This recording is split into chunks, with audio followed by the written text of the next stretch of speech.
What is up, everybody? Happy Wednesday night, and man, does it feel good to be doing a debrief less than a month after the videos came out. I don't know when the last time that's happened. So yeah, welcome everybody. If you've never been to one of these before, me and these group of knuckleheads get together usually twice a year and do 31 on 31, where we pick a theme, we get a list of 31 films, and then we rank them from best to worst. And then we get together at this video, have group averages where all of our scores are brought together, and we argue and debate what the final scores ended up being. So it should be a lot of fun. We got 31 crime films here. That covers mafia films, dirty cop movies, the cartel films, South Central LA, all that good stuff. It was not just mob movies, for those of you that loved actually for 3 fucking months straight. But nonetheless, welcome everybody. Should be a lot of fun. We do have a number of super chats. We're going to save the super chats till the end of the show, because if you guys are new to this takes a while. We'll probably be here for at least 3 to 4 hours doing this. So strap in. And with that being said, we'll go around the horn. Charles, how we doing across the pond? My gallbladder is doing its best to hold up, so I'm here. That's the important thing. I got to hang out with Woody Bowen the other day. We went to go see F1, and a mutual friend of all of ours, and we were talking about you. I said, Charles is the only guy I know who can get a gallbladder removed and then grow it back just to have more problems. Impressive. Oh, gotta love it. Adam, our lovely guest, how are you? I'm doing well. I Uncle Sean'd it. I have a Sprite Chill with me. I have a NOS energy drink. Wow. I have water, but I don't plan on drinking any of that. Come on. You haven't truly Uncle Sean'd it until that castle behind you is replaced with cans. As Yeah, we I can have see seen below. his Yeah. can tree. It's quite depressing to look at. And There maybe we a go. Skittles waterfall or something. There we go. Well, the Skittles are C4 energy drinks. Skittles. I would never eat Skittles. I drink the sugar-free C4 flavored like them. That, you know. Well, I'm a man of culture. I understand. And Cody, one last thing. I did wear a Thing T-shirt as kind of an olive branch, because I know you and I have at least one disagreement on a film, and I extend my friendship to you before we get to that point. We'll always come back to that meeting of the Thing and be like, okay, That's we right. still have that one that ties Still us have the together. Thing. It's beautiful. Speaking of something that ties us all together, T.O. Rudy, how we doing? Good. Great. How's everybody doing? I'm looking forward to giving Brian shit all live. So I'm going to have some fun. We'll transition that over to our local award winner, who, I don't know, we might have to retitle that award before long. Brian, how we doing? Yeah, cool. Lauren Disorder 31, aka Rudy's opinion sucks. Charles, fair. you might have to sit this one out. Me and you might be eating the popcorn this time. I picked the wrong time to sit out. Yes. And joining us for at least the first few minutes, Uncle Sean. Hey, everybody. I just wanted to hop in because if you're paying any attention, I didn't participate in this 31 on 31, and I didn't want anyone to think that there was any backstory that wasn't public or anything like that. It's very simple. In November, when we started planning this, I pretty quickly was like, I think I'm going to sit this one out. I was overwhelmed with too much stuff in 2024, and I just went, I'm going to pull back a little bit this year. And one of those things is I do blockbuster franchises, and all those come out in May and June. And so 31 on 31 in May, it's as simple as that. Like, I just couldn't, I do rewatch all the movies, and I even tried, like, Cody was like, hey man, what are you thinking? Like 6 weeks ago, and I was like, I'm looking at the list. I can't do it. Like, I just can't find a way to watch all these Look at the movies, runtime for but I Once just Upon a didn't want Time in anyone- America. Yeah, I can't do it. That's actually kind of exactly what happened. I went to the movies and I went, how many of these would I need to watch? How long are these movies? Oh, that's right. They're all crime epics. They're all 3 hours long. Like, okay. But it's as simple as that. And so I just wanted to make sure that, I'm here. There's no backstory. It was quite literally, I was just busy. I 1000% will be on the October 31 on 31 if I'm alive There you go. and not in the hospital. It's dark. What if this is like a weird predictive thing and I am in the hospital or Right. dead? Man, this will be like legendary live stream. Glad that I joined in. But I don't know. I might hop in a couple more times during this live stream just to chime in on, your Godfather 3 on incest and stuff. Me and incest. It's just, that's my catnip, There you go. There you go. I noticed in the chat we got a good friend of ours, Joey Sasso, popped in here. I want to see friendships ruined over some hot takes. Let's get this rumble going, baby. Wow. I know Joey was Sasso. really looking forward to this one. He's really, as you could expect, stereotypically, he's really into the mob shit. So. I would imagine Scarface would be his number one. Yeah, probably. Yeah. All right, guys. So we're going to get this thing started off. So as I said before, we have John Connor, a really good friend of ours, who does a lot of the legwork for us, pretty much all of it as far as getting all these numbers together and doing the math and saving me a hell of a lot of work. So we're starting off at 31 with all of our averages put together and the group average for Especially mine. 31 on 31 Law and Order. Once Upon a Time in America. And I don't think this was any surprise. 3 of us had it at our worst. Brian just barely squeezed it out into 30. And Charles found some redeeming factors there at 23. So I'm going to kick it over to you, Charles, to start this one. This was a first-time watch for me. Was it for you? Yes. Okay. I guess I need to remind you guys that there's a subculture on my channel where I watch all of this ridiculous French essay content. So a lot of that doesn't have very much redeeming to it. 2 struggle snuggles. He's like, ooh, 23. I don't think 23 is a particularly hot take, but yeah, I guess I'm desensitized to stuff like that. But I'm not going to die on any hill for this movie, that's for sure. Especially at the runtime, you can cut it in half and cut everything in half. Only one struggle snuggle, maybe people will tolerate it then. Yeah. But So yeah, for I'm not me, fighting like, for it. I have to acknowledge this every single time. This is just the nature of the beast when you're watching 31 films. Whatever film I watch last usually gets a little bit of a raw deal, unless it's a favorite that I saved to last, which I've never done. This was the last film that I watched for this. So it was at the end of like 100 hours of movies. Minimum. 71.6. I had never seen this before. I was looking forward to it purely out of curiosity, but as the couple of months were going by, like damn near everybody was chiming in like, oh, got to that one, I know what my 31 is. And so I kind of walked in expecting probably not going to like this one. And I think filmmaking wise, there's a lot to marvel at here. I mean, it's Sergio Leone, so he's one of the more prolific directors. There's a reason why. Great performances here, but it's just really fucking slow and really fucking boring. And even the way that it's kind of abstract in the way it tells its story, like it leans on where my brain starts to feel a little pretension. So I don't know. This one for me is just, maybe I'll revisit it down the line where it's not the end of 70, 80 hours of these types of films. And I've been eating the same meal for 3 days. But yeah, this one just didn't work for me. I don't know if anybody else wants to chime in with anything on this one. No, when the 14-year-old boys started running a train on a girl up on the rooftop, I thought, I don't know if this speaks to me as much as it does to Charles, who for some reason put it higher on his list. But I don't know, maybe different strokes. Cinematography-wise, I will say it looked really pretty. That's about all I can say about the film. Yeah. The makeup was good. Freaky things and the gun on the nipple, like 2 minutes in the movie. I'm like, hey, okay. And then no, it just lost me after that. So I needed more. There you go. More Guns on nipples. At least. Anything to add, Brian? It just, I mean, Sergio Leone, he doesn't know how to make a film that doesn't at least look good.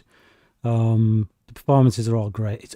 I do not care an ounce for the characters. They do nothing to. Not like, a noodles guy, huh? This list is filled with movies about characters that on paper are detestable. They live in a world where they do detestable things. And yet, Guy Ritchie films find a way to make me laugh at those people, as does Goodfellas. You know, Ray Liotta at some of the stuff, like his drug bender at the end. I laugh at that. There's a way of engaging me with these characters. This isn't it. Showing 2 struggle snuggles, one of which is actually really... It's just so distasteful the way it goes on and on and on, and then it gets out the car and plays this somber music as if we're somehow meant to feel sad for the Robert De Niro character and reflective about who he is and where. Screw you! Like, I feel nothing for this guy by that point. I just want the film to end. You could have said yes. Yeah, it just. I just hate it. I hate. Yeah, it's irredeemable as far as I'm concerned. There we go. Number 30 is New Jack City. So we were a little all over the place on this one. Adam had it pretty high at 20. I was somewhere in the middle at 26. Brian a little lower there at 20, and then Rudy 30. And this was Charles' least favorite film. I actually have seen this movie before, but what I had said when I revisited this one is, of all 31 films, to me, this is the only one that felt dated. Like even the ones that are from like the 70s, you know, even Those the Dutch Warriors angles don't didn't help. feel, yeah, even the Warriors didn't feel dated to me compared to this one. This one is so like 1992. It's so specific. It felt like to- Rocky Five, like very Yeah, dated. yeah. It's such a Same year, I small think. window in the 90s where we still had a little 80s left over and we were doing this weird transition. Obviously, the Cody, character... we're talking about New Jack City, not the Warriors right now, correct? I know. Yeah. Oh, yeah. okay. I'm sorry. I know. I just mentioned it to make a point, Adam. But anyway, number 30. So the character of Nino Brown obviously is iconic.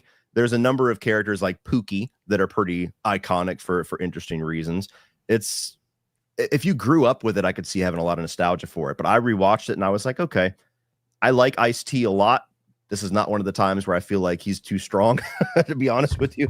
So it was just fine to me. Not enough nostalgia for it to really love it. Adam, you had it pretty high. This was a first time watch. I like Snipes a lot in this as Nino Brown. I thought he was pretty compelling. He's no Simon Phoenix here, but it's kind of a second favorite of mine. I really did enjoy his lavish character and the kind of like backstabbing relationship he has with his best friend, Pookie. Chris Rock had no idea he was in this movie. It was kind of a pleasant surprise. There was actually a good chunk of like random people in this thing that I didn't know were in it, like Vanessa Williams showing up, Bill Nunn, Ice-T. I thought he was pretty good as an undercover cop. Not like I think amazing, it was his first but- movie. I think it was before he started making. You could tell. Like I like Yeah. Ice-T in things like Surviving the Game, or if he's a side character like in Ricochet, I think he does pretty good in spurts. This, for some reason, I don't know, his limitations as an actor really stood out to me as much as I love him. I thought he was terrible in this film. It's just as good as Wesley Snipes is in the film. That's how bad Ice-T is in it. They canceled each other out for you. Pretty much. Perfect. Anything to add? Moving on. Number 29, we have Menace to Society. So I was correct with this one at 29. Brian, this was his least favorite film. Everybody else a little bit higher, from 26 to 22 to 20. This is a film that I have seen before. I was going down. I was watching all of these directors' films, actually. Dead Presidents was one that I liked much more than this one. I would have preferred that one. But Menace to Society, I think my issue probably is going to echo Brian's issue a lot, where I think the point of the movie is to show how bleak and how like inescapable the life of, you know, somebody in South Central LA is. Mhm. And I think it conveys that really well. But where it struggles to really get me to buy into that is that I just can never buy into the main character doing anything to actually achieve getting out of that. Like every decision he makes is like, no, I want to die here. I want everything to be bleak. I want everything to be miserable. And the movie literally opens up with them just cold-blooded murdering two people in an Outmart because they annoy, was it K-Dog? Is that the name of the character? T-Dog? So it's some dog. It's a something dog like of some that. kind. Yes. Yeah, Lorenz Tate's character. So like I get the point of the movie. That's always the argument. It's like it's supposed to be bleak. It's supposed to be miserable. And I get that. They achieved that, but I don't like these characters and I don't end up rooting for or caring for the possible journey of him escaping with Will Smith's wife. Keep her name out of your fucking mouth. So who had this one? Well, Brian, you had it at 31. So I think you're probably going to echo some of what I said, and then I'll move on to Charles.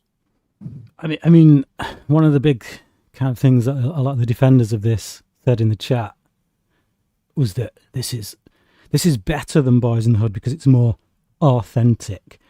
And I don't buy that as an argument at all, because having worked with an organization that has seen many people come out of that world and actually make something of themselves and actually go on to be productive members of society, I don't think it is authentic. It is one half of a truth. And it's like, to me, Boys in the Hood presents the better half of that truth. It presents the more inspirational half of that truth. It presents the side of that truth that I think more kids in that environment should be subjected to, which has actually, if you make better choices, you can get out of this crap. You are not just destined to die in the hood. And it's like, and I don't feel sorry for any of these characters. They give me no reason to feel sorry for them, and they make their own choices, and they end up the way they do. There's just, is it very well made from a production standpoint? Yeah, it's better made than Boys in the Hood from that side of things. Camera work, the lighting, I think they do a really good job with like the light and contrast and stuff. But I don't care. I don't care. They don't give me a reason to care. I don't like these people. I'm quite happy they die at the end, quite frankly. So yeah, it's not enjoyable to watch on any conceivable level. And enjoying something doesn't mean it has to be fun. Okay, don't confuse that word for fun. Like people who think that like the whole Marvel thing, it's got to be fun. It's got to be fun. No, it doesn't. It just has to be enjoyable. And I enjoy things for multiple reasons. One of it is, does it speak to me or not? And this doesn't, not in a way that I can get on board with. So yeah, it's not enjoyable at all. So why would I subject myself to this again? I got a rebuttal to that. You're coming off very judgmental on this, because I said I grew up with these type of people, and I know you helped them, but you're coming off very pretentious on them. A lot of them don't know any better. They don't believe in God. They don't believe in anybody. They don't know any better. And this movie, when it came out, a lot of people were saying it reminded them of NWA, the album Straight Outta Compton. No one liked that album, but it gave us a glimpse of people's lives that you were totally alien to. You're not supposed to like them, root for them. You're missing my point, Rudy. You're missing my point. Well, let me finish. You completely missed my point. You're supposed to. It's raw, unfiltered, and that's it. That is exactly what it's giving you. You're completely missing my point. My point is that a whole generation of kids grow up in that environment and they see a film like either this or Boys in the Hood. One film is telling them you're going to stay here and you're going to die here and there's nothing you can do about it. Another film is telling them, no, actually, you can get out of this. There is hope. It's two different messages. You can make choices. It is two different messages. That's my point. But one message speaks to me more. It's more hopeful. It's more enjoyable. It makes me feel better about life. And one isn't any of those things. And so again, that's why I don't enjoy it. Seeing that firsthand, I can respect both, because I saw both sides. So again, that movie, again, it's not supposed to be redeeming. It's supposed to give you a glimpse of like what bad choices will do to you, consequences of those. You're not supposed to like them. It's just telling the truth for what it is. That's the Godfather. The whole point is that, like, what people are saying, why have you stuck this at 31? That's the reason I've stuck it at 31. That's the way I feel about it. Okay, I don't feel any hope for it. Why would I want to watch it? That's fine if you feel something from that you can take away. I don't. But there is the off route with the grandfather character who tries to introduce faith into the kids. So there is if you had done this, perhaps things could have wound up differently. The grandfather character says, why don't you turn to Jesus, to both of them? And the other guy's like, yeah. And he completely dismisses it. I don't think it's the wrong choice. There's like, he made the wrong choice, but there is the option to do something differently, to get out of it. They present that option. Let me interject. So I think this is one of those classic times where I don't think any of that is lost on Brian or me, who has very similar reasons for why this is ranked low. I think it's just simply what he was kind of hammering home, which is I just don't enjoy watching it. And that's fine. Sure. A lot of times you do get that kind of defense where it's like, well, you just didn't get it. It's about this. And it's like, maybe I did get it, but I just didn't enjoy it because I got it. Like, I can respect that Menace to Society is this very bleak, realistic, raw look at the lives of people in South Central LA. It doesn't mean that I enjoy it, watching it, experiencing as much as some of the ones above it. So I think that's the difference there. Fun thing though, if you guys revisit this, in the opening scene, I forgot to mention this or make a bit out of it. If you look right after T-Dog, I think that's his name, right after Lorenz Tate. I think it's O-Dog. O-Dog, thank you. O-Dog, right after O-Dog, I think T-Dog was Walking Dead. So Dirty Dog. There is it is T-Dog in Walking Dead.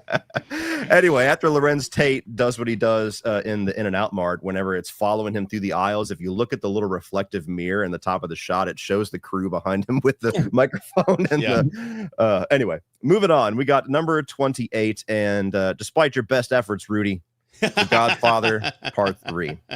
So we got Charles and Adam in agreement there. I was correct again at 28.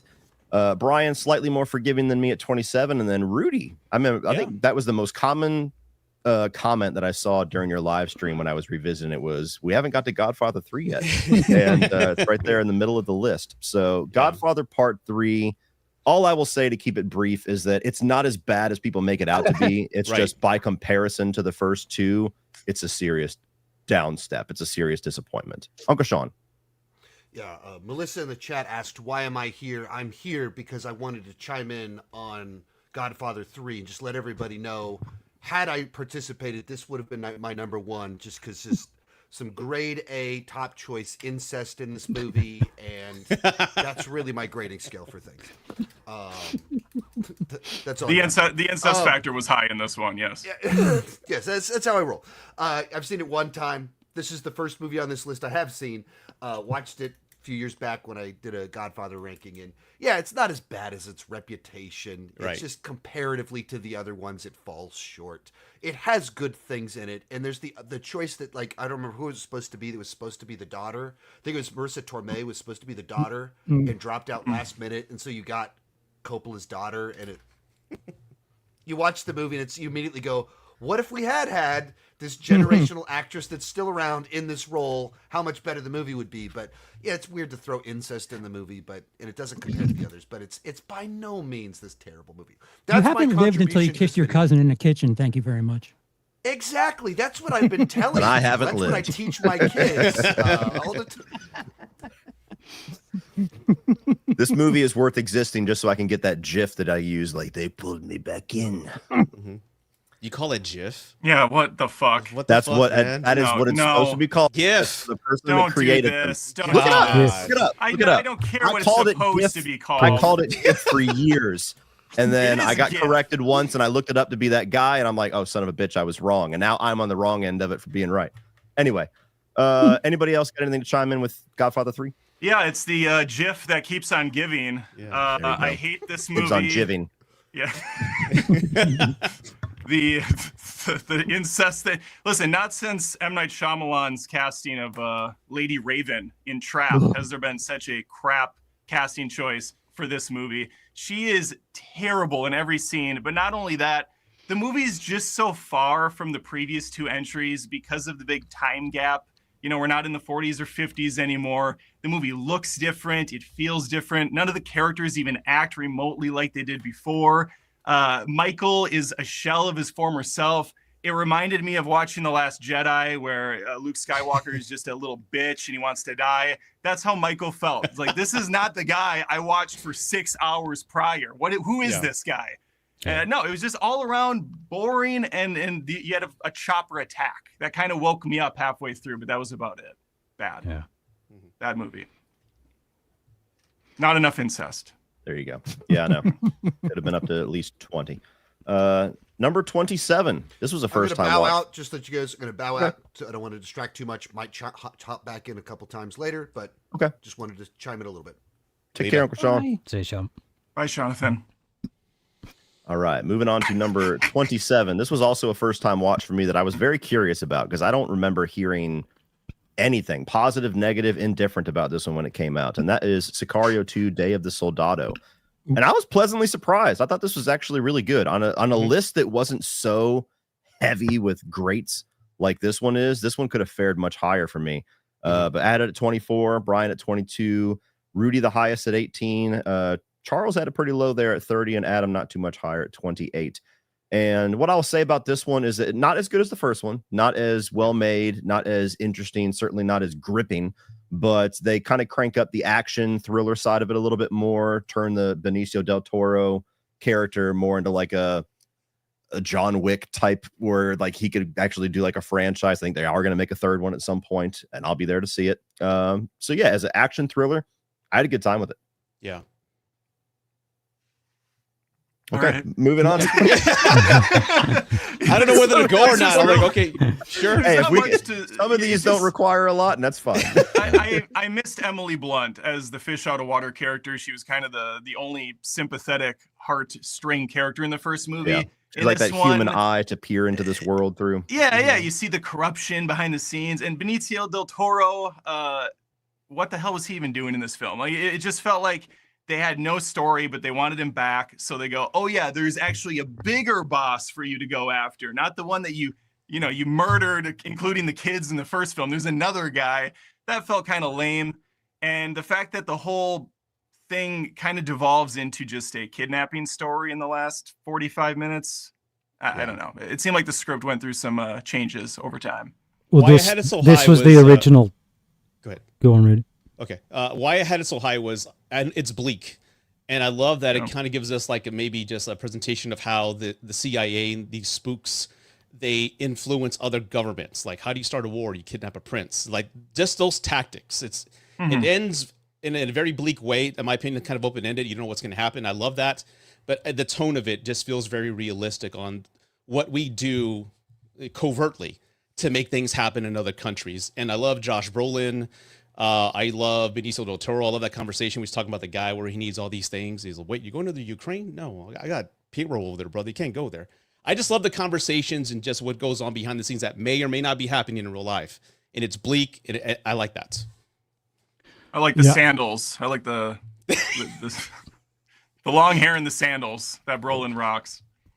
So this was actually, Taylor Sheridan wrote this before the first film, and it was like a rejected kind of first run around of Sicario, of what became Sicario, and then obviously because Sicario was so successful, they already had this script on thing, so they did a few tweaks. Boom, it's a sequel. There you go. But I think it's sorely lacking Denis Villeneuve. But if it wasn't a sequel to one of the best films of that, of that year, I can't remember the year. Was it 2015? I think Sicario came out. If it wasn't a sequel to like, around that time, if it wasn't a sequel to like that film, this would be like, damn, that's a straight up damn good sequel to some film that I've probably never heard of. But yeah, it just has. It's just unfortunate it's coming on the back of Sicario, which was really damn good. Similar parallels to Accountant, a different tone in Accountant 2.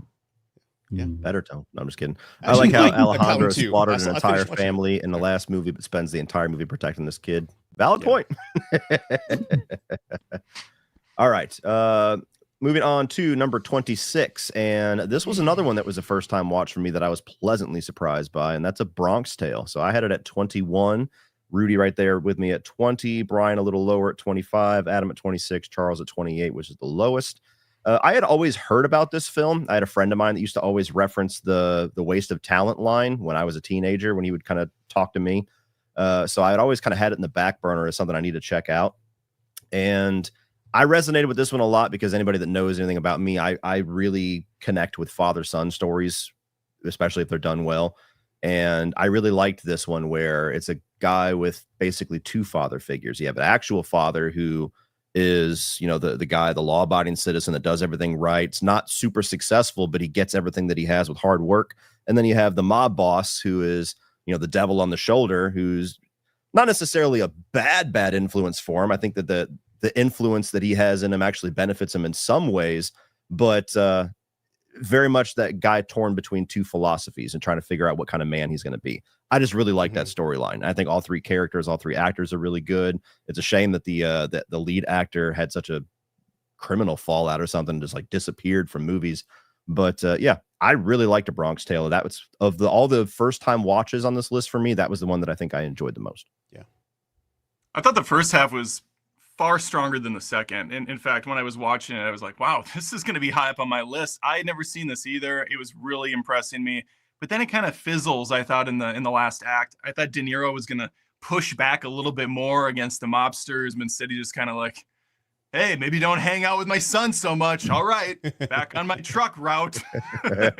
Oh, okay. All right. It was refreshing seeing him be on the good side of the law for once. I think this is the only movie on the list where he's not a villain. Oh, no, he's a good guy in Copland, I suppose. Yes. But, you blew it. And I do love the film how it gives, like, they say you're supposed to have like you're supposed to be street smart and book smart. And this gives them those two, role models and how to look at life, how to look at things, how to look out in the street. And then his dad's teaching them morals. So I think everybody should have a combination of the two depending on where you're at. So I do like that. There you go. Charles, I think you had it the lowest. You want to chime in quickly or move on? There's like 4 or 5 movies here that if I was, it's been a while since I've seen Bronx Tale. If I was going on like my memory, I think I had this like in the top half. But just rewatching it with, I don't know, age in the rear view, it just, these are all great movies. It's just, I can't give you the perfect formula as to why or how I did things, but it just, this go around, it didn't hit the top for me. I don't know. I'm fine with it. It just prefer other shit. Cool. De Niro directed this. Did he do anything? Yeah. Did he direct ever again after this film? I don't So nice. recall. Yeah. Okay. He did what? Alto Nights. He did the Good Shepherd as well. Okay. I didn't see Alto Nights. I did not either. I didn't Didn't look heard about it until now. Didn't look very good. Is that the one where he's playing two different versions of himself? Yeah. Oh, Apparently wow. directing as well. Yeah, that one came and went like a fart in the wind. Yeah. Brian, anything to add to this one or moving on? It's a 4-star film, so that's very good. It's just you're dealing with a list that's got some all-time classics in. What can you do? There you go. All right, moving on to 25, A History of Violence. And it looks like I had this one the highest at 19. Everybody else down in the 20s. Got Charles 22, Adam 24, Brian also in agreement at 24, and then Rudy at 29. And this was one that I was looking forward to rewatching because I remember seeing this in the theater, and all I thought was just like, okay, it's gonna be this little cool mystery with Viggo Mortensen. Did not know that it was a Cronenberg film. And as soon as you get the first kill and it shows how graphic it is, that all of a sudden Cronenberg shows up, I remember being like, whoa, this is going to be a wild ride. And oddly enough, for a movie that's about violence and gangster life and everything like that, what always stands out the most to me about this film is the 2 sex scenes, which is something that I'm not going to say again for the rest of They're this so list. awkward. Why? Because listen to me, hear me out. Okay. Nowadays, especially, how often do we see people, especially online, where there's like, there's no point to ever having sex scenes in a movie. Why do we even do this? It's just for exploitation and guys getting their rocks off, whatever. That never adds anything to the story. I think this is a perfect example of a movie where the sex scenes are integral to what they're trying to say with the story. Where you have the first one, where you got, dopey regular coffee shop guy that has to, dress up or have his wife dress up as like a little cheerleader for them to have any kind of like spark or pizzazz in their mundane lives. And then in the back half of the film, after she realizes he's a killer and all of that, all of a sudden it's this raw, rough, halfway violent sex scene in the stairwell where she's all bruised up and shit. And like the sex scenes represent the total change in how they view each other. Yeah, it's And Breaking Bad. They kind of do the same thing. Yeah. It's So I wouldn't.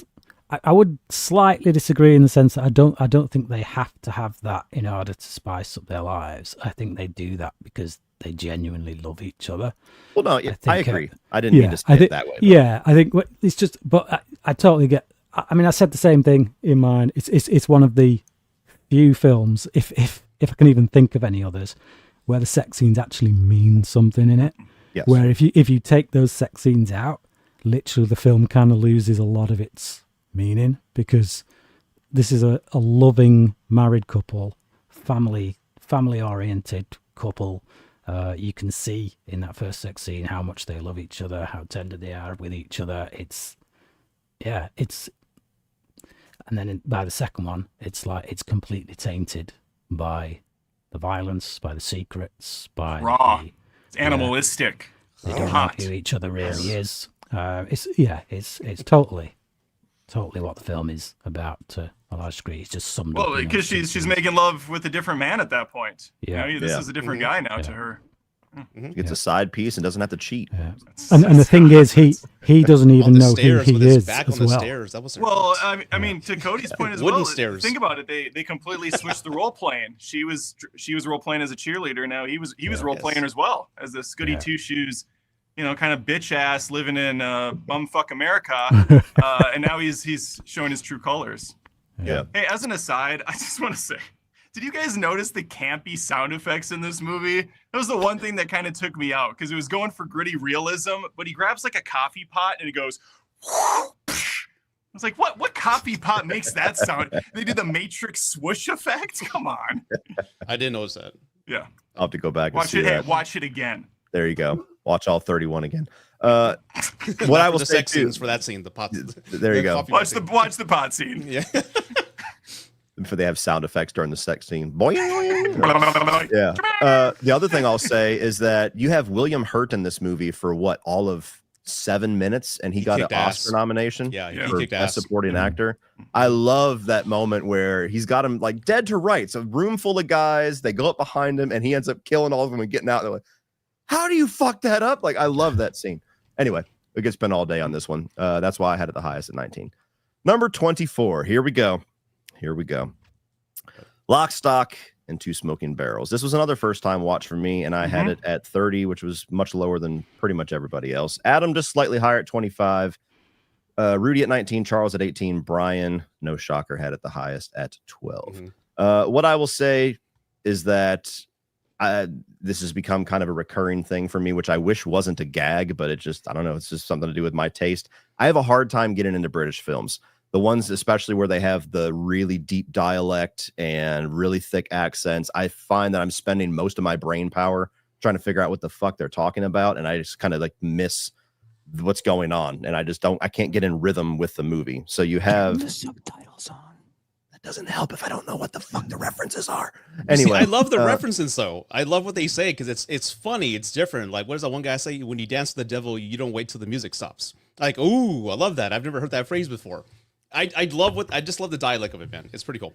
Yeah, and so like it just, I was looking forward to checking out this and Snatch because those felt like on the list of movies that I should have seen by now.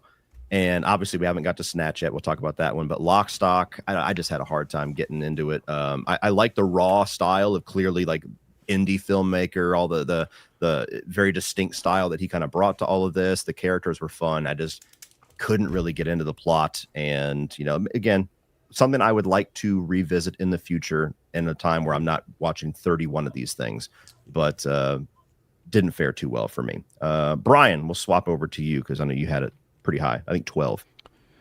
Yeah, I mean, like, obviously, me being British, it's like all our movies at the point that this came out were essentially US imports. We didn't make these kind of movies, not since like Long Good Friday had we had, you know, if you list British gangster films, you think Get Carter from the 70s, you think Long Good Friday, and it's like, and then it's just dead. I think Get Carter with Sylvester Stallone. Thank you very much. That's what I was thinking. Shut up. The Shut superior your version, mouth. obviously. Shut your mouth. I'm joking. Yeah. No, so it's just like Guy Ritchie comes along, and he kind of puts a bit of a stick of dynamite up the British film industry's ass, and it's like, oh, okay, we can do stuff that's a bit different that doesn't star Hugh Grant and, you know, wedding dresses and things like that. It's like that's all we had was like rom-coms, British rom-coms, and it was just,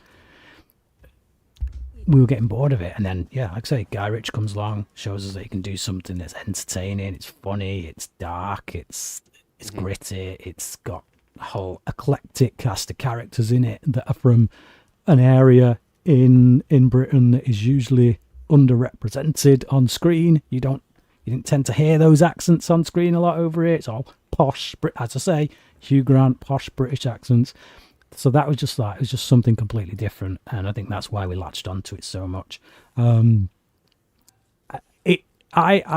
wasn't quite as big on it back in the day, but it's one that with each viewing I do appreciate more. And yeah, it just something's added seemingly each time I watch it. I gravitate to different characters each time, and and for me, I love when I watch a movie. I want to be transported to a place I've never been, like, you know, these gangs in the UK. Like, I want to hear how they speak. I want to hear how the rules go, and I find it fascinating how Guy Ritchie can take like 10 characters at least, have all these plot points, and at the end they all cohesively come together.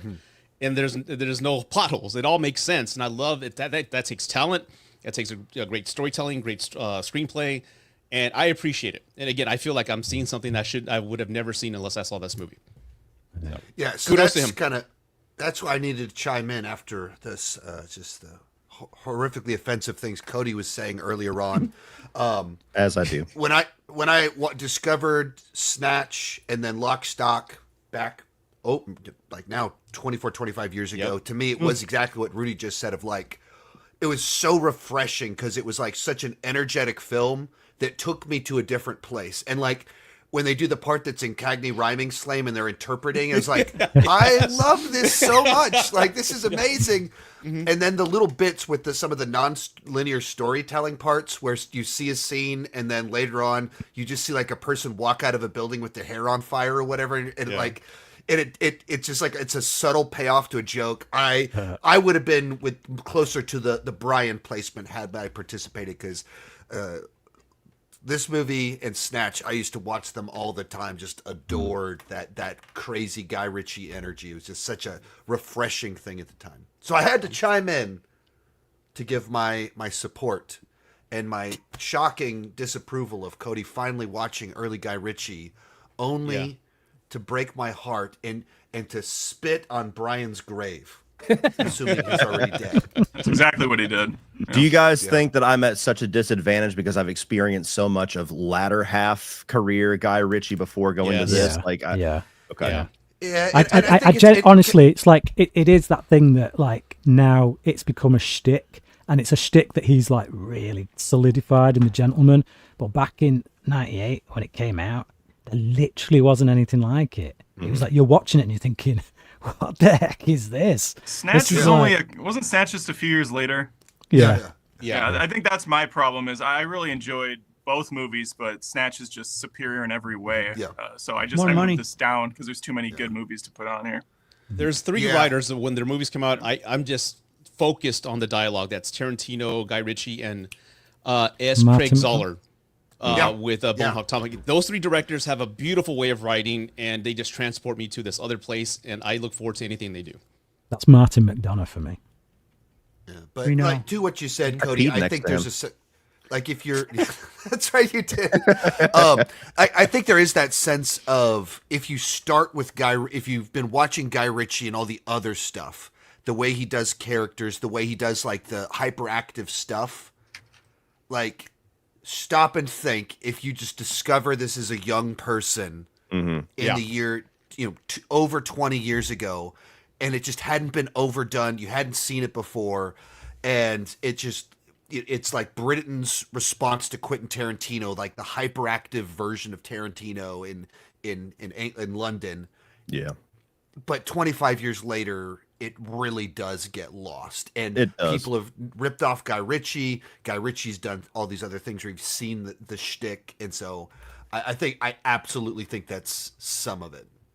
Yeah, and I knew that walking into it. I mean, that happens anytime you go back and watch like the film that kind of sparked this style or this subgenre after you've experienced the 20 years of things that come after it. I had that with like, you watch, Zack Snyder's Dawn of the Dead and 28 days later, and then you go back and try to watch Night of the Living Dead, and it seems so simple because it was the first one. Like I kind of figured that would happen, but nonetheless, maybe down the road I'll see the light and I can join the cool kids club. I'm off again. Oh, okay. See you in a few minutes. Bye, Sean. Coming in at number 23. I'm just playing. The Irishman, one of the longest films on the list. We have 25 for me at the bottom. I'm surprised I ranked that the lowest. 21 for Rudy and Brian and Adam. You guys were all in unison. And Charles the highest at 14.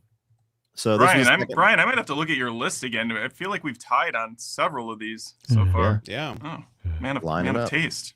All I can say is it's a good job I did rewatches, because my original position for this would be quite embarrassing. I remembered that when I was listening to your video on the plane, because I remember you were adamant when this came out. That was one of our first AutopStreams, and you were like, I loved it when it first came out. This is better than Casino and Goodfellas. And me and Charles were like, what? And then when I saw your video and that popped up first, I was like, oh, things have changed. Yeah. It's just bizarre. Like sometimes a film can hit you. You can just be in the right mood for it. The first time I watched The Irishman, I loved it. And I was like, that's one of the best things he's done. And then I watched it again for this, and I was like, it's actually pretty dull, isn't it? I love when Brian changes his mind because it's usually drastic. Like whenever he was high on pills and said Seed of Chucky was like top 3, and then later on he's like, no, I'm sorry, guys. Well, I once gave it when I first saw The Guest, and I was like, yeah, it's a 2.5 out of 5 for me. It's just horrible. And then I watched it again, and I was like, what the hell was I smoking? This film's awesome. So yeah, I gotta love it. The Irishman, like very well made. It's I'm glad it exists. You know, it's Scorsese getting back together with the boys one last time. I think all of us were super stoked to see it. I just think maybe if we didn't have Casino and Goodfellas to compare it to, we would be a lot more jazzed about it. But I think it's easily the weakest of the 3 outings that this crew has had. Interesting story, you know, giving you a take on what might have happened or what people believe happened with Jimmy Hoffa. Getting Al Pacino in there is, you know, not necessarily the bad guy, but you know, he's the good guy amongst the bad guys. Kind of, it's interesting. It's just not one that I ever have the desire to rewatch. And there's a reason why they basically reverted it into a mini series on Netflix at one point, because that's basically the length that it is. Yeah, I have nothing bad to say about it. I will say that with Scorsese, like I said earlier, I want to be transported to this other world, and he's done that, especially with Goodfellas, Casino. This one, I was too damn distracted with the CGI. Yeah, that's too a big distracting problem in there too. Way too distracting. You spend your whole time examining it and think, oh, does that look good? Does it? I don't know. Does it? Yeah. And then when you get like scenes where he beats up the guy, you're like, oh, that's an old Robert De Niro. He's like hunched over. Like, It's like the Flash. It's like, ugh. Like, I'm 35 doing this. Yeah, Hopefully they'll put out a patch like in 5 years where it looks great. And I don't know. we'll see. And that's just. You got to download a fucking software update to Netflix. It's a Fortnite patch. And you watch Irishman on there.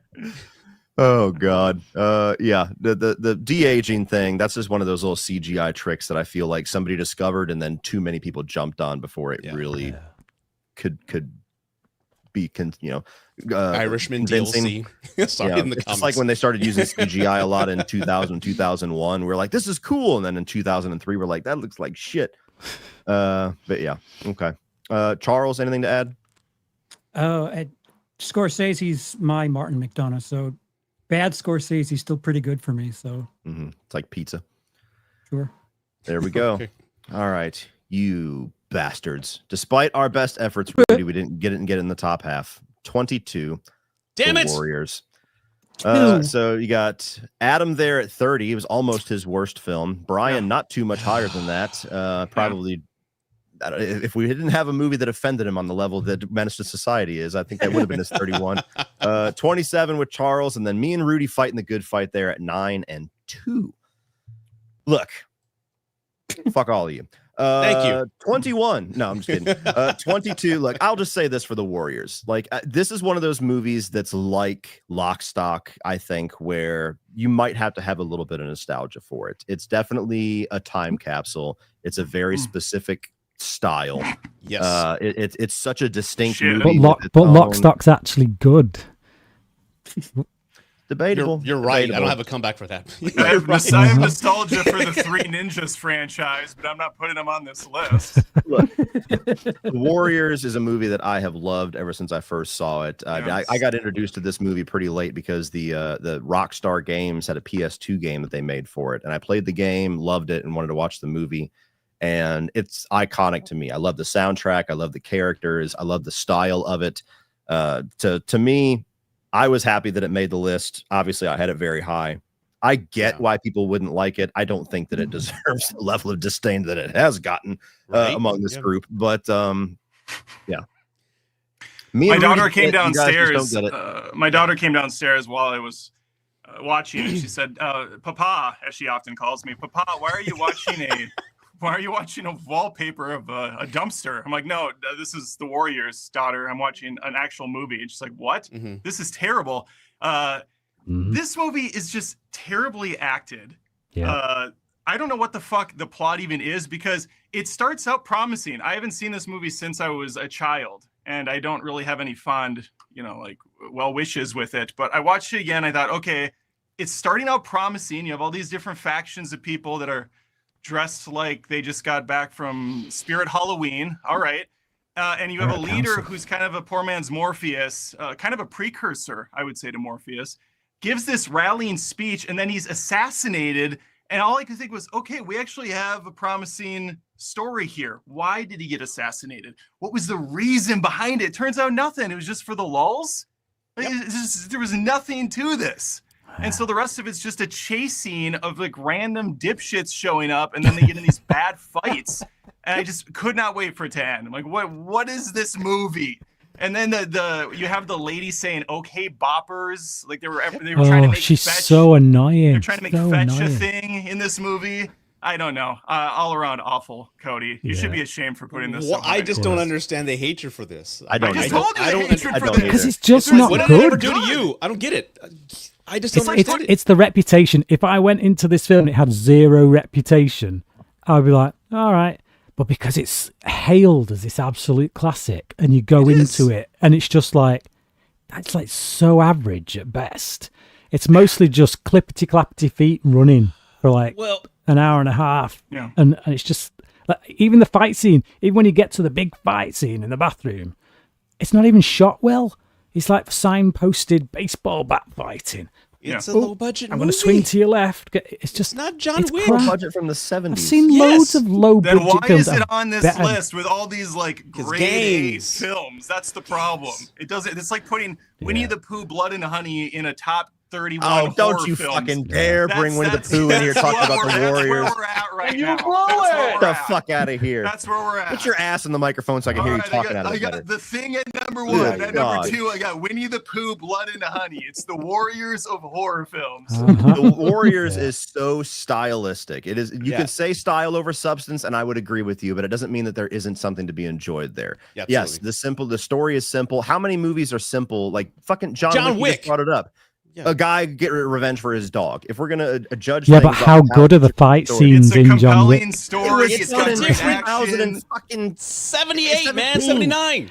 I don't care. It's boring. Look, I will admit that a lot of Dude, us he who was grew up with it, or 70s. maybe our fathers introduced us to this film, there's more nostalgia to it. But this movie has a huge following. You go to any Comic-Con where they're at, there's lines around the building of old heads like me and younger people who've been introduced to it by their parents. It's just got this cult following. It's just a great film about surviving and getting back home. It is. That's all it is. It's a Good, colorful, great. aesthetically Survive- looking aren't- great it's movie. it's a stylistic take a on the tale- it's a classic time capsule. Warriors tale. The That's why when you get heroes, to the director's heroes are cut- terrible people. Don't they try to sexually assault a woman Yeah. at one point on a park bench? Oh, what a Yeah. cool That's James group of Remar, guys. but he That's got one of arrested. them, and they He got all arrested. think that he's a dick. They all Yeah. think that he's a dick. Okay. James Remar and I are all disappointed in the both of you for not Yes. liking this, man. Yes. Rudy, if you want to show your whole list right now, we can talk about disappointment. But Uh-huh. we'll just stay on course. That list is the definition of disappointment.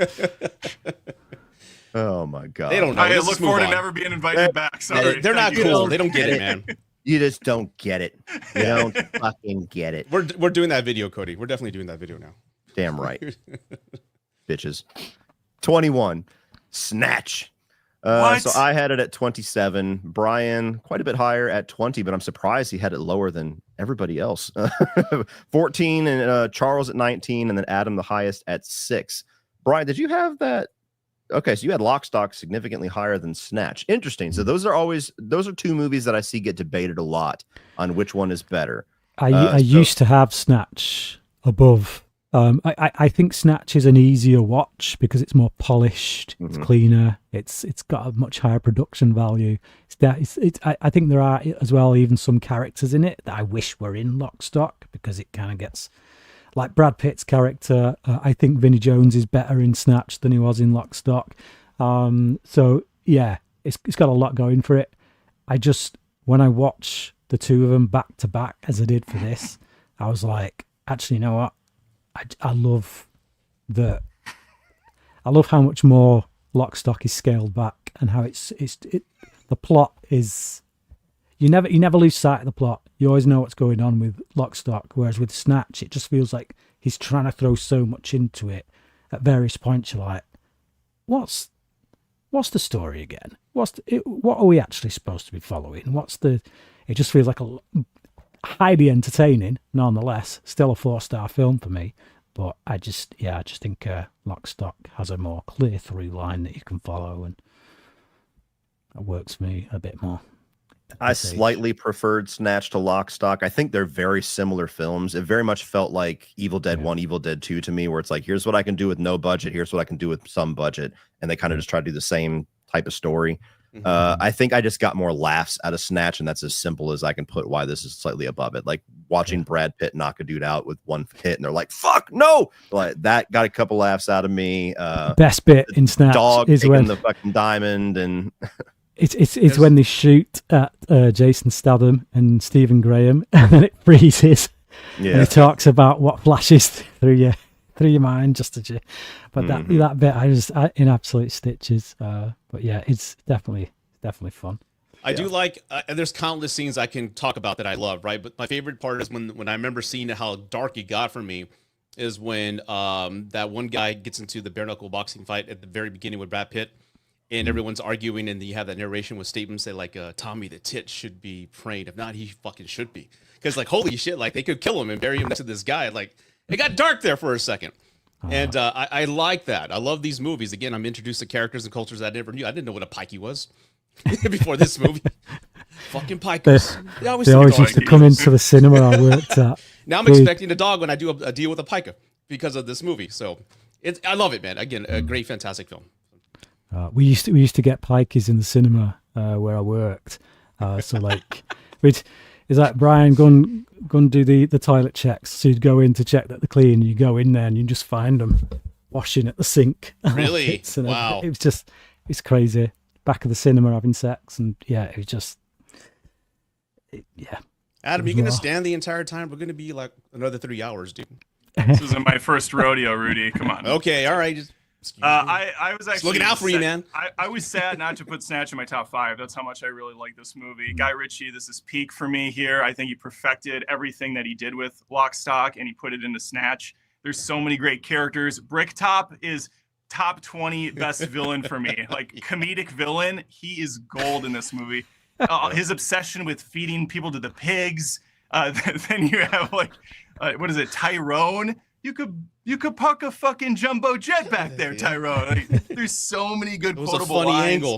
It is a funny angle. It's straight back. Yeah.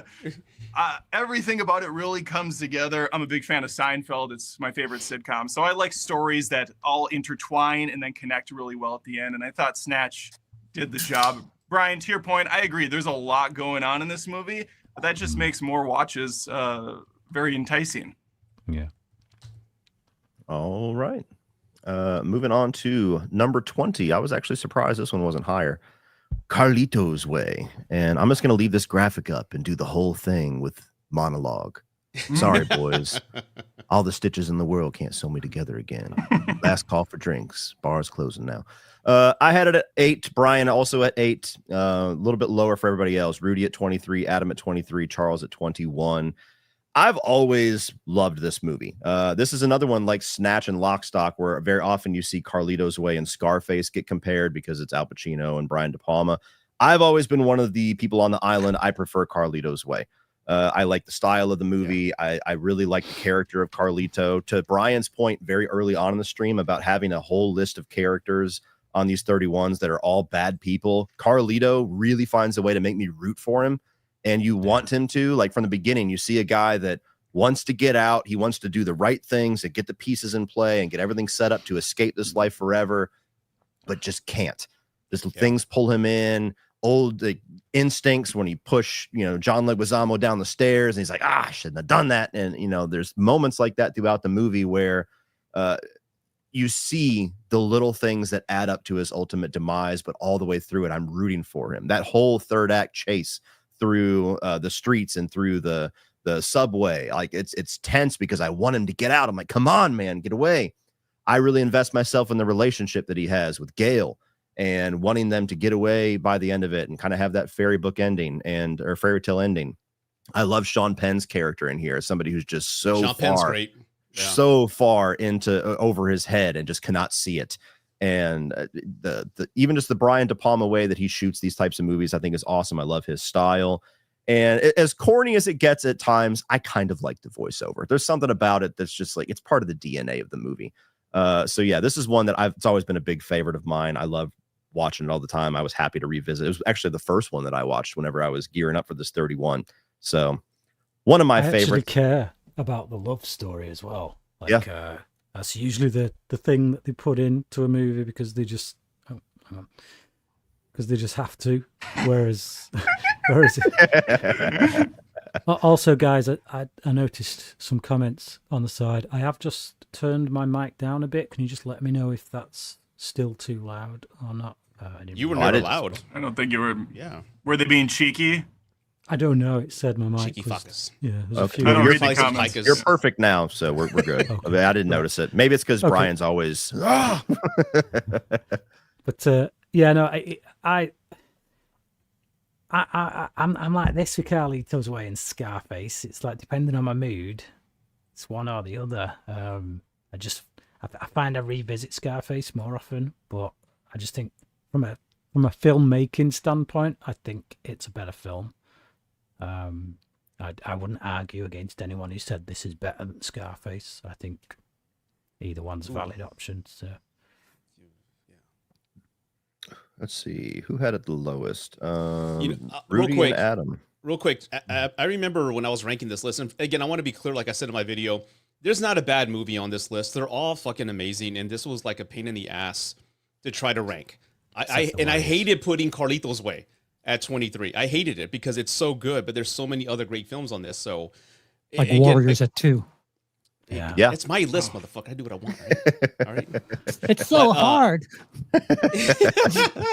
But no, it's a great movie, like you said, and I love the tragic ending. It's like you can't escape your past. Ultimately, the sins that you've done in the past come back and get you.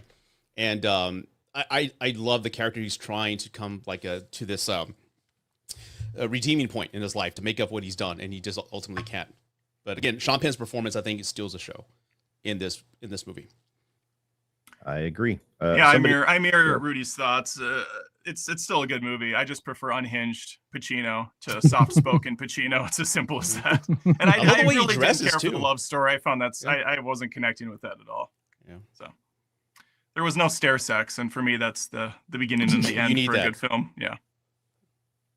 Gotcha. Okay. I just That's why I noticed love it. you, Adam. That's why I love you. Yeah. I just noticed that 19 was missing, so I added it. If for whatever reason I miss one, I don't think I think the rest of them are good. Okay, never mind. Once in a while that happens. StreamYard only lets you upload so many, and then sometimes one of them gets just random one gets dropped. And I don't notice it until we're 3 ahead and the comment section's going nuts. Oh, and John All right. Leguizamo. I forgot to bring him up. He was great in there too. Maybe Yeah. from the Bronx or something like that. Yeah. Although it's funny because like he's one of the most outspoken people about like a race should play a race, and so like I'm surprised he doesn't like bitch about this movie more. With he's kind of become the poster child for that, and yet never mind. Yeah. Okay. Number 19, we got The Untouchables. So Adam, me, and Brian pretty close here. Adam at 10, Brian 11, me at 12, Rudy and Charles a little lower down at 22 and 25. We're sticking with De Palma. And this is one that, again, always been one of my favorites. I love how it's a mix of a lot of different things. You can tell stylistically that it's like a TV series being made into a movie. It also has like classic gangster film aesthetic to it. It also has a Western aesthetic to it in a lot of ways, especially in the score. And so this is a film where I think it's got a lot to offer. It's got a lot going on where you get this group of characters, and the whole theme here, especially between Sean Connery and Kevin Costner, where it's like, are you willing to go as far as you need to go to take down Capone? That's what I like about it. They start off as a group of people that like, we're going to uphold the law. We're going to do everything by the book. We're going to take this guy down. And the more that they try, they realize doing it the right way is not going to get you anywhere. And so it's about how far they're going to go. And I like the way that the 4 characters are instantly likable. Like when you get the one of them who's more like the accountant character who gets shot, such a tragic moment. I think that De Niro, even though he's not in the film a lot, is awesome as Capone here. And I love the scene where Kevin Costner confronts him on the stairwell, and he's like, "Fuck you!" And he's like, "What?" And he goes to grab his gun, like 17 dudes pull it out before he even gets it. Moments like that, I think, are awesome. And then how far he eventually goes by the end, where he literally just throws a dude off the roof, like, "Fuck you! You killed my friend." So this is a classic for me. I've always enjoyed it. I watched this after Carlito's Way, so I was excited to get back into this one. Yeah, it's a nice feel-good kind of film. It's probably the most Disney-esque type of mob movie on this list, where you could kind of watch it with your family. Even the music is whimsical and lighthearted, except for obviously except for the tragic moment, obviously, where Sean Connery is gunned down in his apartment. But yeah, it's a fun ride. There's one thing towards the end that is really cheesy, and that's when Costner's character says the line to I'm forgetting his name, De Niro, the guy that's in 85 of these movies. He says the quote from Sean Connery. I don't remember what it is, but that means nothing to De Niro. Never It's stop only fighting said- until the fight is done. There it is. Yeah. It's said entirely for the audience and not for the bad guy. So I was like, oh, okay. Well, that was a weird thing to say. Like, he doesn't know Well, what De that Niro, means. he reacts that way. He's like, "What the fuck you say? Get out of here! Yeah. We're talking to badge. Nothing but talking to badge." Thanks. I don't. What the fuck? Yeah. Be funny do like a little bit of that. Be like, "What the fuck are you saying?" Like, that's a weird thing to say in this moment, dude. Yeah. Who are you winking to right now? He looks at the camera. Yeah. I'll tell you what too. I forgot to mention this in my my ranking, but I'm pretty sure I remember hearing or reading somewhere that the entire third act, like the whole staircase sequence, was a last minute decision because they were trying to actually build to a big sequence on the train, and they just didn't have the budget left. So he's like, "Well, fuck, what can we do? Find me a staircase." And that whole third act thing with the baby falling down and having that whole tent shootout, that was like a holy shit, like a plan B type of thing. Like, what are we gonna do to close this movie out? Did any of you guys have a hard time watching that scene and taking it seriously after the Naked Gun movies? Because one of them, Never seen them. Yeah. What? I'm not a parody guy. But these are like good ones, not the terrible. That's what I heard about Airplane and all the other ones too. Airplane is good. What? Yeah, I know, Adam. I know. What? Okay. Yeah. He Anyway, hates Spaceballs too. All right, I don't have anything else to say. Yeah.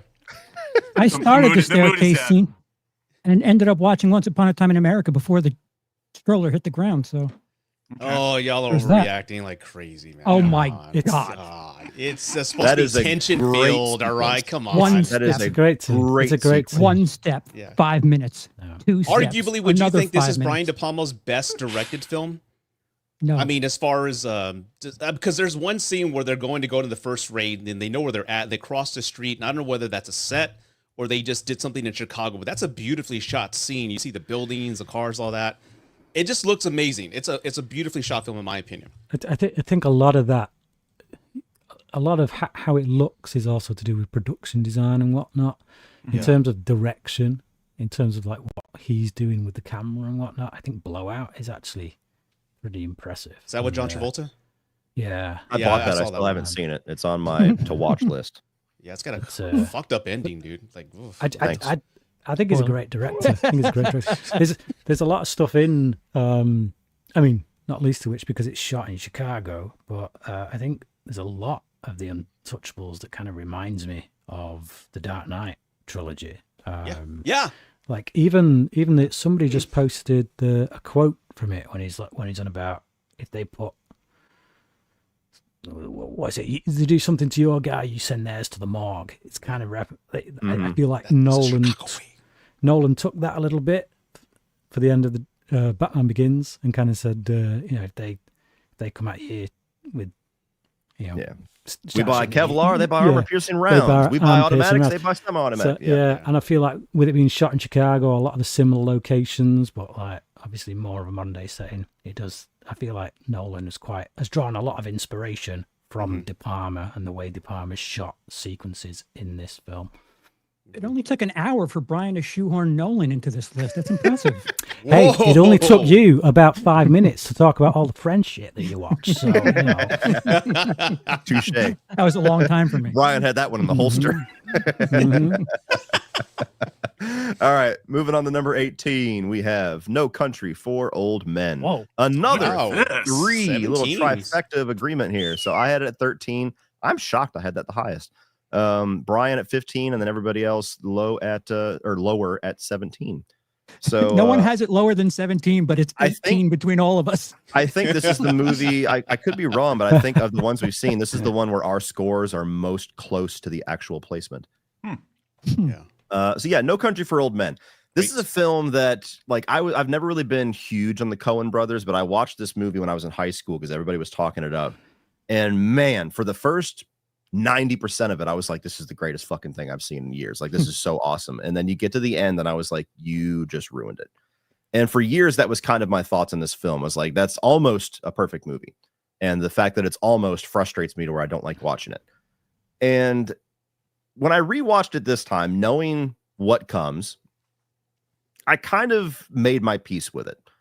I still think they should have adapted the book and give us an ending that's more cinematic and more, conventional. Maybe some people would push back against that because they like non-conventional, but having your protagonist die off screen unceremoniously and then just completely reverting to your third build character to be like the main character of the climax is always going to be weird. But when I watch it this time, I feel like they were trying to go for some kind of a thematic thing about like how hopeless this world is. And so it kind of just ends on this note of shit. Save me. What's the actor's name? Tommy Lee Jones. Tommy Lee Jones kind of just sitting there distraught and just kind of empty, like defeated. Well, fuck yeah, defeated, exactly. And so I kind of it went down a little easier this time. But the ending aside, I think it's incredibly tense. I think that Anton Chigurh, one of the best villains on screen for sure. And really, really intense sequences where it's just like, hey, flip a coin, let's see what happens. And you're just like, oh, fucking flip that coin, dude. So moments like that are great. The shootouts, even having Woody Harrelson's character come in like he's going to do something and then just, nope. It's a really great movie. So I think the ending is what's going to make or break it for you. I'm glad I kind of made my peace with it. But if they had an ending that I would prefer, this would be top 5 for me. Yeah, I'm completely fine with the ending. I mean, I haven't read the book, but people say it's exactly like the book. I think that's the problem. It was like afraid to deviate from the source material, and it's like it's two different mediums. Movies don't play the same way as books. And it may not land the first time you see it, but as time goes on, you appreciate the ending. And what I love about this is like I watch those like YouTube channels where like a psychologist analyzes these movies, and consistently all these psychiatrists and psychologists say that Javier Bardem's character, Anton Chigurh, is the most accurately portrayed sociopath on film. Just the mannerisms, how he carries himself, and just how he reacts. And he's like socially awkward and all those items. I find that fascinating. And that's probably why his character is still regarded as one of the creepiest and I guess evil characters out there, because he's just authentic. I think the film just does such a good job of making you invested in all of these characters that it is a rug pull at the end. And sometimes, you know what, convention's good. There's a reason convention works. There's a reason something's conventional, and then you can rely on it. And it's not one of those, oh, you just don't get it. Yeah, I do get it. That's the point. I get the point that it's making with that ending, but that doesn't make it any more satisfying viewing it. Like, you can, all your film school grads who are like very sniffy and stuff can applaud themselves because they get it. But it's Shots fired. I've been there. I was one of those film student grads. It's like I did used to be. I thought that was a jab at Charles. That's all. I'm a film school dropout, thank you. Always at least 1%. No, I actually graduated, but oh God! Woo! That was awesome. But the course I was on was full of these idiots, and it's just like, just because you get it, because you understand the language of this film, that's not what makes the film satisfying to me all the time. Sometimes it is, but not all the time. When I've been made to care so much about a character, and then I don't even get to see him get taken out, it's just I get what you're saying, but it's not satisfying. End of. But other than that, it's a phenomenal film, and it's this flipping close to being a 5-star film. But Miller's Crossing is the Coen Brothers' best film, and it's a banger of a gangster film. I think we said before this we in go the on to the chat. next movie, would y'all have taken the money if you were Josh Brolin? Would you have taken the money? I probably would have taken it the first time and not went back. Yeah. No, I don't know. That's one of those weird moral questions. I don't know what you would do in that situation, but I sure as shit would not have been back there in the middle of the night with a jug of water. No, that was a boneheaded move by far. Yeah, I'm with you, Brian. There is like this disappointment factor with the movie, even though you get the themes that the Coens are going for here with choice versus destiny and kind of the subversion of expectations that often seems like a clever thing on paper. And I admit the first time I watched it out of college, I saw it twice in one day. I thought it was amazing. It was so different. And watching it again, I thought for sure this is going to be top 10 material. I remember loving this movie. And when it got to that final act and Brolin's character is just unceremoniously dead on the ground and the camera just quickly moves away from him. And I was watching with my wife and Lindsay goes, was that Josh Brolin? I'm like, no, come on. No, he's on a revenge quest, right? Oh, that was Josh. Shit. Okay. Well, Tommy Lee Jones will do something. Oh, he's retiring. Shit. Well, okay. The movie's done. Perfect. Yes. Yeah, there's definitely unsatisfactory ending for me, but overall, that's what makes it unique and different. So I guess I don't know. I still love the film. It just moved down the list because of that disappointment. Mm-hmm. Does Beth Grant ever play a character that you don't just absolutely despise? Because she's the one that gives Josh Brolin up because she's an idiot. Oh yeah. God. I'm looking up who Beth Grant is. Miss Kettlewell from Child's Play 2, Miss Sparkle Motion from Donnie Darko, the bitch that gets pulled under the bus in Speed. Yeah, every movie she's in, she somehow ends up being some miserable bitch that fucks something up. Oh, she was the grandmother. She plays it perfectly. Yeah, okay. Yeah. We get random cartel guys like, oh man, let me hold your bag. So where are you going? And then she gives them the information, and then the next scene, Josh Brolin's dead. And it's like you showed up in the movie for 30 seconds and fucked it all up. Number 17, Copland. Yes, this one, another one where me and Rudy what the fuck? Fighting the good damn fight. Right. You're damn right. Rudy at 7, me just below him at 10. Then you got Charles at 16, Brian at 17, Adam really low down there on 27. Was this the first time watching? What the fuck is right? No, I saw this movie when it came out. It was like Stallone gained 50 pounds by eating at pancake houses. Like so brave, so powerful. He put that dumbass dent in his nose too, or what are we doing there? It's fine.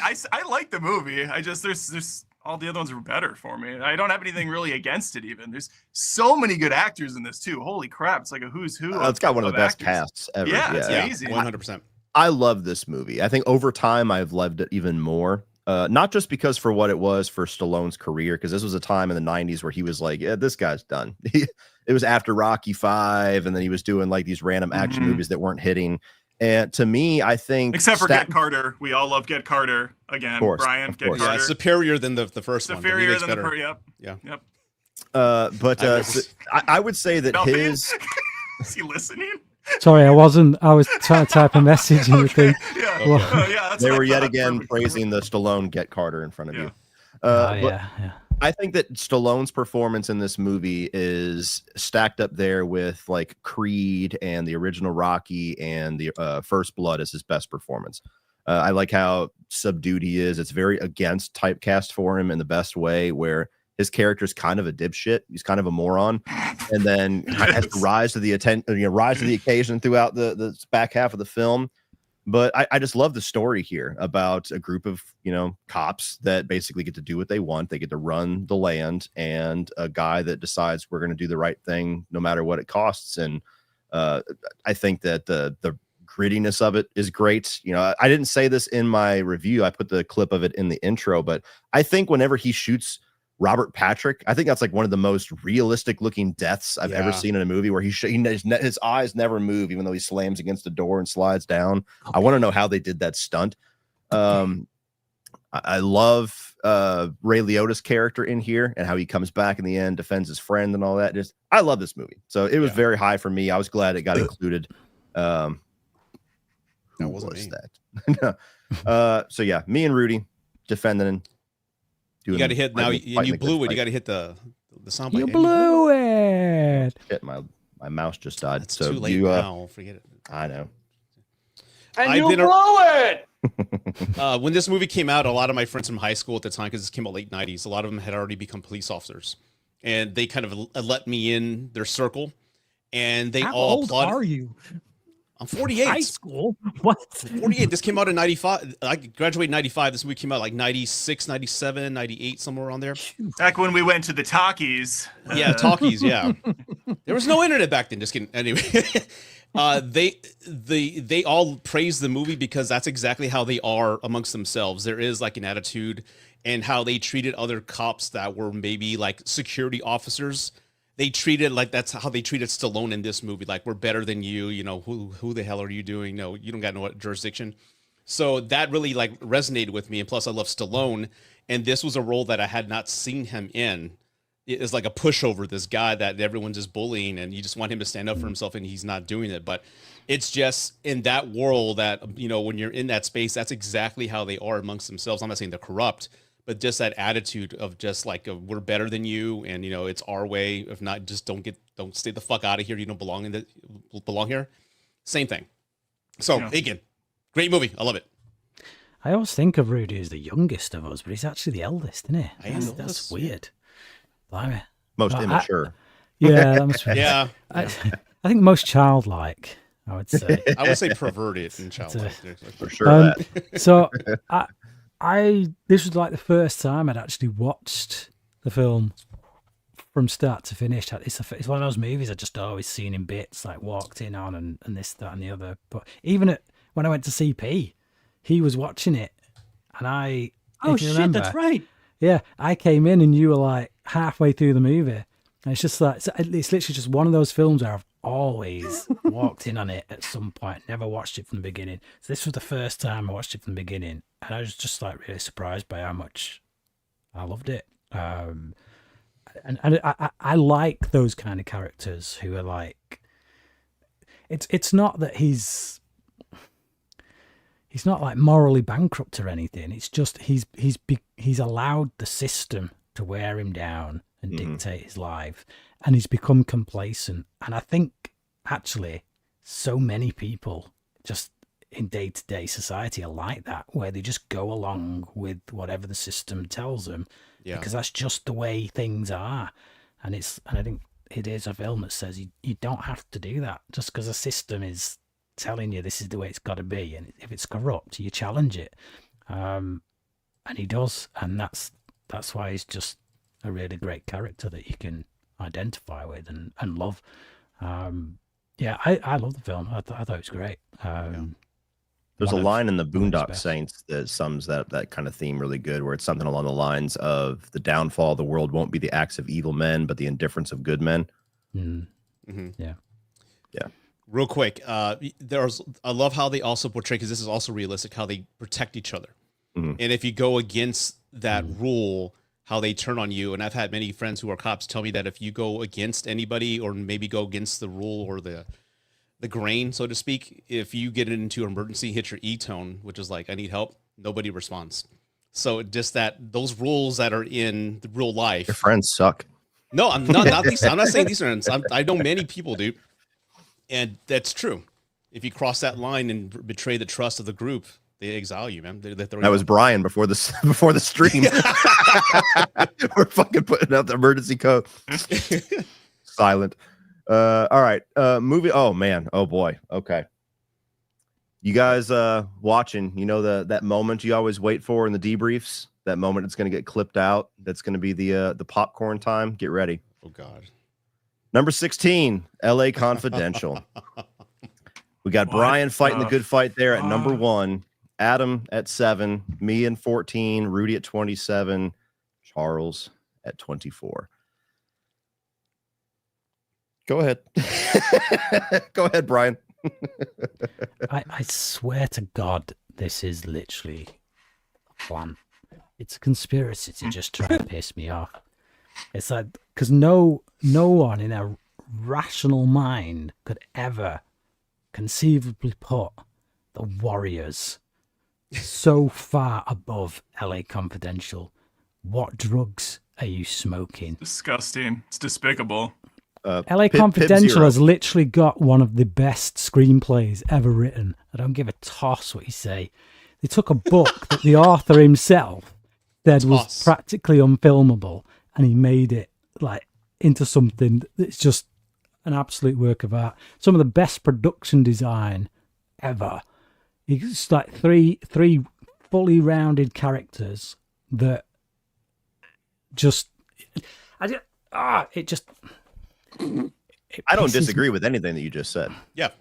I just love the Warriors for many other reasons. But I did have it towards the middle. LA Confidential is a movie that my dad always loved, and it was always a little too heady for me to get into as a kid, so I never really got into it and watched it. I think I watched it for the first time in my 20s and loved it, and rewatched it this time and loved it. It's great. This is where I would revert to that answer a lot of you guys have given about like it's just because it's on this list that it's that don't work for this one. Doesn't work. I don't play this bullshit nostalgia game with you people. No. I did not see LA Confidential prior to this. No. I watched it for the first time a week before I put my list together, and I was blown away by how good it was. And it's going to get better, Adam, on a second viewing.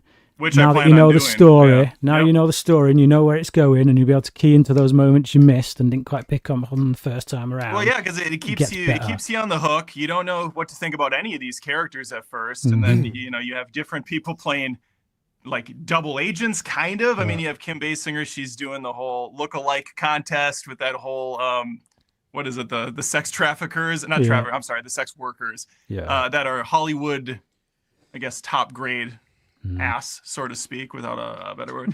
There's no Weinstein clients. That's exactly what I was thinking, actually. Yes.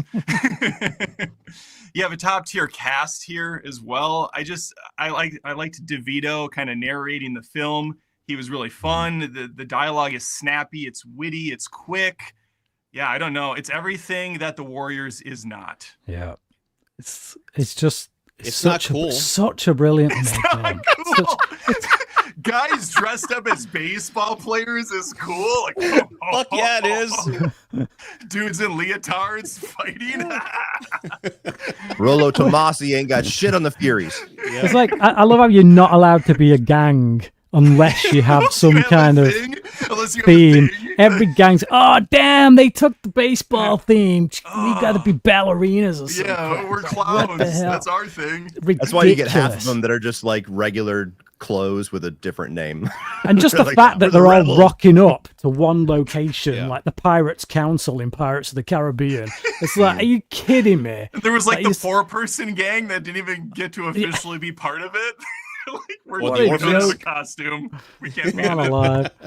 Well, look, for me, having it so low, it's a good movie. Like I said, there's not a bad movie on this list. They're all great. I had to approach this to get through the list as like, hey, which ones do I enjoy more? I enjoy The Warriors more. It's timeless. It's got a cult following. That's why it's simplistic. It doesn't require too many brain cells to keep up with what's going on. What does that mean? Renowned and loved by generations of men. How can it be and their timeless when all it's over dated the country? No one talks about LA Confidential. No one gives a shit about it. Okay, from a cultural standpoint, the Warriors are up here. So many people talk about LA Confidential. You can find LA Confidential at the dollar store for $2 in that bin. No one cares. LA Confidential's still my most watched video on the channel. Nobody cares. Loads of people care. I can't find any. Well, I can find about 80,000 Listen up, tuned into. Yeah. All right. We're talking about LA Confidential right now. And now we're back to fucking with me and Rudy for the second time. Yeah. So maybe Charles would like to chime in on why he had it so low and get this positioning of this movie is effing with me. It's not good. Excuse me. It's good. I'm not saying it's bad. It's not good. It's flipping great. It's one of the greatest movies ever made. It's in my top 20 movies of all time. Okay. I don't disagree with you, but I enjoy The Warriors more. Yeah. That's it. It's simple. As do I. Yeah. There's nothing. As well as Stupid let me see. Americans. As well as 13 other films. Yeah. Well, it's a first time watch for me. Charles, you've been quiet this whole damn live. Say something. First time watch for me. I don't know what I was prepared for, but it wasn't like this. Like I had no idea when it took place. So I didn't expect like this 50s noir thing. So I don't know. It's I'll have to watch it again, but I just wasn't prepared for what it was. I guess I was expecting something a bit more serious in tone. Sasso has spoken.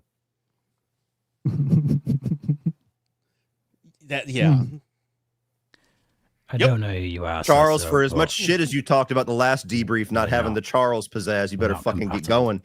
Take a Red Bull or something. Let's go. Give the people what they paid for. Come on. You don't want overkill with the fights here. Rudy's doing just fine right now. No, but again, all jokes aside, LA Confidential is a great movie. Me and my wife saw it again. I loved it. I mean, Russell Crowe, fucking badass dude. It's a great movie, but I enjoy The Warriors more. Yeah. I don't get the comparison between the two. I think they're vastly different films, as Completely Joey Sasso different. did. But This just just so happened to be on the list. LA Confidential is one of those movies for me where it's like I watch it, I'm like, yeah, that was damn good, and then it'll probably be years before I rewatch it. Yeah, just a matter of different taste. I'll never watch Don't The worry, Warriors Brian. again. Well, as with most films that we force you to watch. All right. Number 15. This one actually surprised me how high it made up on the list, and that's Donnie Brasco. Nice. So this is one I had it at 22, Rudy at 25, Adam at 12, Brian at 9, and Charles really high up there at 3. Wow. Donnie Brasco is one of those films that, you know, when you talk about gangster films, it's very rarely mentioned. And so I think it might have even been Charles that threw it into the hat whenever we were kind of talking about movies for this. And I was like, oh, yeah, that one. And so it's always kind of been that movie for me. Like, you kind of forget about it. But I watched it, and I'll tell you what I love. Huh? Forget about it. Forget about it. The big thing in the movie. Forget about it. Yeah. Sometimes it just means forget about it. The thing that I love about Donnie Brasco is that you take a character like Pacino's character, who's cold-blooded assassin, murderer, not a good guy, and through the context that we experience his character, you feel so bad for him. Like, you feel bad that he's basically being treated as dispensable by his own crew. You got Donnie Brasco in here, who's clearly fucking him over the entire movie under his nose and feels bad about that. And you're just waiting for that shoe to drop. And then by the end of the film, whenever he's leaving his girlfriend, he's putting all his jewelry away and stuff. You're like, oh no. That's what I really took away from this one, is that, you know, you get through the eyes of Donnie Brasco, you kind of see like this weird humanity in a killer. Rudy's gone, I guess. He's just gone. Yeah. His face is still here. The Superman Saturation a little high on that image there, Rudy. I gave him a lot of shit because he was on one of my lives and he did this to me. And he was like, well, I had to go to the bathroom. I'm like, no, you don't get to go to the bathroom. I didn't get my charger. You don't get to, here we go again with some drama bullshit with Rudy. What you have to tell us when you're going to leave. You can't just leave. There's a private chat. I just said, I'll be right back. No, I don't read the private chat because I can't see well. So now you're being discriminatory towards my vision.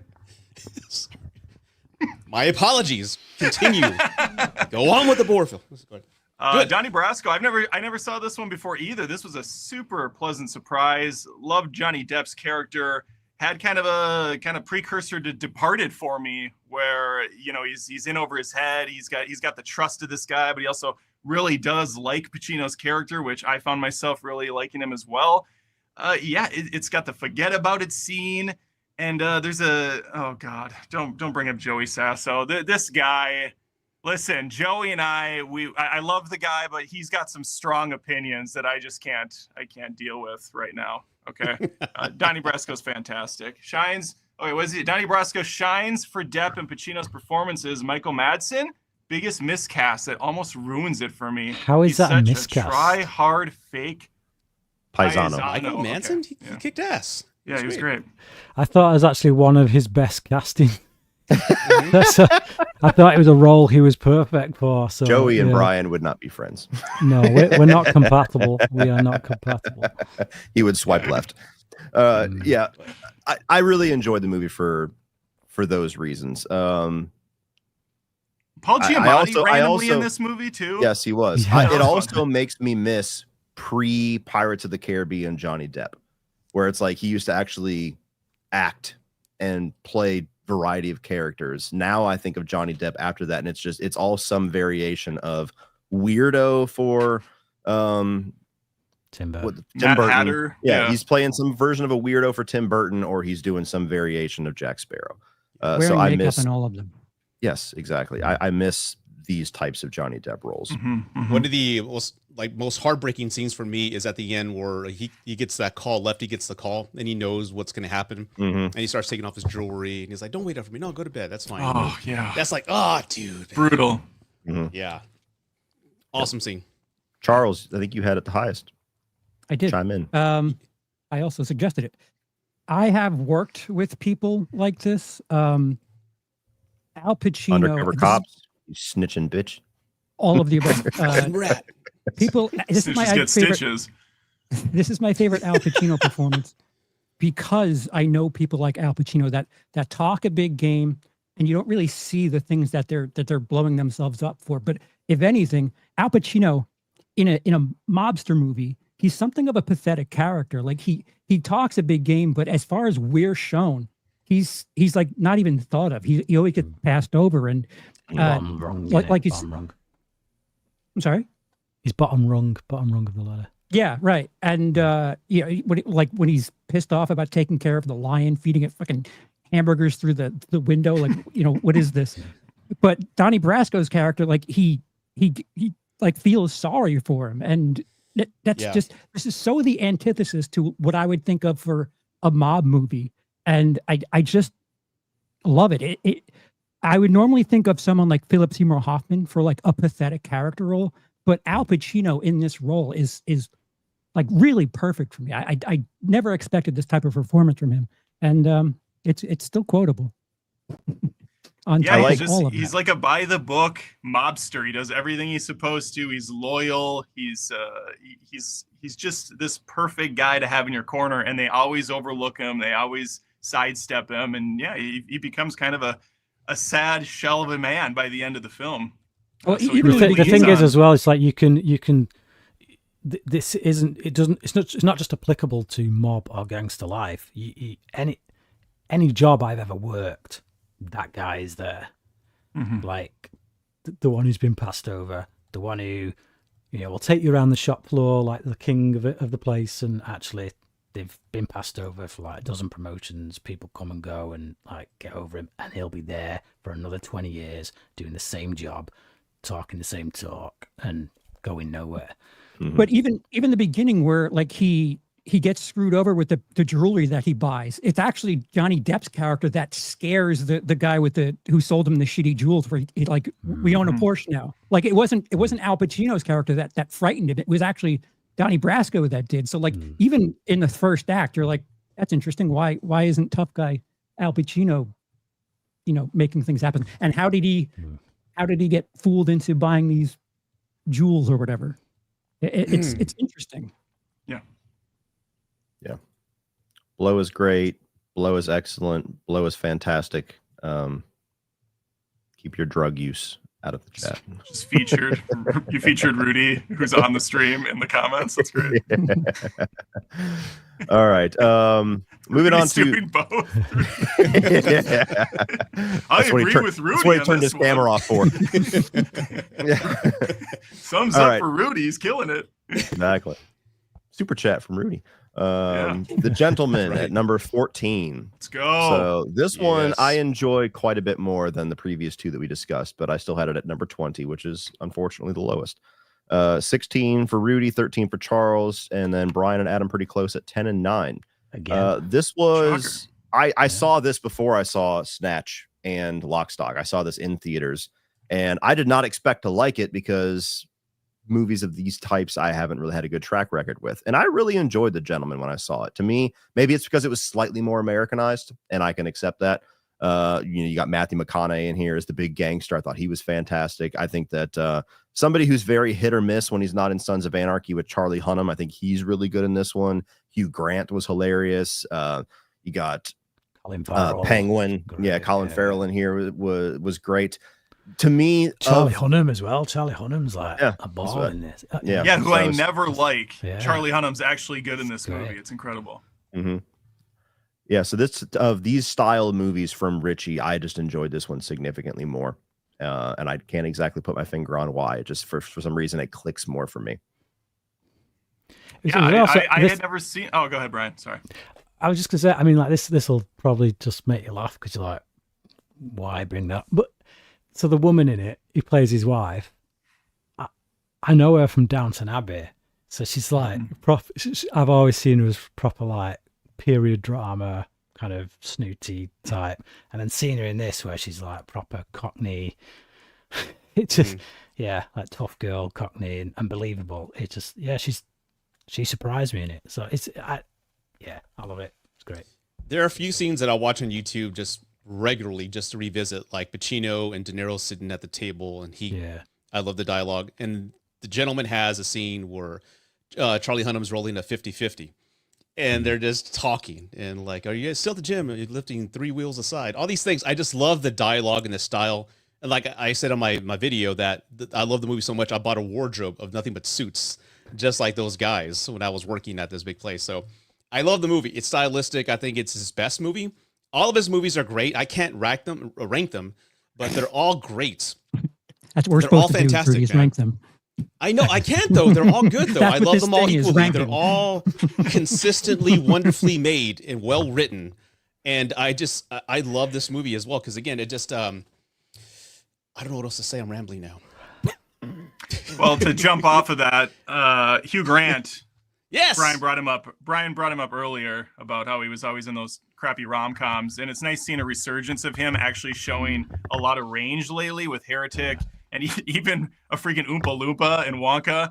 But this was another one I had not seen. There was probably 9 total on this list I had not seen before. And I had no idea it was even a Guy Ritchie film. I just saw Cody's list and I'm like, all right, let's watch The Gentleman. And within 3 minutes, I was saying, man, I freaking dig this. It feels like a Guy Ritchie movie. And then his name came up. I'm like, all right, I'm all in now. This is fantastic. I really dug how Hugh Grant's reading this whole thing to us as a screenplay really got me on the board, and then how it kind of all came together at the end. Not Michael. What's his name? Matthew McConaughey. Yeah. Freaking fantastic in this movie. Loved him as the owner of these underground drug surpluses that they can fight over. And Colin Farrell, I celebrate his entire catalog. So anytime he's in a movie, I'm all in. Yeah, he's great as the coach. I just love that scene in the fish and chip shop when those chavs come in and they're all giving it this. And he just owns them. It's like, because like, seriously, go into any fish and chip shop in Britain and you'll find those chavs. Just really? Like, they'll be hanging around outside. Chav is a wigger for the American audience. Okay. And I love how like Colin Farrell doesn't show up at least to maybe the end of the second act, he's halfway through the movie, and it just gives this movie an extra punch of this character. He brings another attitude, another sense of humor, and you just love that when he's on screen, he owns it. So yeah, Colin Farrell's awesome in this. Yeah. And so is the break dancing that they do in that one scene. Yeah. Flipping around for YouTube, coming up to the camera. Like, what is this? I want to watch this for an hour and a half. Good stuff. All right, moving on to number 13. We might be talking a bit on this one. Boys in the Hood. Echoing the Warriors here. Me and Rudy fighting the good fight, and these uncultured bastards trying to bring us down with 14, 23, and 26. Yeah, Adam, I'll give you a pass. I'll give you a pass. Brian and Charles trying to bring it down into the depths. I really liked it. I know. Much like with a Bronx Tale, this is a movie that it's all about the father-son relationship to me. Like you can very easily categorize it as just a South Central LA crime film or whatever. But for me, this movie's much more a father-son like character study type movie. And I think like of all of the movie characters that constantly get acclaimed as like best movie character of all time, you talk about Rocky and Darth Vader and the T-800 and everything like that. If I was to do a list of like top 20 movie characters of all time, Furious Styles would be on that list because he reminds me so much of my dad. Not that I grew up in an area anywhere like this, but the same types of lessons were always between my dad and me, where it's like, you're going to watch them without somebody like me in their life. And you're going to see what's going to happen. One day you're going to come back and say you were right. And I'll be damned if that didn't happen. And that's very much what it is for here. Like from the moment he gets dropped on his dad's doorstep, and something as simple as, why don't you boys break up these leaves for me? Oh shit, I do that. Oh, I guess I gotta get my son to do it. And damn, your daddy's mean. Like things like that. There were so many moments like that in my childhood where it's like I gotta mow the lawn, everybody else is going off and hanging out. And it wasn't for surviving the street reasons, it was just responsibility reasons. But you grow up and it's like, man, dad's mean. And then you grow up and I'm a dad now. And I'm like, get your ass out there and mow. And so there's so much about the relationship between Lawrence Fishburne and Cuba Gooding Jr. that just it means a lot to me because it's nostalgic for like my own childhood in weird ways. Yep. And going back to kind of revisit what we were talking about with Menace to Society, I'm very much in the camp of Brian, where when I experience this type of story, I like having that little glimmer of hope there, which is just the presence of a father, which is a whole other dialogue we can get into and how that impacts, certain communities and things like that. That's still a heavy topic, even politically today, about absent fathers. And, I'm somebody that experienced it firsthand, where if my dad wasn't in my life, who the fuck knows what I would have been.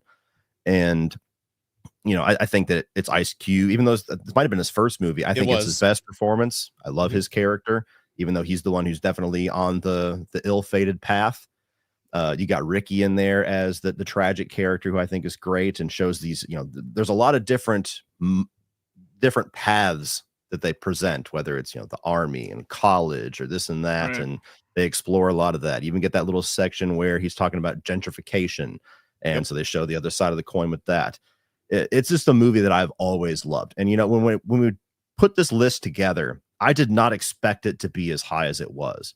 But when I watched it this time, I was like, I love everything about this. Like, this is one of the movies on this list that just like, it makes me emotional when I watch it. And yeah, I think this is the only movie out of the 31 where I was actually like tearing up at the end. I was like, God damn, this is a freaking good movie. And not to simp for Rudy, because I would never want to do that, but I was pretty quiet earlier when Brian and him were going at it about Menace to Society.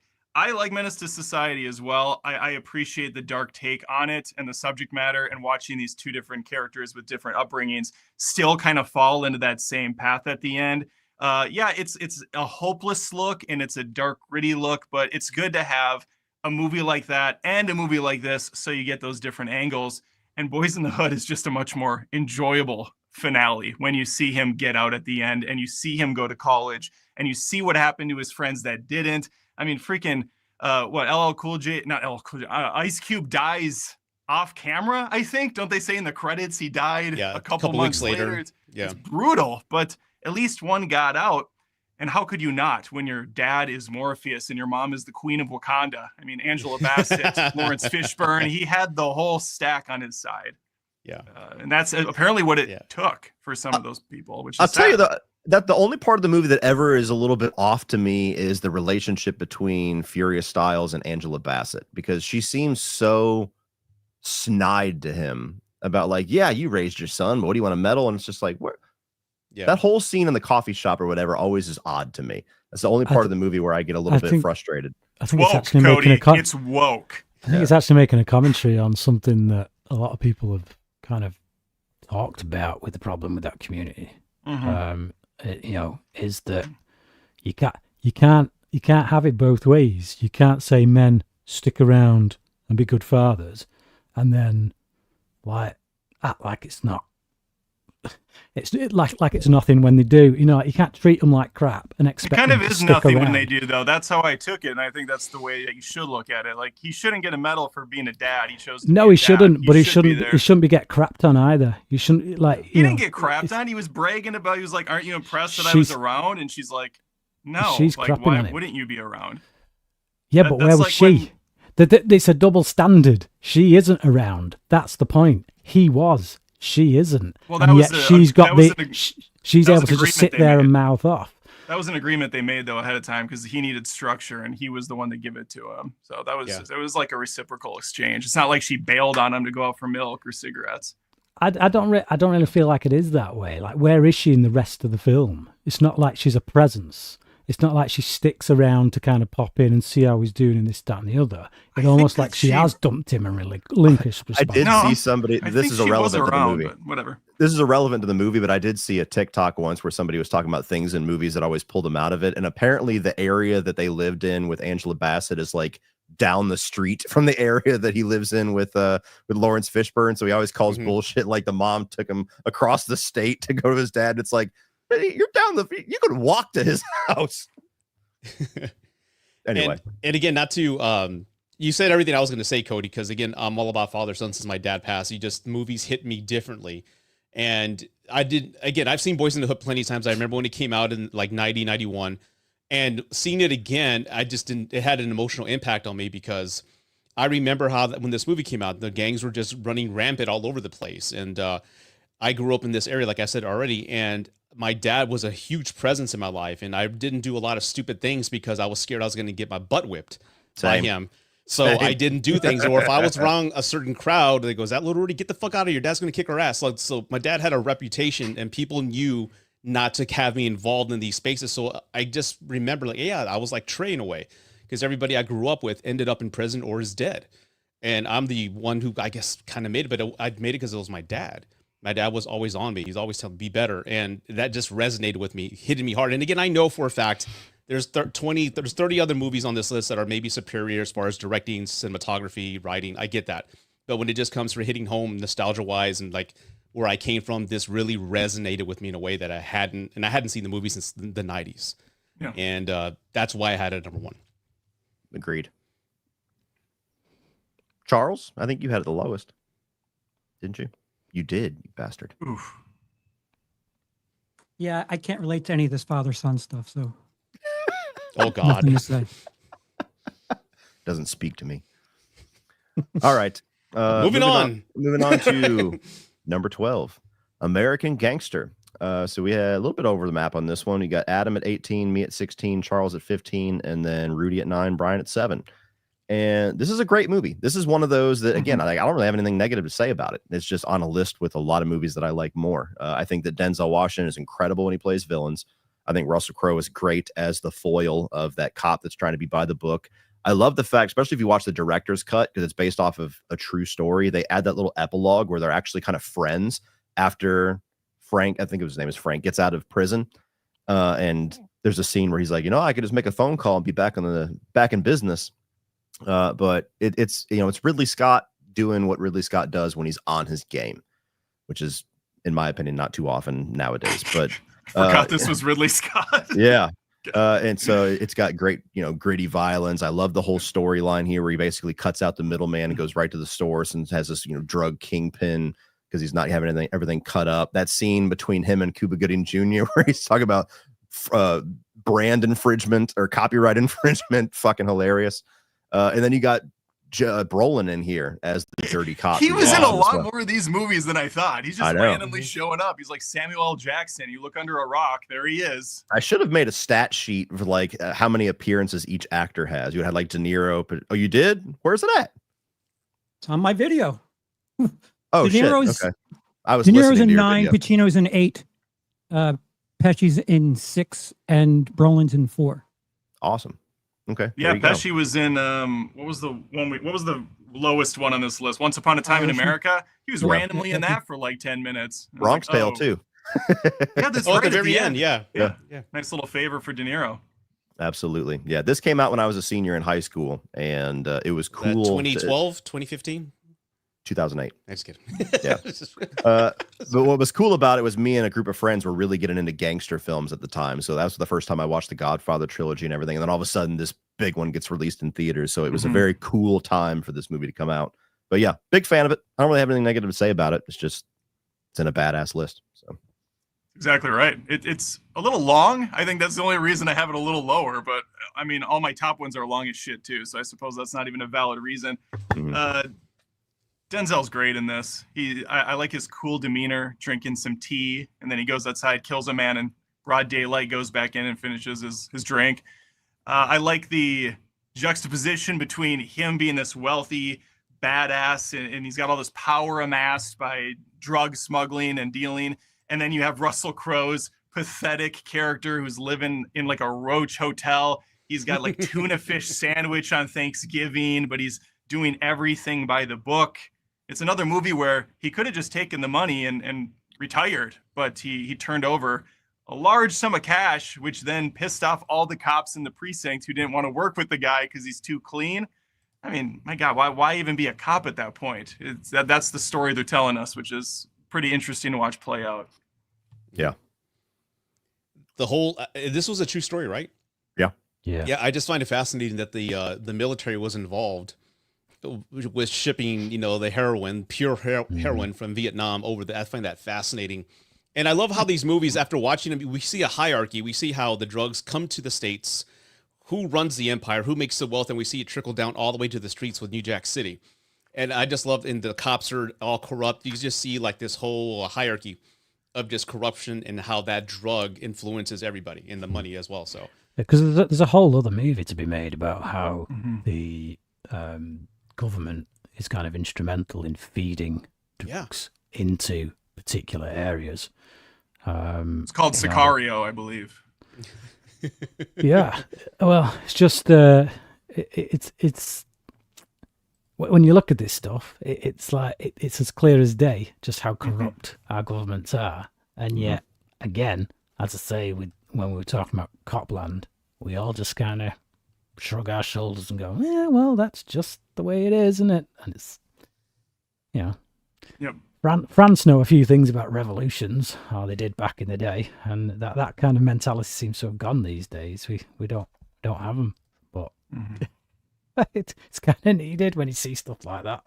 But yeah, I love American Gangster. I like movies that are good, but that also take me to a time that I didn't live in, because I will never be able to experience that time period other than through vicariously living it through a movie.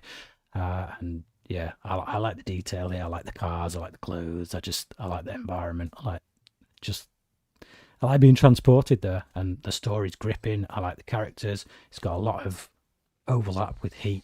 Those two kind of character types going up against each other. Yeah, it's a great film. All right. Moving on to number 11. This is one that we had quite a bit of disagreement on. We have Casino. So this one, Adam's number 2, Charles number 4, Rudy number 5, and then me and Brian, the negative Nancy's on this one at 23 and 26. Ooh. And all I'll say about Casino, like, this is a movie that I think is very good. But again, if we didn't have Goodfellas, I think, to compare it to, I might be a little softer on it. But when I watched this, I think it's well made. I really enjoy the first half quite a bit. I think it's cool getting into like the casino culture and everything. Once it becomes a story about De Niro being a cuck to Sharon Stone, that side of the movie just goes on for so long, and she's so inflammatory, and she's like, great performance, but her character is just so inflammatory and so obnoxious, and De Niro is just not the type of character I expect from De Niro, where he's just like, oh, well, whatever, I guess, go fuck my friend, I'll just go to work. And it gets a little cumbersome for me. I feel the length on Casino in that back half so much. But it's really well done. Like, every time I watch it, I'm never sad that I'm watching it. I never turn it off and go like, ugh. But it's not one that I enjoy rewatching near as much as, how many 20 something movies on the rest of this list. So that's kind of me speaking my piece on Casino. Brian, you had it pretty low too. Yeah, it's a very good film. It's just, you know, it's very well made. It's beautifully shot, brilliantly acted. You can't escape that Goodfellas comparison, because, you know, a lot of the same actors, a lot of the same style. It's the same kind of style of editing, and it just feels like it's cut completely. So how close is Dark Knight to Batman Begins for you then? Just curious, because they're very similar. Well, actually, if you look at the tone of those two films, they're very different. Oh, very different. Sorry. One of them's orange looking and the other's blue looking. The other one's blue, exactly. One's more of a crime thriller. One's more. The other one's got Gyllenhaal. One's more of a crime thriller. The other's more of a comic book supervillain kind of typical kind of comic book kind of movie. Can't turn his neck in one of them. Yeah, it's got a completely different tone to it. So yeah, I just and those films exist within the same world, so you would expect some overlap. Whereas this is a completely different film. It's not meant to be like a sequel to Goodfellas. It's just so when you get that, you just think, meant to be a sequel to Goodfellas, why would you treat it as if, oh well, Goodfellas exists, so I've been there, done that, seen it already? Why? It's like you're missing the point. Joey. It's like you're completely missing the point. Yeah. It's like you're trying to build some kind of straw man in order to have an argument with me. Words at me, straw man, all yeah, steel man. I don't care. Don't push the goalpost back. I don't care. I don't care either. It's Don't just, get into ad hominem What's going on? attacks. Gaslight me, bitch. All right. Stop. I'm not going to get in to this just because people in the chat going, "Oh, CP, you've not had a fight with Brian. Let's have a fight with Brian." I'm not interested in any of that nonsense. If you want to see us fight, Well, tough. just don't It's not going to contradict happen Send a because super I'm chat. not there. Right? It's I had Casino very It's a- high it's on a- my list because it's it- awesome, and I like Pesci going full Pesci, which he does in Goodfellas. I think he's so good in this as a bull in a china shop, just absolutely disrupting the casino. You got De Niro, who I don't think it's fair to characterize him as simping for Sharon Stone. I think he likes control. He likes his image. He likes everything clean. All right, that's why he goes on TV later to do the whole casino showman guy, and he really just wants to make this dirty casino as clean as possible. And Pesci is not interested in any of that. He wants to disrupt it all. He wants his own franchise. And I love that they're both dual narrating. That was something that really stuck out. Hearing these guys and how they think from different aspects, really refreshing. And it's been done in other films, but this was the one that stood out for me the most. Now you guys can fight again about Batman if you want. Cute touch. That I'm Joe just Pesci. I'm always gonna watch Goodfellas before I watch this. Yeah, no, that's the fine. thing. They're both. I actually mean, you're prefer- talking about two like 10s for me, so I don't have a problem. I prefer Casino because it's just so there's more energy to it. And again, with all the gangster movies we've seen, where do they take place? The gritty side of the ghetto or New York. This has the sparkles of Las Vegas, and it's a different More narrative. Some of the energy kills, means more sex for those that haven't experienced Rudy before. okay, but I would urge all of you, like Bill Burr loves Casino. Go watch a clippings of like his rants on Casino. They're fucking hilarious. And I love what he says about the relationship, like you said, Cody, the one that got you annoyed. He goes, I love it because it's like that relationship every man has before he marries his wife. Mm-hmm. It's like we all have that one toxic relationship. And it's true in a sense, but it's real. And there's a lot of people who are like that. They just don't want to let go of each other. They're just so toxic. But anyway, beside that, the kill with Joe Pesci and his brother, I think that haunted me for like a few weeks after I saw it. Because at the time, it was just so brutal.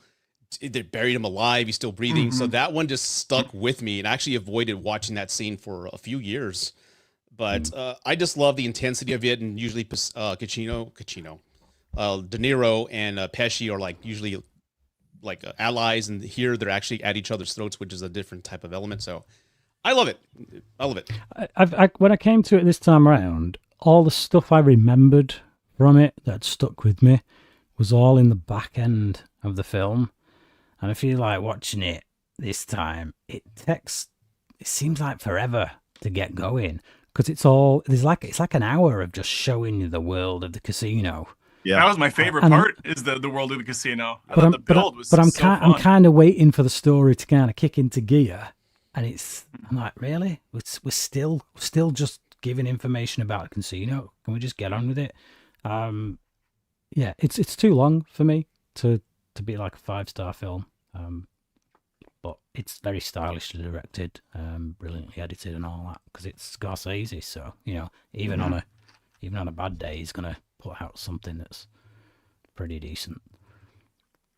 Very cool. All right, moving on to number 10, we have Sicario, and Brian had this one pretty high. Everybody else is right there in the middle. So Brian at 4, Charles and Rudy at 12, and then me and Adam agreeing at 15. Mm-hmm. And this was not a first-time watch for me, but it might as well have been, because the first time that I watched this was one of the first years of YouTube where I tried to like be professional and watch all of the Best Picture nominees. And I think I got through like 3 of them, and I was like, I tap out. Like I don't remember what year it was, but there was this so long, slow dialogue, and I was working. Let me at the talk time about too. Halloween 6 now. Yes, exactly. When I was working at the time, I was always like anything long, I would always end up falling asleep because I was so deprived. So Sicario, I remember loving the end of it, and I think I was dozing off in the middle, and so I just never quite connected with it. So I watched it this time, and I was like, damn, this is good. Yeah. So it was much better watching it this time versus the last context, but very intense movie. I mean, as soon as you open it up and they're pulling dead bodies out of the walls, and it really shows the brutality of like the cartel. And like you said, Adam, earlier, having Emily Blunt as kind of like that stand-in for the audience to kind of see the lack of morality in this world is really good. And the 2 characters of Brolin and Benicio del Toro are badass. leading all the way up. I'd put this higher on my list if Emily Blunt's American accent wasn't so bad in it, but I still love her in the movie. She's like whisper talking through all of it because she knows she can't hit those right pronunciations. Gotcha. I'd have to rewatch it. That might be fair. Yeah. But yeah, I just really liked it. You know, it's not necessarily a movie I think I would rewatch very often, but it's one that I'm glad that I revisited and got a newfound respect for. So it was very good. That border scene is just intense. Oh yeah. And the score, I play that every day in my work mix. I love the score as well. Well, even the last scene between Del Toro and Emily Blunt is tense, where it's like, you know, he really doesn't want to do this, but he's like, you're going to sign this or you're going to die. And she's trying with everything that she can to be the moral one, and then just can't. You can't do it, or it's going to be it. So it's very well done. Brian, you had it at 4, I believe. Yeah, I love how people take my words and twist them. What happened? It's like Brian says he can't give 5 stars to a movie that's too long. Yeah, I'm not saying I can't give 5 stars to a movie because it's too long. That's not the only reason. It's like if I'm feeling that running time. Yeah, too long is subjective. Yeah, you wanted it to get to the point faster. That made sense. Yeah. There's 4-hour movies that don't feel too long, and there's 2-hour movies that feel too long. What I want is whatever the screen time is, I want you to use it in a way that is wholly satisfying. If I'm there looking at my watch going, can we get there faster? It's got nothing to do with the length. It's what you're doing with that. Oh, that sounds so dodgy.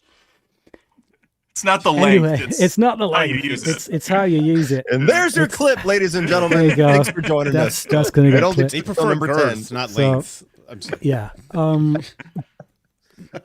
The girth of the story was just cumbersome. You need a thick story.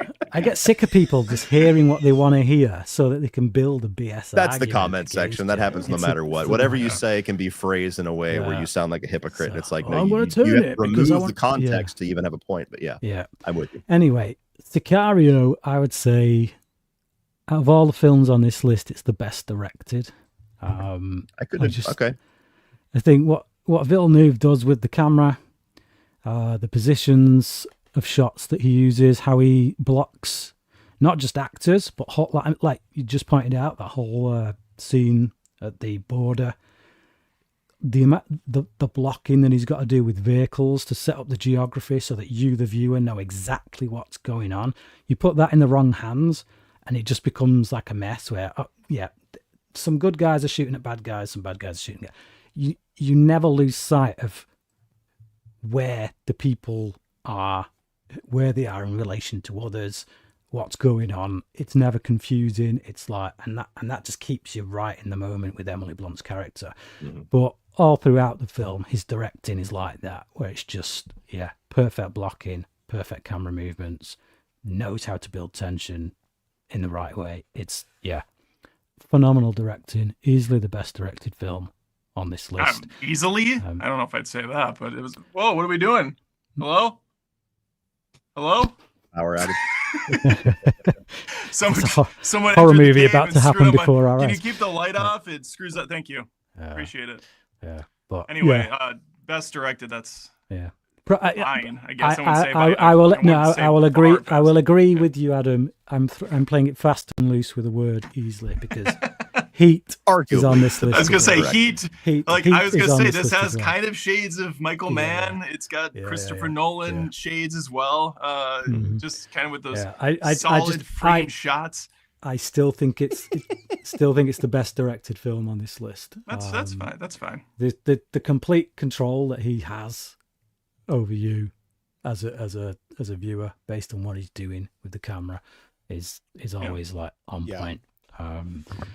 But I just think it's a phenomenal film. One of the best looking films as well. Roger Deakins, my favorite cinematographer, absolutely nails it with this. Just there's barely anything I can say about this film. I would say No Country for Old Men is a gorgeous looking movie too. Out of all the movies I went back and watched, like, damn, this looks really good. I know it is newer compared to some of these films, but I would say it's another one where the direction was, we didn't really comment about how well they shot that thing, but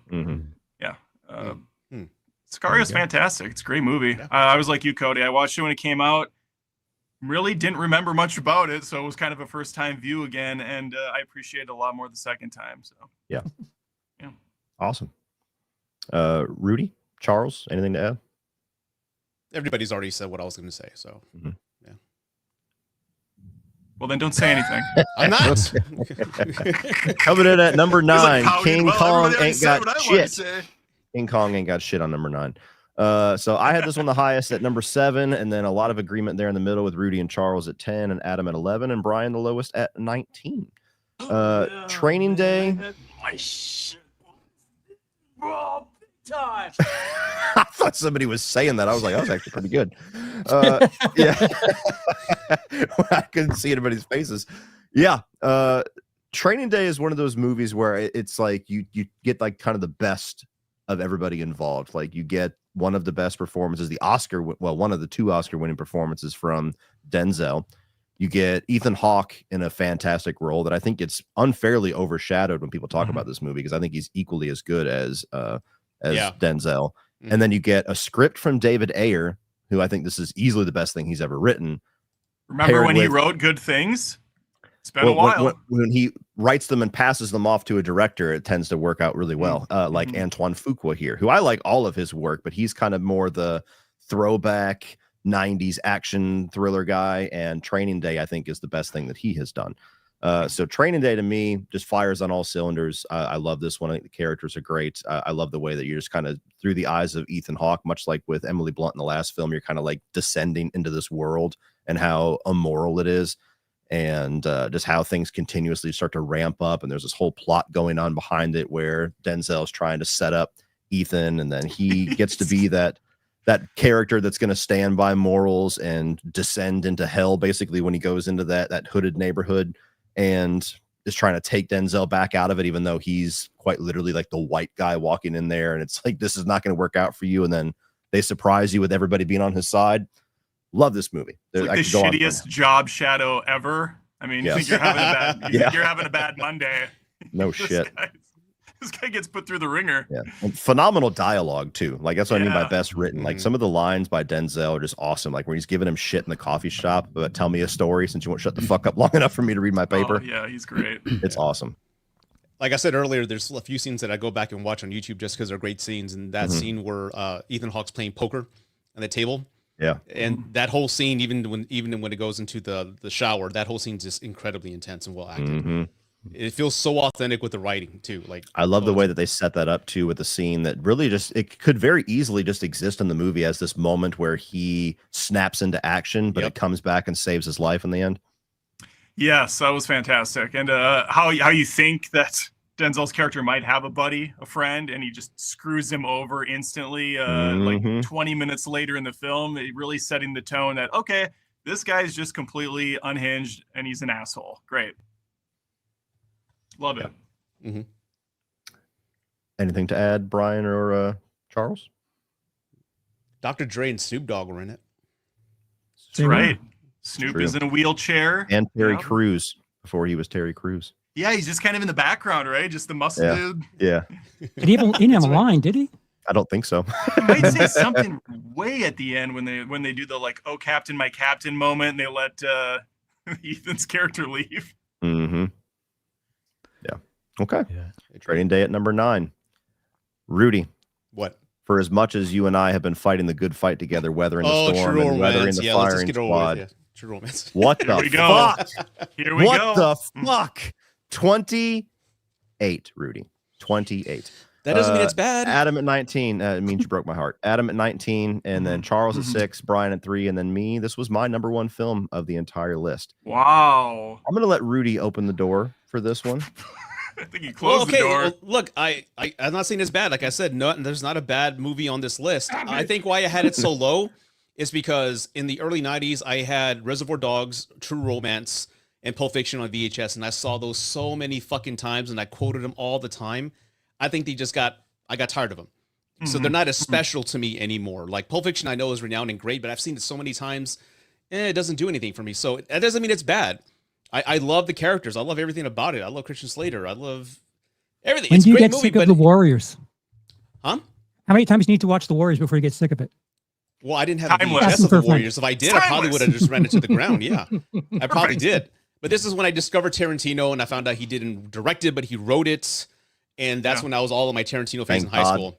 Because Yeah, for as so- much as I love Tarantino, I don't think I would have liked his version of this.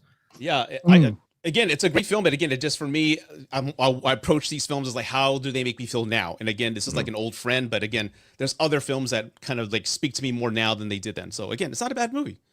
So I fucking love True Romance. True Romance is probably in my definitely in my top 10. It might sneak onto my top 5 of all time.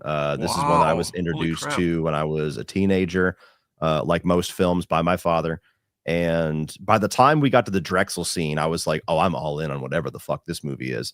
And this to me is like some of the best showcase of how, like, especially early Quentin Tarantino was just so brilliant, where you get all these isolated sequences that are tied together so well. This movie very much is very tight with its storytelling, where everything that you see has a cause and effect that leads to the next scene, leads to the next thing. Like there's never just a random thing thrown in. Even Brad Pitt, as seemingly random as his character might be, there's a purpose for him that gets the gangsters where they need to be.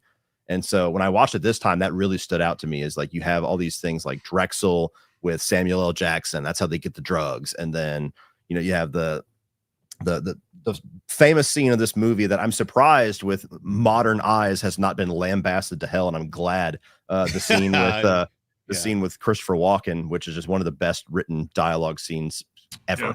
And Christian Slater as a character is awesome to kind of watch his getting way over into his way above his head and almost suffering extreme consequences for it. And all the different side characters in here, like Michael Rappaport, like I said, Brad Pitt, a number of others that might just show up for a scene but are so memorable. Or not show up at all. Pour one out for Val Kilmer as Elvis. Even that I think is brilliant. So yeah, I love this movie so much. Brad Pitt's in it for a little bit. Remember? Yeah, he said that. Yeah. Oh, sorry, my bad. Yeah. I wasn't listening. Pay attention, please. Smoke a bowl? I was typing something. Sorry. Hey, please pay attention. Thank you. Yes, sir. There you go. Cody's in the Shoot him, Eric. chat. Don't mind him. He's in the chat. Yeah, I don't have anything else to say. Like, this is a perfect movie for me. I think it's phenomenal. It's my favorite thing that Quentin Tarantino has done, even though he didn't direct it. If he would have directed it, the movie would have been out of sequence, and Christian Slater would have died at the end, because there's a director's cut where he dies. And Are you not a I love Quentin Tarantino. Oh, okay. I love Quentin Tarantino. I just think that this version with Tony Scott's style and the way that he worked the story to be in sequence, I think is the way that I always would have preferred the movie to be. Whereas if there was ever a cut of this where Quentin Tarantino reshuffled it the way that he would have done it, I've read a lot into how he wrote the script. I don't think I would have liked the movie as much. So maybe that's a hot take, but I have probably the hot take here. I have a twist for you. I think I really like True Romance. I do think it's maybe a tad overrated, but the one thing that keeps me from loving it even more is I'm not a huge fan of Patricia Arquette's character in this film, and I think it's just because I'm not a big fan of Patricia Arquette. I think if a different actress played her, I don't even know how, because her character is just kind of like a Harley Quinn almost, just really kind of out there and a wild card of sorts and very smiley and carefree. Yeah, she doesn't do much for me. Everything else does, though, 100%. But she's the main character, so it's kind of a problem. Shout out to Gary Oldman, man. The guy's phenomenal. Gary Oldman's phenomenal. They're all fantastic. It's just, I have a Drexel T-shirt that looks like a rap mixtape. It's awesome. I think I don't know what came out first, but it was within like a year. Dracula and then this movie came out around the same time, and just to see the range that he was doing, and then The Professional, like the guy was just killing it in the early 90s, man. Still is, but fucking awesome.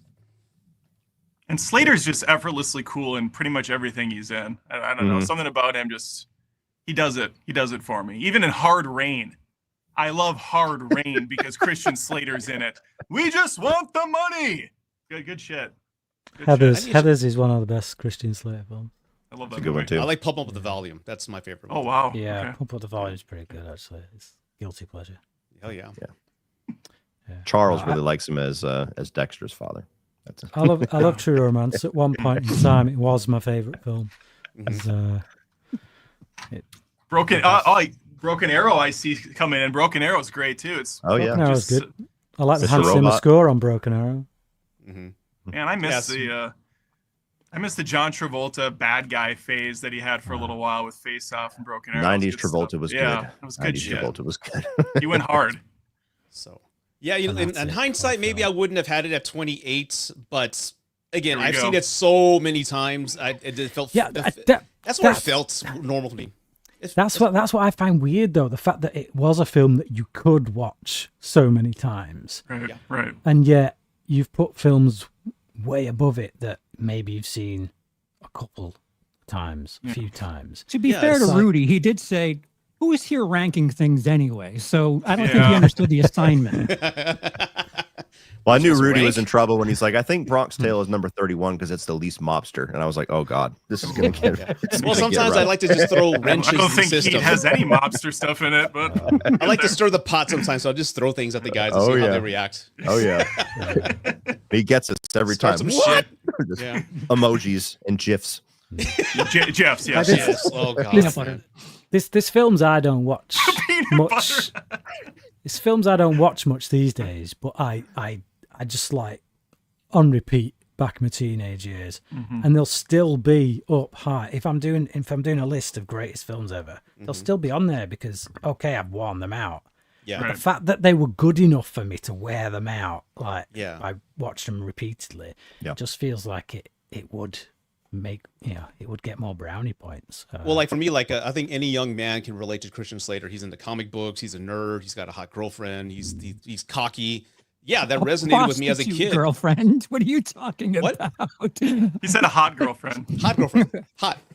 Well, Hot she's girlfriend, also yeah. a prostitute, I He's guess. in too. love. They're Job crazy in love. qualifications, that's irrelevant. She's hot. Yeah, he's in love and crazy. But as he got older, I'm now a dad. I got 3 kids, so I see things differently. It's still cool, but like I said, it just doesn't land on me the way it did when I was a kid.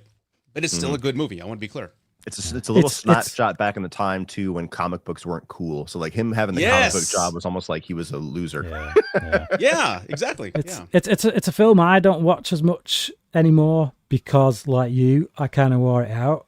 But when I do go back to it, I'm always like, man, this is why I loved this film. It's like it all comes back. James as to why Gandolfini, we didn't even mention him. Yeah. One scene, Oh, awesome. Yeah. It's great. He dies hard too. That whole dialogue Yeah. he has about the first time he killed, like, yes, it's. I love it. I'm gonna go watch it right now. Great film. Coming in at Plus, number. you know what? It does have sex in a phone booth too, so we do get a Does. little bit of that. Mhm. Does. Not Does. stairs, but Elvis. close of all. second. Coming in at number 7, we have The Town. So this one a little bit of a split. We got me there at 6, Charles at 8, Rudy at 11, Brian at 14, Adam at 16.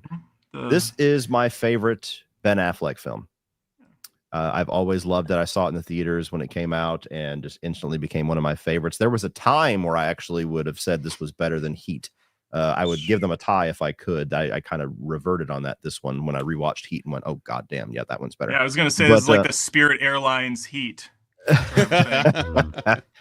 Wouldn't go that Good, far. but But no, yeah, The Town, I love it. I love the characters in it. I really like the setup where you have Ben Affleck, who's kind of the moral one in this group and starts to fall for the person he's trying to see if she knows anything about them.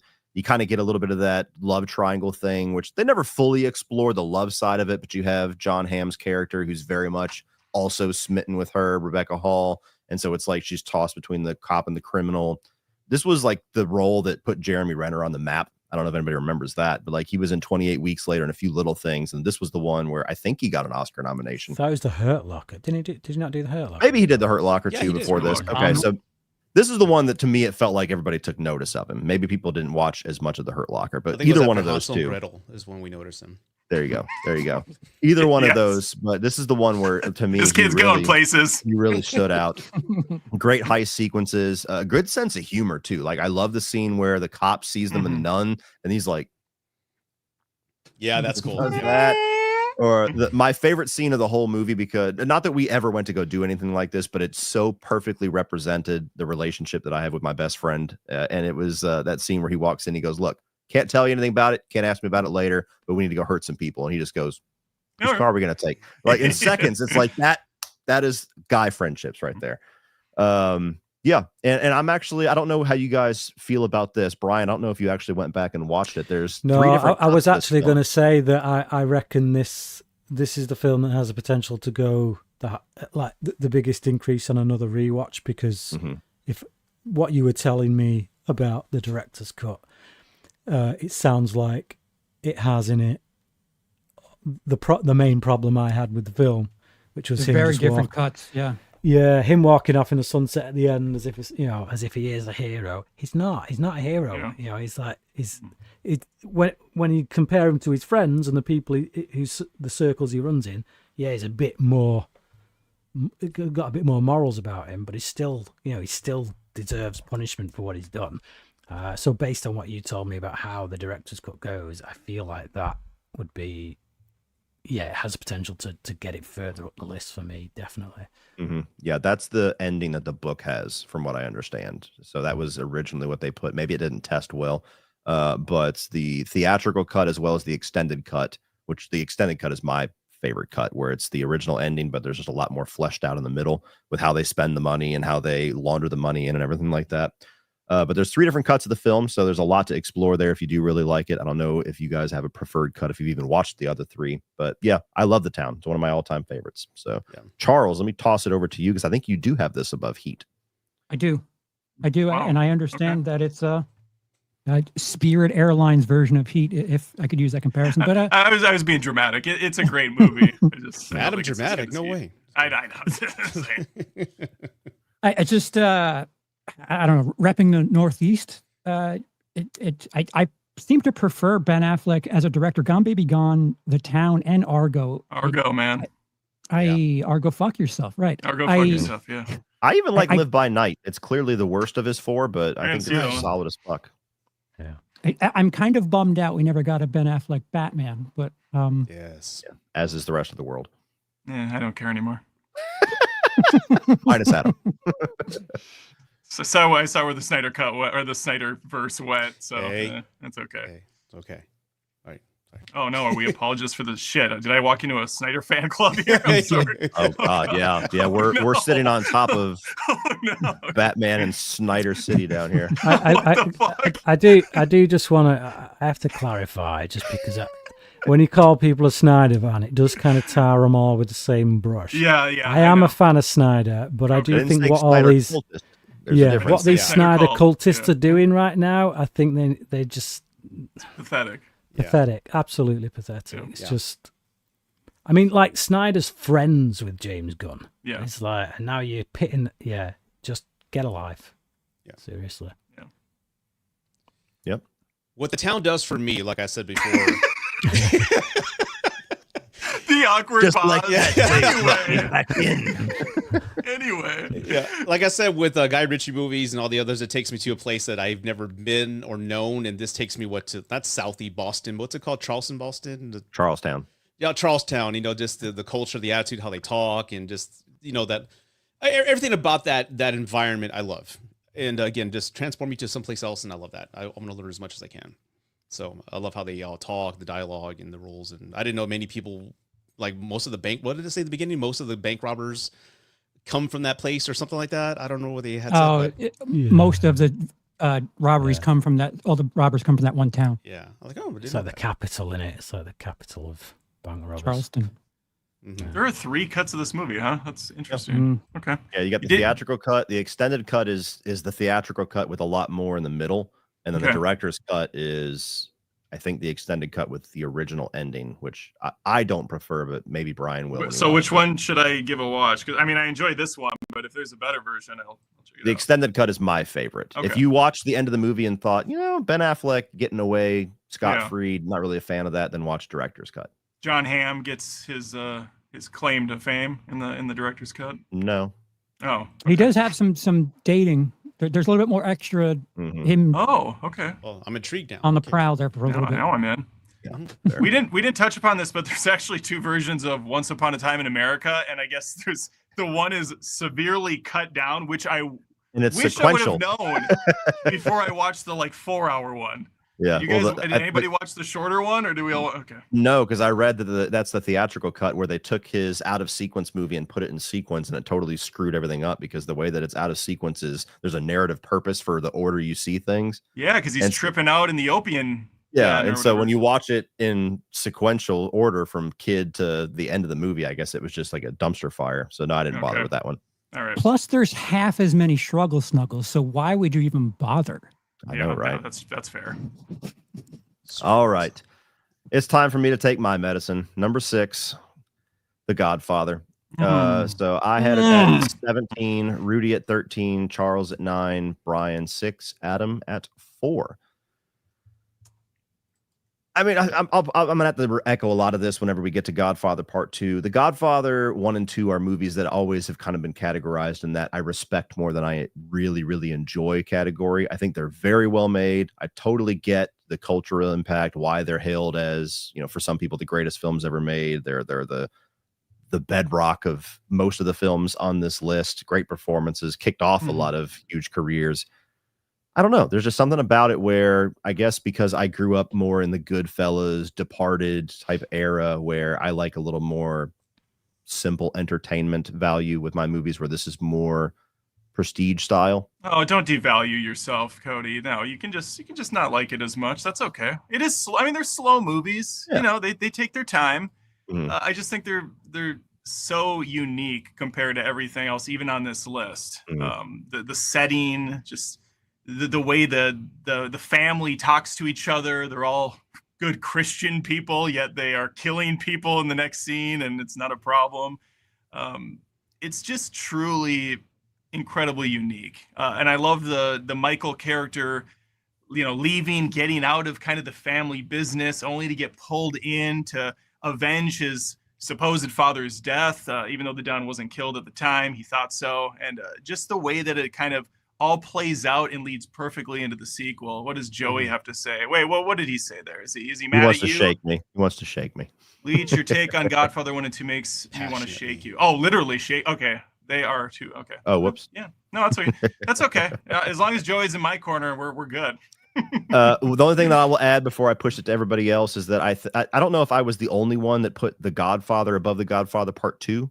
No, I did as well. Me and I Brian. did. Okay. I put it above the second as well. Oh, okay. No, Never mind then. Never mind. Never mind. CP's got the No, hot take. But no, I put two above for the one, sorry. longest No, time. it's not a hot take. It's just I went back and forth like 50 times. Like I don't know. They're both basically one movie to me, so I didn't really care at the end of the day. It's one of those classic debates, which one is better, and for good reason, because they're very close, which is why I literally had them next to each other. But this time, I used to always say The Godfather Part 2, because I think I liked the De Niro stuff. I don't want to get too much into that one yet. But when I watched it this time, again, not to be a broken record, the father-son stuff really spoke to me a lot more in this one, where you kind of watched Don Vito, like, really begrudgingly seeing his one son that had the out to not be in this life get sucked into it, and that to me was just stood out a little bit more in this one. Anybody got anything to add, or you want to just roll into the next one? I'll probably talk a little bit on it once we get to Godfather Part 2. The video game is pretty cool too. Yeah. I love how the movie gives us a perfect example of it's not personal, it's just business. With the fact that, they offer Vito, like, let's do this, but he doesn't want to do drugs, but he's got all the connections, and they try to out him. So that's like the perfect example of that world of what it means. Like, it's not personal, just business. I love that. Yeah. All right. Well, right above that at number 5, we have Godfather Part 2. Me and Brian in agreement there at 18, and then everybody else way above us with Adam at 5, Rudy at 4, and this was Charles number 2. So they ended up right next to each other, as they usually do, even with the averages. Again, just echo a lot of what I said about the first film. Respect the hell out of it. Totally acknowledge how great it is. I think when I watched them this time, there was a piece of Godfather 2. There was a piece of Godfather 2 that felt slightly redundant after watching 1 and then immediately going into 2. Maybe it's because, as Adam said, you watch them as one whole movie, and that makes a little more sense, I guess.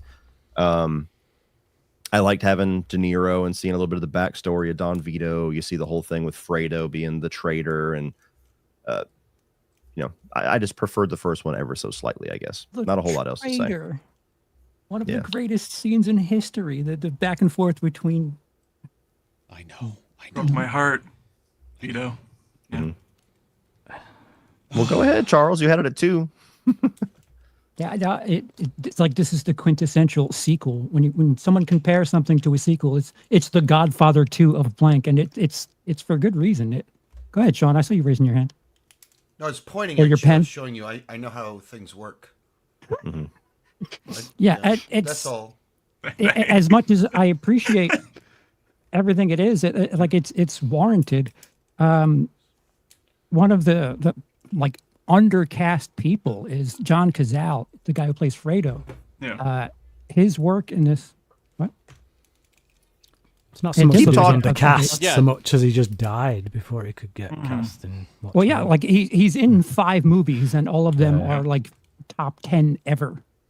His performance in this is referencing earlier the exchange, not the "I knew it was you," the at like the house where he's all slumped over on a chair, and he's like, I Yeah. could have, I was passed over, all that shit. It's just devastating. Yeah, it's I mean, we didn't even talk about the music, the iconic theme song, the production design is top I notch. like John Lovitz's cover. Yeah, it really is like perfect mob shit. If there was perfect, I think Godfather 1 and 2 are right there. The showing De Niro as young Don Corleone, and then playing that off of Michael and how they go down this similar path, but they handle things far differently. You have Vito in the first film dying in a field with his nephew. He's happy, he's content, and then you have Michael up against the tree, kind of reflecting on what a piece of shit he is. No, he's not reflecting. He's just miserable and alone. But it's just cool seeing the difference between these two characters. John, did you have something to add, or you're just here to Stack cans or something. There's can it up? important traditions in these live streams, Adam. I'm sorry, These I don't know cans how are it important. works. Yeah, I don't know. This is what people come for. I just like the first one so much more because it's one contained story. I find that Michael goes on a complete character arc. He's completely different at the beginning to who he is at the end. We already know he's gone down the road of corruption by the end of the film. I don't get anything from his character in the second film that kind of Really? makes me. Did you like him in the first movie? I've not Oh, finished. okay. Not quite Sorry. finished. Just I like him in the first movie at the start, and then he turns into someone. I'm like, you made the wrong choices. Now you've gone into that world and you've become the very thing you didn't want to become at the start. To me, that's complete character arc. The second film, I like all of its stuff with Robert De Niro as the young Vito, and I'd have actually just preferred a 2-hour movie prequel based around that. Because all the stuff with every time we go back to the Michael Corleone stuff and come away from the Vito stuff, I'm like, I kind of want to go back to the Vito stuff. It's got a different flavor to it because it's in a different period of time, so it feels like a different entity to the second to the first one, even though it's connected to the first one. Whereas when we go to every time we go to the Michael stuff, I just feel like we're beating ourselves over the head with something we already knew. Yeah, he's gone to the dark side, and it's like, so he starts off like dark and just ends even darker. And Well, that's why they show you the Vito stuff to juxtapose their parallels. I know. I get that, but it's just like we can't. I just feel like I kind of already know that stuff. Like I already know who he is as a person, and it just feels like you're hammering it home. Whereas in the first film, I was connected to this guy in a way that kind of it hurt me that he ended up going down the path that he went. But we open up the second film, we already know he's made those choices. So now we're just living in those choices and kind of staying there and being a bit miserable for a while every time we're with him. So from a filmmaking standpoint, like, the way it's directed and all that, I do think it's great. I think like the way that Pacino and Casale play off each other and other characters, like what's his face, Robert Duvall, really love him as an actor anyway. So like, I've got no problem with any of that stuff. I'm just not connected to the material in the way that I was with the first film. And then when we get to the third film, I didn't really talk about the third film, but my biggest problem with that, which Adam kind of highlighted, is that you have this mega gap between who Michael is, and who Michael is by the end of the second film is so dark, so far gone, so beyond redemption, it seems. And then we just come into the third film and it's like, oh no, he's actually quite bright and breezy these days. He's quite chipper. It's like, whoa, hang on. we've seen none of that journey. We've seen his journey to the dark side, and now you come like 20 years later, and it's like he's not so bad anymore. He's all right. It's not, he's still dark, but it's not too bad. It might have just been a personal thing between how you and I saw him at the end of the first film, because I was team Michael even when that first movie ended. I thought he did what he needed to do for the family. None of these people are good people at the end of the day. He closes the door on his wife. He closed that door. Everything is, and that's what I love about the language of film, is that you can say so much with just one shot.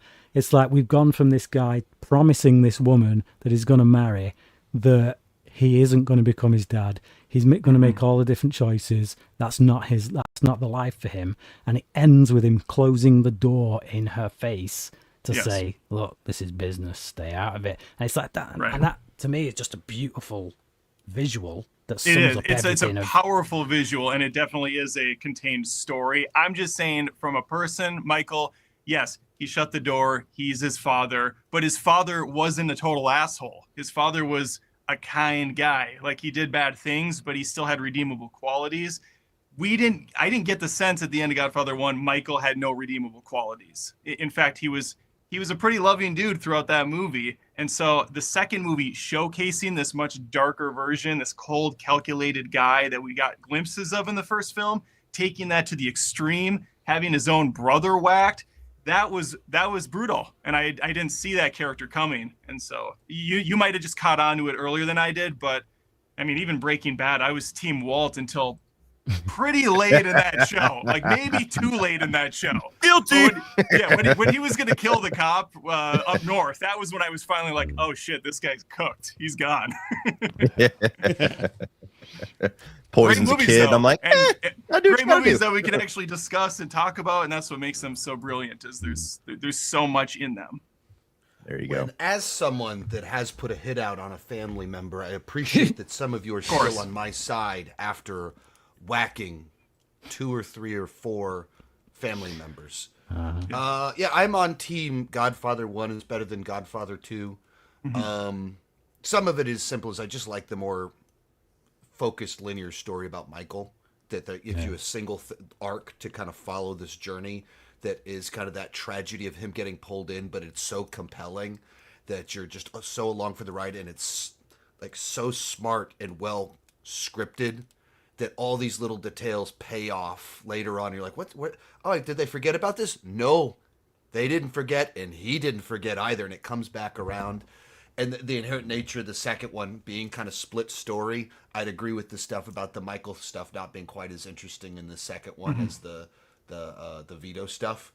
And it feels a very simple story compared to the first one, because it is only half of a story compared to the first one, if you're on just the Michael side. So I'm team the first one. There, I chimed in. There you go. Moving on to number 4. Number 4 is Scarface, and a little all over the place with this one too. You got Adam there at 13, me at 11, Rudy at 8, Charles at 7, and Brian at 5. And that's the crazy thing about this list. I have it at 11, but I love this movie. I love it too. One of my favorites. Yeah. So nobody has it above 5, and it's number 4 on the joint list. I know. Funny. It's wild how the math works out on some of these, and I had to double check some of them where I'm like, that doesn't make sense, and then that is exactly how it is, because there's a lot of them where there's one of us that just drags it so far down, or two of us, but yeah, Rudy and me on a lot of them.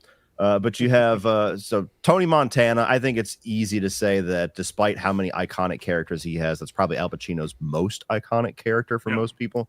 This movie took me a while to get into. I watched it when I was a teenager because it felt like one of those ones you had to see. And I think it took like 3 watches before I really started to love it. Same with Goodfellas, actually, where like I guess my brain was developing among those 3 watches.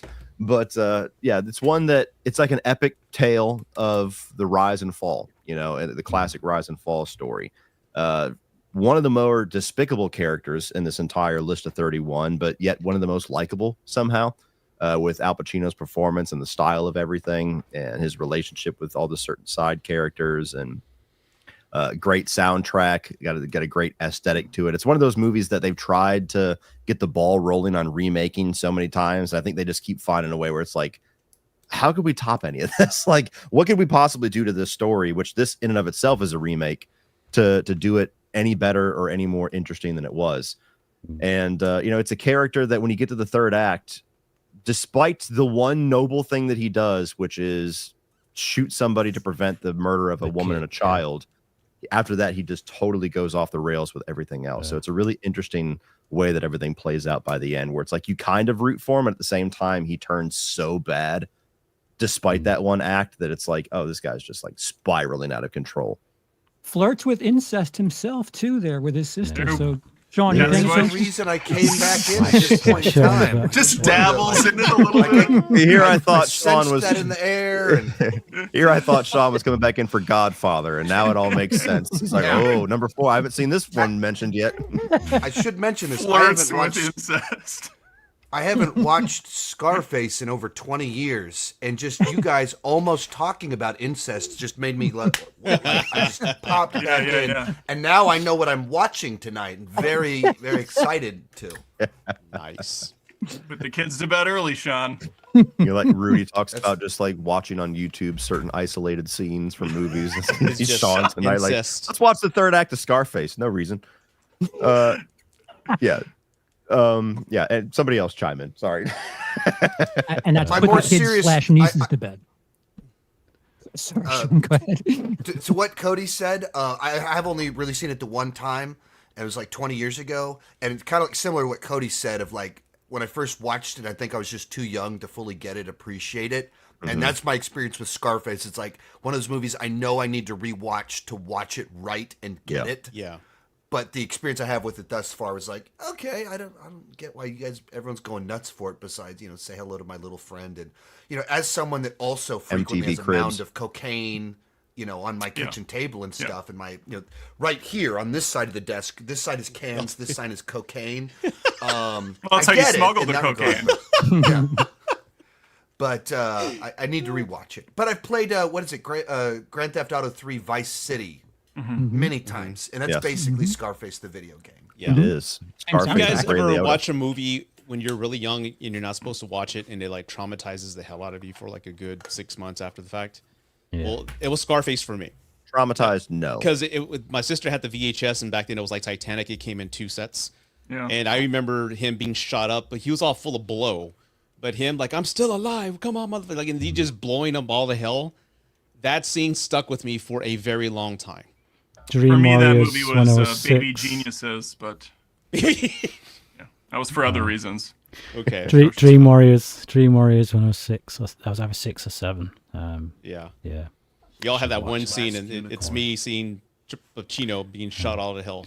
But the end. Scarface, it was one of the first gangster movies that I watched way back when I was a very young teenager and just caught it on TV. Like, what is this? Like, I'd never even heard of it. I was at that age, and I didn't have the internet back then, so it was like, what's this? I was just glued to it. Just like you can't help but kind of just be glued to this man's self implosion. Just making all the wrong choices. And the thing is, he's honest about it. Yeah. Like right from the get go, he says exactly what he wants to be, exactly where he wants to get to, and he pursues it. And you see it, and that's the American dream. It's like a Chico. Yeah, it's a whole twisting of the American dream. Like, if you want it, you can have it, but he wants all the wrong things. Not if you're an immigrant. My ultimate goal in life is to have one of those indoor bathtubs with him where he's like this big and he's just all full of bubbles all day long. That's when you've I'd made like it. to share that with you. That's it. There you go. That's the Fill it end with game. ice, make it a cold plunge for us. Yeah. I want to see that so bad. Stay tuned. I need to take a photo. One of us will get there. Plus Michelle Pfeiffer. Yeah. Did you say De Niro was in the most? He had 9 movies on this list, and it's funny. He's kind of the same in most of the movies, but Al Pacino is playing pretty different characters, and it's impressive the range he has. Where De Niro's just kind of De Niro, which is cool enough, but That was Pacino's a an good 8. De Niro impression with the little head bob. That was like That was De Niro. Niro. That's it right there. Yeah, that's my Irishman, De Niro. I think what's impressive about De Niro is he gives these cool, charismatic characters and nothing but respect to the man. But when you watch interviews with him as a real person, he's like the biggest devoid of personality wet blanket in the world. With his fucking Shrek phone cover, like what? No, Pacino's not supposed to be like that. It's a De Niro. He said De Niro. I De Niro's apologize. the same guy. They just sometimes they like put like a goatee on his face, and so he's a different guy, and then they take it off. He's a different guy, but he's always kind of the same person. There you go. Well, Pacino too, then. Whoops. I've always Jack been and more Jill, of a really? Pacino guy. Do what now? I've always been more. I've always had more on the side of Pacino than I have De Niro. Yeah. Gotcha. Talk about another great debate. All right. Coming in at number 3, speaking of slapping a goatee on Robert De Niro, we have Michael Mann's Heat. And, oh boy, Rudy. Oh boy. Rudy, what the hell? I need to see it again. Ryan, Yeah. Ryan at 2, Adam at 3, Cody at 4, Charles at 11, and Rudy at 24. 24. Wow. What are we even Need to doing? take off again. This is Yeah. another one I've only seen once, and I saw it way too long ago to not fully appreciate it. Oh, And it's another man. one that like Jesus. so desperate. Like this is why I tried really hard to find a way to make it work, because there were so many movies on the list where it's like, I know I need to watch this. This could be the opportunity, but I can't justify it right now. But I so desperately need to rewatch Heat and Scarface as grown up. Well, I hope you have fun with your Jurassic Park re-rankings, sir. Hope it was worth it. Oh God. You are so on the right path with what you just said as to what's going on in my household tonight. But always a pleasure. All right. Glad I could chime in just a little bit. And my Take dog care, is Unc. running behind me. Later. Good to see you. What the See you fuck, in 5 Rudy? minutes. Yeah. Piece of shit. Yeah. Hey, Look, all right. Heat is one of those movies that it's amazing. It's like I forget how amazing it is until I rewatch it. Yeah. And I've seen it plenty of times, but every time I know it's a great movie and I put it on, I'm like, oh yeah, this is great. And then by the time I get to the end of it, I'm like, God damn, that is good. Like Ryan talking about Sicario earlier and like how well it's directed, how tight it's directed, how efficient the filmmaking is. Like Heat would be that movie for me if we were going to debate it on those merits, where it's a long movie, it's dense, there's a lot of different characters, there's a lot of moving parts, there's a lot of things that have to happen to lead to certain events and certain betrayals and everything like that. But I rewatched this one on the plane to LA, and even just watching it on a plane, I'm sucked in, and I'm nervous as shit on planes. So the fucking thing could have been turbulent as hell, and I'd have been locked in. Like, just wait, crash me in 5 minutes, it's almost over. I love the characters here. I think there's a really cool dichotomy between Pacino and De Niro, and of course, it's all brought to the forefront in that iconic scene in the diner, which for well over a decade, maybe So more, good. was the only time they were on screen with each other till Righteous Kill. Yeah. Joey, But- it's actually she has a great ass, not a big ass. Got a great ass. Yeah, there you go. Great ass. That is the only thing that I would say you could maybe have a point as a negative to this film, is that Pacino is definitely coked up in this role a little bit, where everything he says is, Yeah.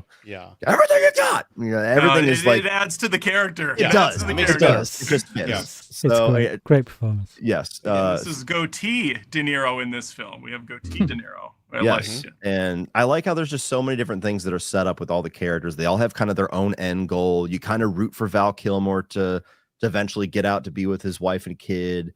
You kind of want Robert De Niro to get out and be with this woman and challenge that whole thing that he says like 5 times in the movie about, don't commit to anything you can't walk out on in 30 seconds flat.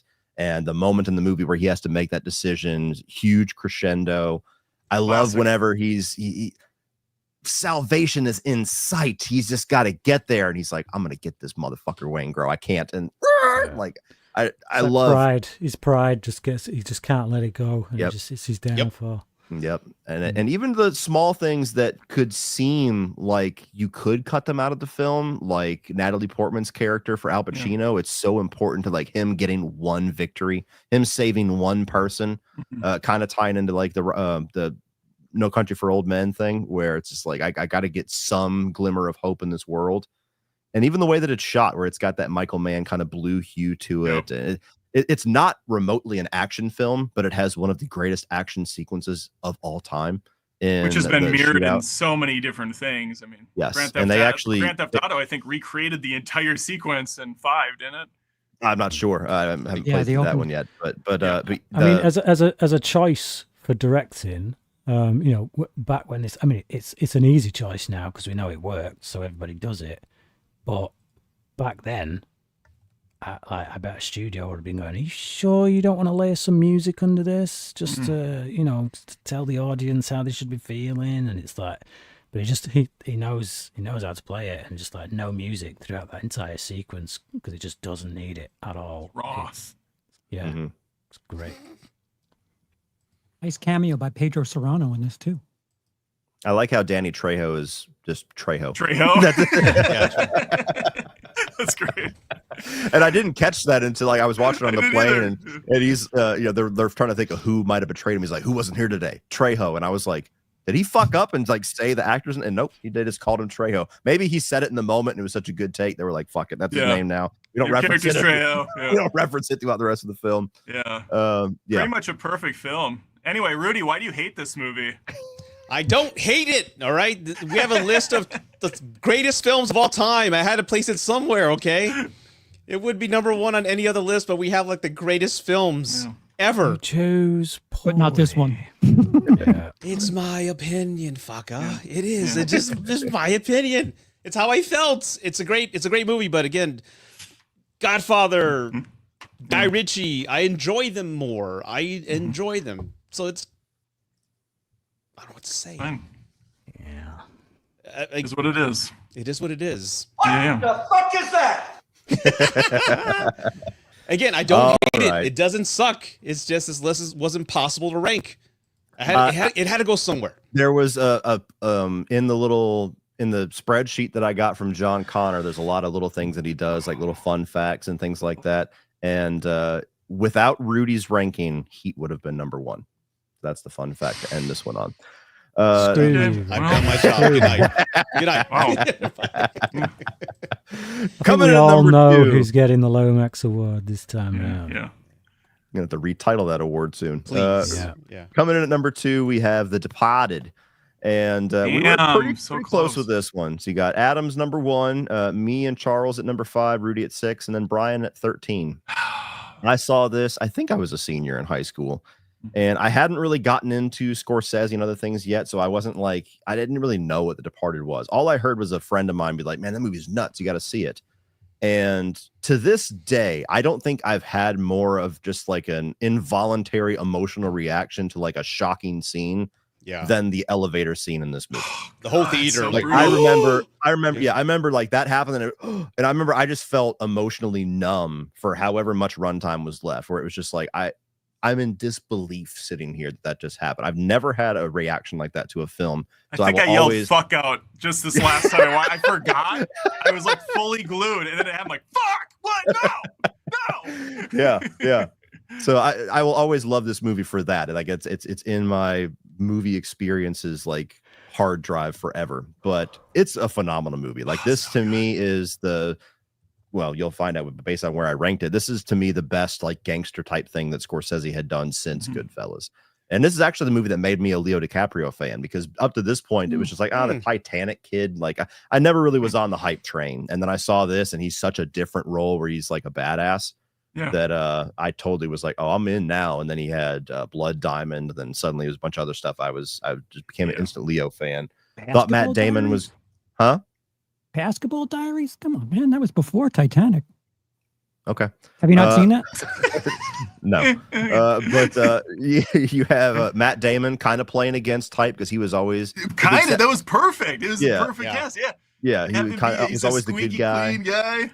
Yeah, exactly. And then Nicholson as a gangster was great. Mark Wahlberg somehow got his Oscar nomination for this, which is so perfect because he's such a perfect smartass in this. Yes. Oh man, he's Baldwin is great as like the stressed out, agent just losing his shit.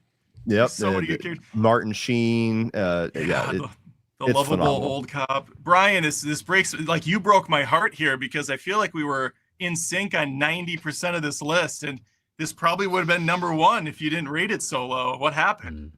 No, I love The Departed, but I saw Infernal Affairs first. I've heard that. Yeah, I've heard that. Would you put it higher, Brian? Infernal Affairs? Above Departed, I mean? This is a snatch and lock stock situation again. It's tricky. I think Departed is an easier watch simply because it's in English, obviously. That makes it easy to watch. But I just think... We don't read on AutopStream, apparently. Infernal Affairs is pretty much the same film, but it's an hour shorter. So I do think that there's a certain level of self-indulgence going on in The Departed that isn't there in Infernal Affairs. Infernal Affairs is just, it gets in, it gets out. It's fast-paced. But it literally is the same story, right down to that ending. So, like when I watched it, when that ending was coming up, I wasn't sat there like surprised when it happened. I was sat there going, "Will they do it? Will they do it the way they did it, or will they?" But yeah, they did it. There you go. So I wasn't. Yeah, so it wasn't like because to me it was just like, are they going to do it or are they not? Yeah, they did. That's a shame. But it's like, yeah. I do think it's a great film. I do love it. It's very watchable. I just think Infernal Affairs is much more efficient storytelling.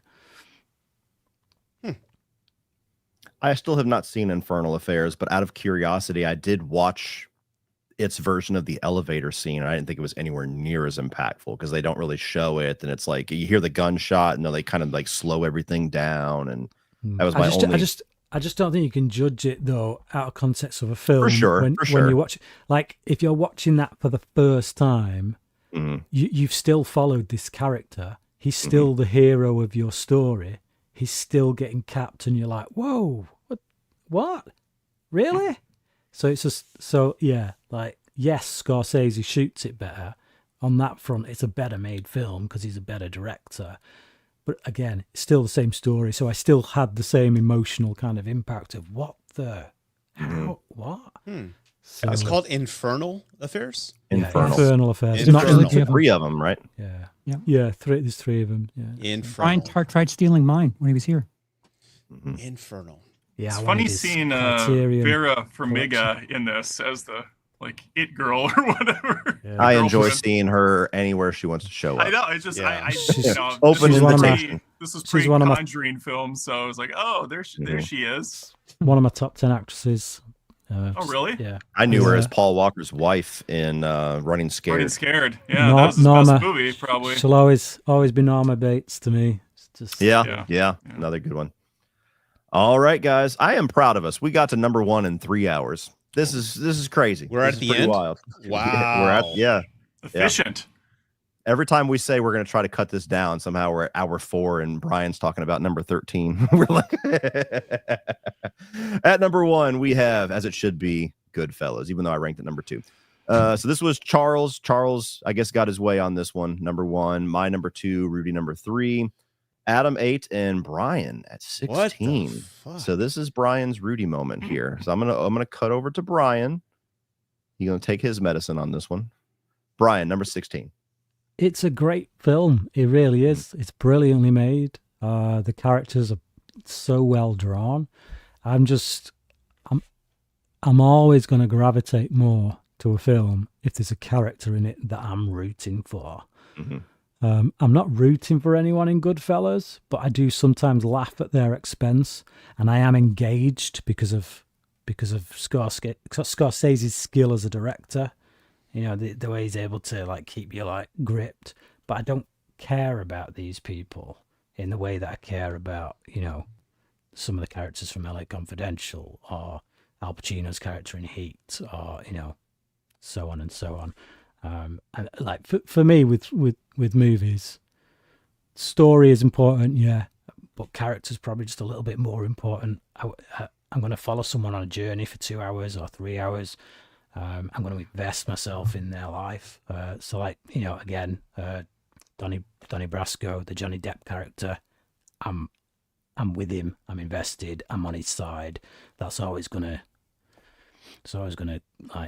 draw me in more than this. So as expertly made as it is, I always come to it and I'm like, I don't like these people. I'm gripped. I can't take my eyes off the screen from what they're doing, but I'm not with them in that sense. So Okay, fair enough. Goodfellas for me, like I said, with Scarface, like it was one of those movies I had to watch. First time I watched it, I was like, I don't know if I get it. And then the second time, I was like, that was way better. Third time, that was way better. And like it's been in my top 5 favorite films for well over a couple of decades now. I love the characters in it. Ray Liotta's character, I think, is awesome as being a nice compromise with kind of what you were saying, Brian, where like you can't really root for De Niro. You certainly can't root for Pacino. Or excuse me, I always root for Pesci. Yeah, for Pesci. Yeah, and then but you have Ray Liotta, who's a character that like you kind of want to see him get out. You kind of want to see him make the right choice, but he's also kind of the one that, if anything, he's the one that drags the other two even deeper with the drug stuff and going against Paulie. And when you get to that moment in the film where he goes to Paulie for help and an apology, and he gives him like $1,000 and says, I got to turn my back. Like everything from that point onward of just seeing what he has to do to survive. That scene where Lorraine Bracco goes to pick up the dresses from De Niro, it was really tense where like you feel like she does, where it could have just been, hey, there's some dresses down the corner, or it could be you're going to go down there and get fucking whacked. The direction in this one with, you know, the tracking shots through the club and the restaurant, and this is a 5 out of 5 movie for me. Like I don't have anything negative to say against it. Every time I rewatch it, this could be 4 hours long and it just flies by for me. Like nothing else exists in the world when I watch Goodfellas. So chemistry that shows how much I love True Romance, that I still had one movie above this with everything I just said. It's just the chemistry in this movie is fantastic between these guys. It's one of the few movies on the list where them sitting around talking and just shooting the shit is better than really anything else in it. I don't care about the action or the kills or explosions or any of that. It's just these guys. Great comedy sprinkled in, despite all the dark humor throughout. I mean, just shooting a guy in cold blood because he's upstaging Pesci at one point. It's so good. That, or like I love the scene where he's trying to, like, he's got the side chick that mixes the cocaine for him, and he's like, "Oh, I love you, baby. It's okay." And she gets the last one, and he grabs it and leaves. Shuts the door. But so many great moments, even when they're paranoid and they're looking for the helicopter. And shit. Oh yeah, like it is. It's awesome. So yeah, Goodfellas. Jacob, did Brian like the Penguin? Yes, I did. Oz in that show is far more detestable than Henry Hill in Goodfellas. I agree. Oh, yeah. But I don't root for Oz in The Penguin. I root for Sophia because of everything that was done to her. That show is a much bigger show than just The Penguin. It shows you how the Penguin becomes who he is. We know he's going to continue in the Batman universe, so he's not done yet. But that show did a great job of giving us other characters we could root for, such as the guy who is the Penguin's underling, who the whole time you're rooting for him to get out of that world. There's multiple chances he has to get out of that world. That was a hard scene to watch because of how invested you are in that kid. So I am invested in those characters. I like those characters. Do I like Oz? No. He's amusing at times, and I'm gripped in the same way that I'm gripped to the characters in this. But I'm not on his side. But there are characters in there whose side I am on. So, yeah, that, again, it's not the same. It's not comparable as far as I'm concerned. Few people will ever know the anxiety Henry felt about not letting the sauce stick. If you know, you know. Oh, I know. Yeah, I know, Mr. Sasso, and yes, I would not have trusted my brother with that one. Anybody else got anything to add for Goodfellas before we move on to some of the fun stats? Go on, stats. Like, there's that mobster that I follow on YouTube that he did a review on Goodfellas, and he said that's very fucking accurate to like the world and what had happened. The deaths, now he doesn't know for sure, but for mobsters to give it, a thumbs up, that says a lot. You got a wild set of people you follow. You got psychiatrists doing movies. You got mobsters doing movies. I like this, Rudy. I like your playlist. And there's Adam and Cody and these guys. A little bit of everything. Yeah. Forget about it. Charles, it was your number one. Close us out. I want you to know, sir, that you have a whore living in 2R. Janice Rossi! All right, moving on to some of the fun stats. That was the 31, guys. So we're going to go over 5 or 6 of these stats, hand out the Lomax Award, and then we will attack some of your super chats. I want Please it. do I want not it renamed. I want it renamed. All right, please so do not barrage us with super chats. I appreciate the generosity so much, but we've already been going 3 hours. It'll probably take us 30 minutes to get through the ones that we already have. So just have a little mercy on us, but we appreciate the generosity regardless. Biggest split was in third place. We had LA Confidential, split of 26 between Rudy and Brian. True Romance in second, split of 27 between Rudy and myself. And then the Warriors, split of 28 between Rudy and Adam. Moving on from that, we have Most Agreed, which in fourth place, there was only a split of 8 between our placements on Once Upon a Time in America. That one felt like it should have been number 1, but there was Charles messed up that one, didn't he? A Bronx Tale, split of 8, so it was kind of tied, actually. The 2, 3, and 4 are kind of all tied. Scarface, split of 8, and then No Country for Old Men, as I thought when we were going through it. That one was the closest because there was only 4 between us as far as our different scores there. Closest to the average, Rudy had 211 deviations from the average scores. Brian had 187. I was in the middle with 162. Adam almost took it with 159. And Charles was the closest. Almost. 127 32 spots away from me. Almost. Well, you beat Rudy by a lot. So Charles took it away with 127. Most correct, which is the most that we nailed our ranking matching the average. Charles 0 times, Wow. Brian 1 time, Wait. Rudy 2 times, and then me and Adam. Wait. I got the number 1 right. Your overall scores were the closest to the averages, but when we're like, it's number 29 and mine says 29. Right. Number 1, I had Goodfellas. We Mhm. just all discussed it. It was number 1. Yep, you're right. You're right. Sorry, John Connor messed that up. John. John. Jerk. Damn it. Damn it. Wait a minute. Where am I at? Right here. Yeah, Charles. So Charles and Brian, I think, tied for 1 time. Anyway, Man. movie savior. Rudy saved Boys in the Hood from being 6 places lower with his placement. Charles saved Donnie Brasco from being 6 places lower with his placement. And I saved True Romance from being at 6 places lower with my placement. Okay. And now we have the last one, which is movie slasher. Charles took down Boys in the Hood 7 places with his. Brian took down Casino with 7 places with his. And then I threw that in there. I didn't even remember I did that. Without Rudy, he would have been number 1. little fun fact. And now we have the Lomax Award. So for a little bit of lore here, for those that might be watching us for the first time, for the first chunk of these 31s, we would always give Brian hell because he would always have 1 or 2 really far away from us takes. And so we started giving the Lomax Award as a joke after a while. And we've since turned it into an actual thing where John Connor takes all of our hottest takes and does a little math on which takes were the furthest away from the group. And so with that, I'm sure I've only won it once, though.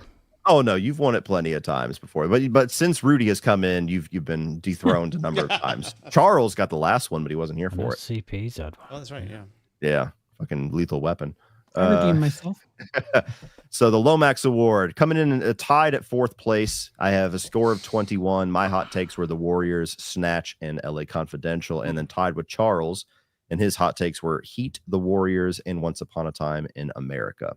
2 opposite ends of the Warriors there. That's funny. I know. Pretty hilarious. Right above me and Charles, we have Brian, who pretty substantially avoided the award this time with 24. His hot takes were Goodfellas, Training Day, and Sicario.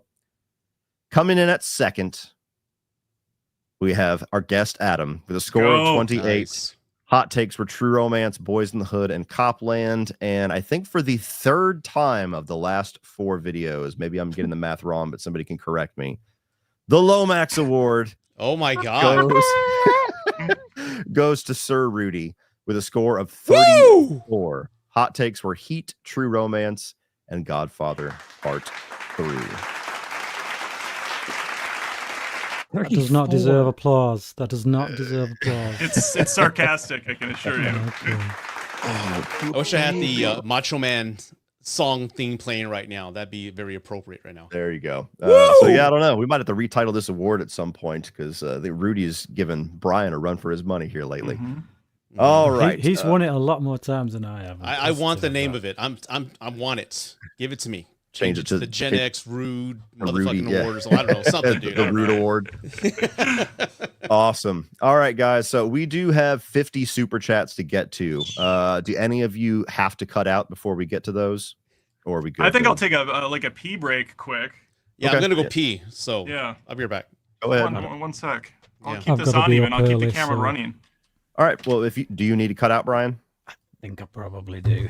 Okay. But, Well, you know we yeah. love you. I'm gonna play a tease for October, but unfortunately, just remind everybody, Brian has taken the leave on October anyway.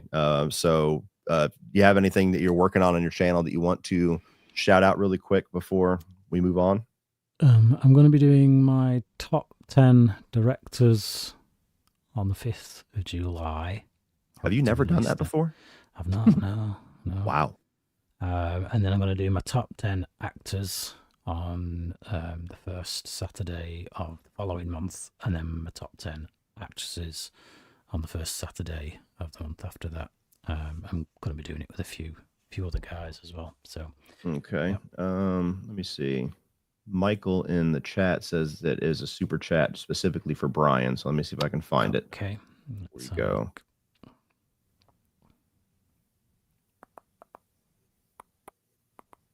I've seen a lot of Marcy. Good Lord, Marcy. He's drained his bank account. This Telling you. Michael, I'm not seeing a super chat with your name of the 50 that are here. If you can shout your question out really quick right now, just in case maybe there was a fuck up on the technology end, I'll read it before Brian leaves. So yeah, does Michael, if you can. So does Lee B Films as well. I have a super chat for Brian too. Jesus. Okay, well I'll look for Lee. I do not see the one. Mark Lee B skipped a beat there for a Films. second. One of my Back. favorite movies. Brian has the Warriors at 29, but like Tom McDonald, shake my head. I think the Warriors could work as a serious modern remake. The fact this movie was made into a play is crazy. I would like to see it get a modern remake as well. I think there's a lot you could do. Yeah. Tony Scott He was trying. gave it to the before he right. died. Gave it to the right director, someone who's going to make it gritty and not just some popcorn film. I think you could, Yeah. The concept's good. I think you could do something with it. I just don't think that's it. Yeah, Michael, I'm not seeing yours, dude. So I don't know if there's just a hiccup or whatever. You said it's towards the bottom, but like I'm not seeing it. Bottom of what? Yeah, I'm scrolling. Sorry. It automatically stars and pushes all the super chats into a different tab, and I don't have your face on any of them. And I'm scrolling through the chat and I don't see it. So if you can just repeat your question really quick, we'll let Brian answer it, and then we'll move on to the super chats. And if it turns out that I'm somehow missing super chats, I'll have to get into the YouTube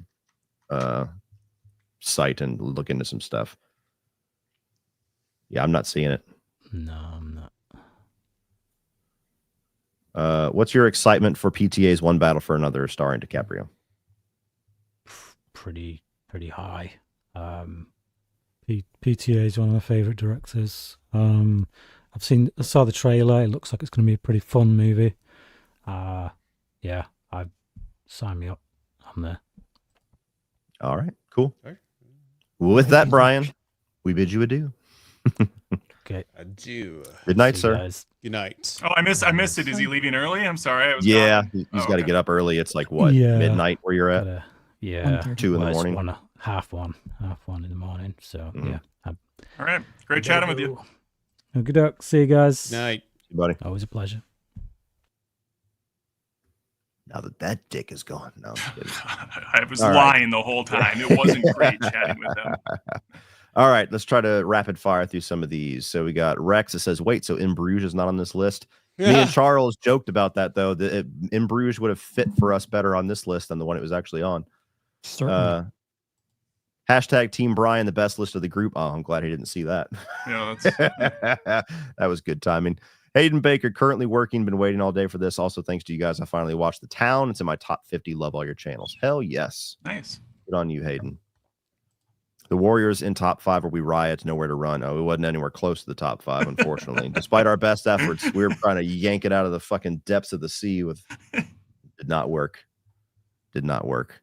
Cody, Adam, Rudy, Brian, Charles, hope you guys are all well. Thanks for doing what you guys do. We were doing well, man. Thank you. Thank you. It was a good stream.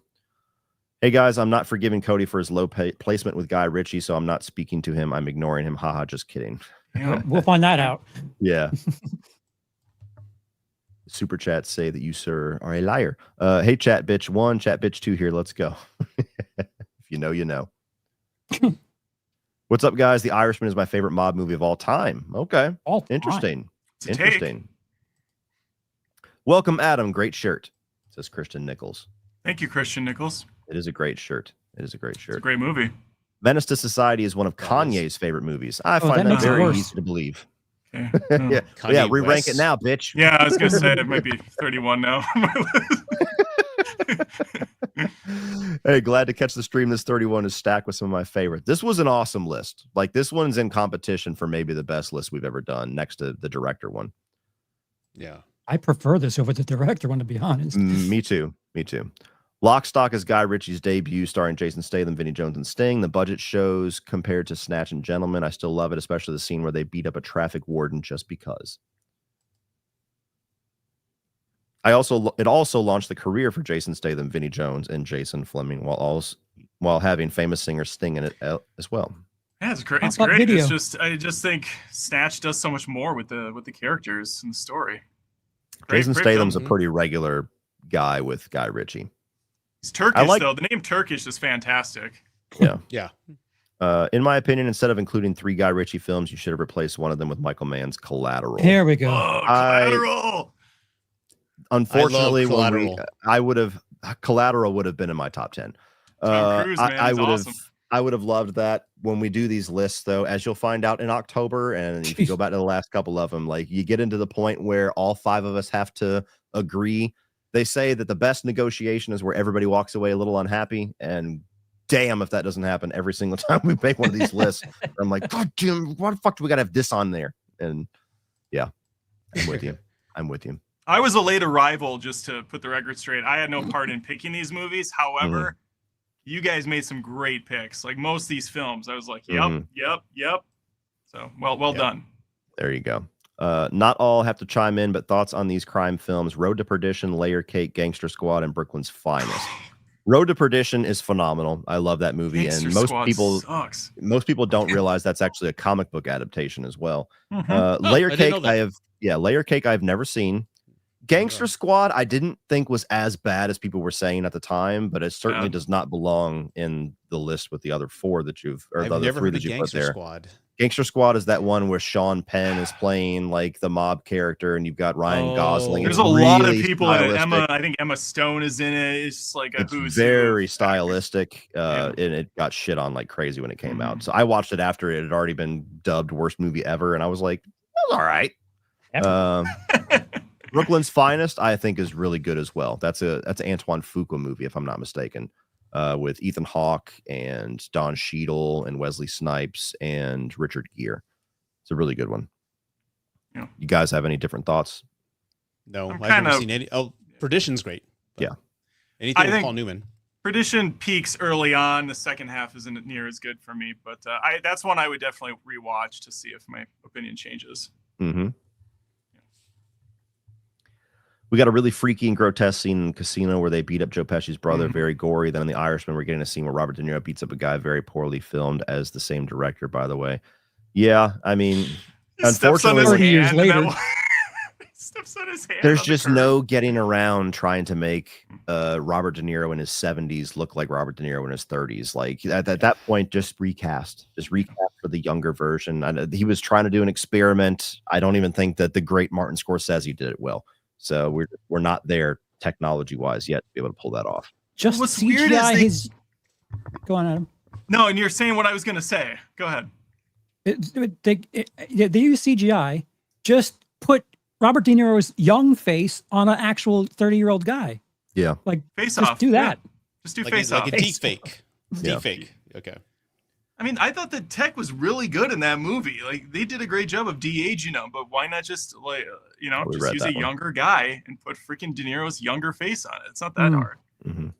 The Turnbull ACs will be chasing Adam and Brian. Damn right, as they should. Jesus Christ. Bats I are don't know what that swinging. means. I don't know I what dodged that that means. bullet. Is that You don't know what that stupid war- means? Turnable No. ACs? The Turnbull ACs, that's the dudes on the van that are chasing the Warriors I was down going the to say, street. is that a Oh! stupid character name from Gotcha. the Warriors? I don't know. No, I don't. Wait, care. Rudy, I'm pulling your Warriors What the card. hell? No, I am bullshit. pulling your Because Warriors it's such card. a timeless work of art. Everybody knows who the Turnbull ACs are. Well, you only know because of the video game, I bet. You don't know because of the movie. They never say Bullshit. that in the movie. Oh, That's the Turnbull friendly ACs fire. right there. Yeah. Well, again, they don't say the name in the movie. If they did, I wouldn't know it. Cody, I don't even- they don't have baseball it in the uniforms game. and they're not dressed like Kiss, so he doesn't know who they are. Yeah. It doesn't have the name of the gang written on their That's what I fucking need. kit. Yeah. Or at least in a scene where they say their name, but they don't even say the name. Is Rudy turning on the Warriors? I will correct you, sir. I will correct you. Right after they get away and they get onto the subway train and they go away, the chick The comes on update. and she goes, "Hey, Yeah. the Turnbull ACs lost him in Valley Park or whatever." Yeah, yeah. Mm-hmm. Mm-hmm. Separating the men Iconic. from the boys. It Snatch psychologist is didn't talk Guy about it. Ritchie's Iconic. Snatch is Guy Ritchie's masterpiece, and I agree. It's my second favorite movie after Hot Fuzz. I really laugh at Brad Pitt as the gypsy boxer. Getting the most American actor to play a gypsy in a British film is a genius. And that character is basically his fuck you to everybody that said they couldn't understand the people in the first one, which I guess I would have been that person in 96. Yeah. Like, oh, understand this motherfucker then. Go ahead. Oh, you mean dogs? Me and my mom loves to quote whatever it is Brad Pitt character. I need to take a shit. And you have a Hey, shot. take that. Yeah. You're all right for the fat fucker. I love one of the first scenes in Snatch. What's wrong with the caravan? Nothing. I'm just not sure if I like the color. Haha. Marcy likes These are all the Guy Marcy's, right? Ritchie. Yeah, Wow. Marcy likes the Guy Ritchie.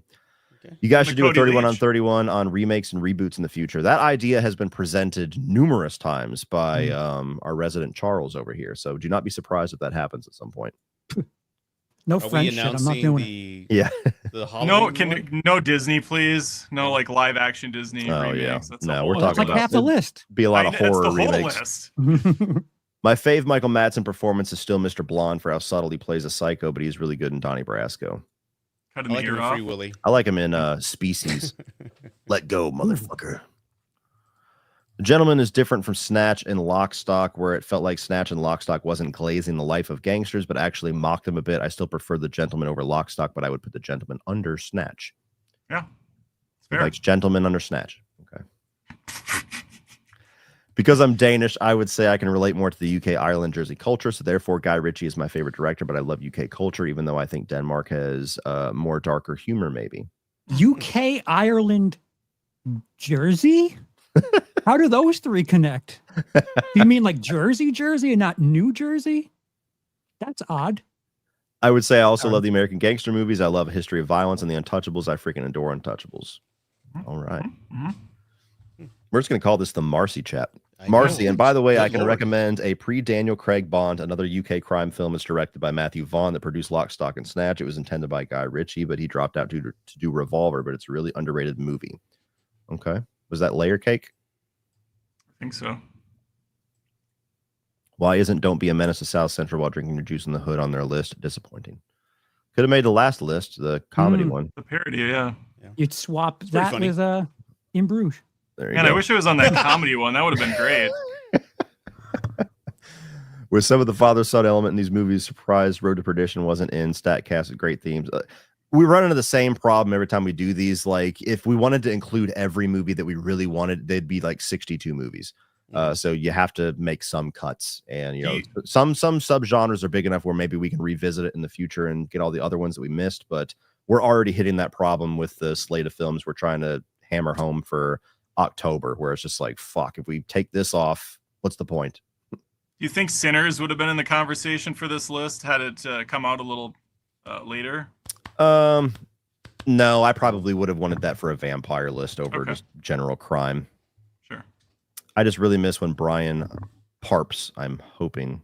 What's Parps? I don't know. Maybe we need the British translator. British Yeah. thing? Yeah. Pops off. And also, I like the karma that Cody experienced with Warrior getting trashed on after he had Lock, Stock. So, hey, man, at least I could explain myself well. I'm also curious to know what people say of Rock and Rolla. I've been told nothing but bad things on Rock I and Rolla. hate that movie. Yeah. I personally think it's I've Guy never Ritchie's heard of most underrated movie as a Ugh. stat cast. Gerard Butler, Idris Elba, Tom Hardy. Yeah, I've many times thought about diving into some Guy Ritchie. That is one I've never heard of somebody say, "Oh, start with that one." I mean, movie 43 has a stacked cast too. Ugh. And, Yeah. Yeah. you know, we saw Good how that point. turned out. Yeah. I also love, in contrast to Goodfellas, Frank Vincent gets his revenge for what they do to him in Goodfellas. Joe Pesci gets it this time. Yep, that is true. Get Sure, your that was not fucking accidental. shine box. Yep. Mhm. Hot take: Sicario should have won Best Cinematography over The Revenant. Cap. Okay. No. Carlito's Way and Untouchables are my top two. Absolutely love De Palma's style, as do I. But I have yet to see Scarface. I'm definitely slacking off. Wow. Oh, Wow. okay. Wow. Yeah. Get Get on that. Go watch it tonight, right now. Training Day is awesome. Fuqua's the fucking man, but I actually like Magnificent Seven and Southpaw a little more than Fuqua. I disagree. Just leave it at that. Fuqua's I Magnificent disagree, Seven? kind sir. Yeah, he did the remake with Denzel. No, I and know. It's just interesting take there. I would Yeah. take all of the Equalizer films above Southpaw and Magnificent Seven, but that's just me. Not to say that they're bad. I think that all of Fuqua's films are all pretty good, but Mm-hmm. I know people love James Gandolfini as Tony Soprano, but him in True Romance is also perfect, especially the Patricia Arquette scene. I agree. He's pretty scary in Awesome. that scene. Yeah, he's good. Oh, Mr. fucking nice guy. Watching True Romance, I was thinking everyone could play a Batman villain. Slater as Joker, Arquette as Harley, Gandolfini as Penguin, Walken as Falcone. Wish these could have happened, especially Slater. Slater as Joker, that would be a wild casting. That would be interesting. That would be he could do it. I could see it. I don't see it either, but that would be one where it's I like, see it. really? Hey, Why? Like, Yeah. why? Scene with Affleck and the late great Pete. Pete. Postlethwaite. Postlethwaite dissing Ben Affleck's parents. Goddamn. Oh, the florist. I Yeah. even Yeah. get offended if there's a heaven son. She isn't in it. Yeah, that's a great scene. I like how he comes back for him. Yeah. I juiced her up good and proper. Fergie. Mm. I'm gonna clip your nuts. Can't believe Ridley Scott's Legend and Godzilla -1 didn't make the list. Why Oh would God, let's Godzilla not talk minus- about that. Well, Adam, he's this got is a hot a take this with is that. a reference from my channel. Oh, Yeah, okay, okay. reference from my I channel. I didn't read the second half because I was so puzzled. I was like, where the fuck am I missing? I know they would have been Adam's top two for Just sure. trolling Lamb me, would be. yeah. Gotcha. Yeah. Okay. Gotcha. That's where you got to read everything. I've never seen Ridley Scott's Legend, and they bring it up in every fucking live stream. I've never seen it either, so I guess Okay, bring some good. of that over to me. Good. Power Up Productions. I showed up super late to the party. Glad to see you all together. Hope you enjoyed it. Marcy again. GTA Vice City also has a mix of Scarface and Goodfellas, where GTA San Andreas is more so Boys in the Hood, and we're going to return to the Scarface inspiration in GTA 6, but I'm going to die of aging Wow. before it gets released. Yes. Yeah. Yeah, that game's going to fucking make billions. So much 11 money. months. Curious about your thoughts on De Palma's Blowout or Jonathan Glazer's Sexy Beast. If any of you have seen them, great stream as always. Thank you. I have not seen either of those yet, but Blowout is on my watch list. I've never heard of Glazer's Sexy Beast. Messed up ending. Okay. Yeah, that's all I'll say. Like, really? It's gonna end like that? Ugh. That's Oh. great though. Okay. I There think we I go. like Blowout You'll more than I appreciate like audio Carlito's Way. engineering after this. Oh, really? Yeah. You guys thought on the upcoming Heat 2 starring Austin Butler and Adam Driver? I really don't know much about it. I know Michael Mann wrote like a novel that was like a sequel. I don't really know much about what the story is. And I'd heard rumblings that it was going to be a movie, but it kind of felt like one of those announcements that you were just going to like not acknowledge and it was never actually going to come to fruition. I don't know. Heat feels like one of those movies that Michael Mann probably shouldn't touch. It's like, just let it be its thing. I don't think we need a follow-up. Like what is Austin Butler playing Val Kilmer's son or something like that? Like, are we going that route? What is Probably. it? But yeah, I don't know. I'd be eternally curious. What's the last thing that Michael Mann did? Ferrari. I was just looking because I don't remember much of Ferrari. his. He did a Yeah. Ferrari Black Hat in Oh, yeah. 2016. Oh, Black Hat's bad. Yeah, and then Miami Vice in 2006. My God, he had a 10-year gap in between a couple of these. There's an Yeah. old movie he did called Thief with James Caan. I want to check out. I've heard a lot of good things about that. I have as well. I just saw Kugler singing its praises on a little Really? clip. Where he That's said where I that- saw it from. Yeah, that's yeah. Yeah. Collateral was the last movie that I saw by Michael Mann that I really enjoyed. So I don't know if I Yeah. want to see. I hope it's not a Ridley Scott situation where it's like, don't touch it, don't stop it. Yeah.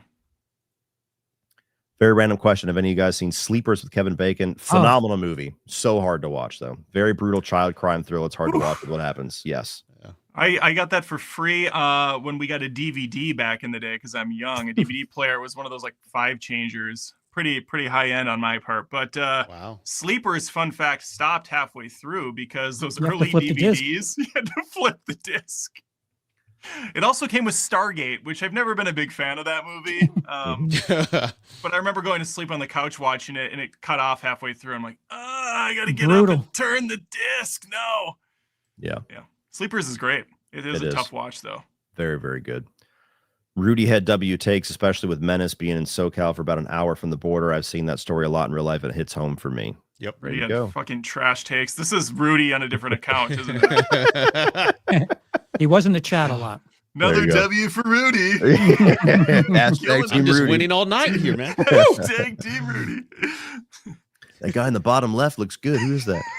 And by the way, someone needs to take care of Joey Sasso. I don't know what drugs he is on, but it's not doing well for his opinions on mob movies. Joey's the best. That's just Joey in general. He's Ball great. of energy. Yeah. He owns it, even if he knows he's being crazy. He will own it with the passion as if he's right. Thoughts on American Me if you've seen it? I don't know what American Me is. If you haven't, it's the story how the Mexican mafia started. Oh, yeah, I remember that one. It's not nearly talked about enough. Yeah, that was in the early little draft list, but I think Sicario and Sicario 2 won out.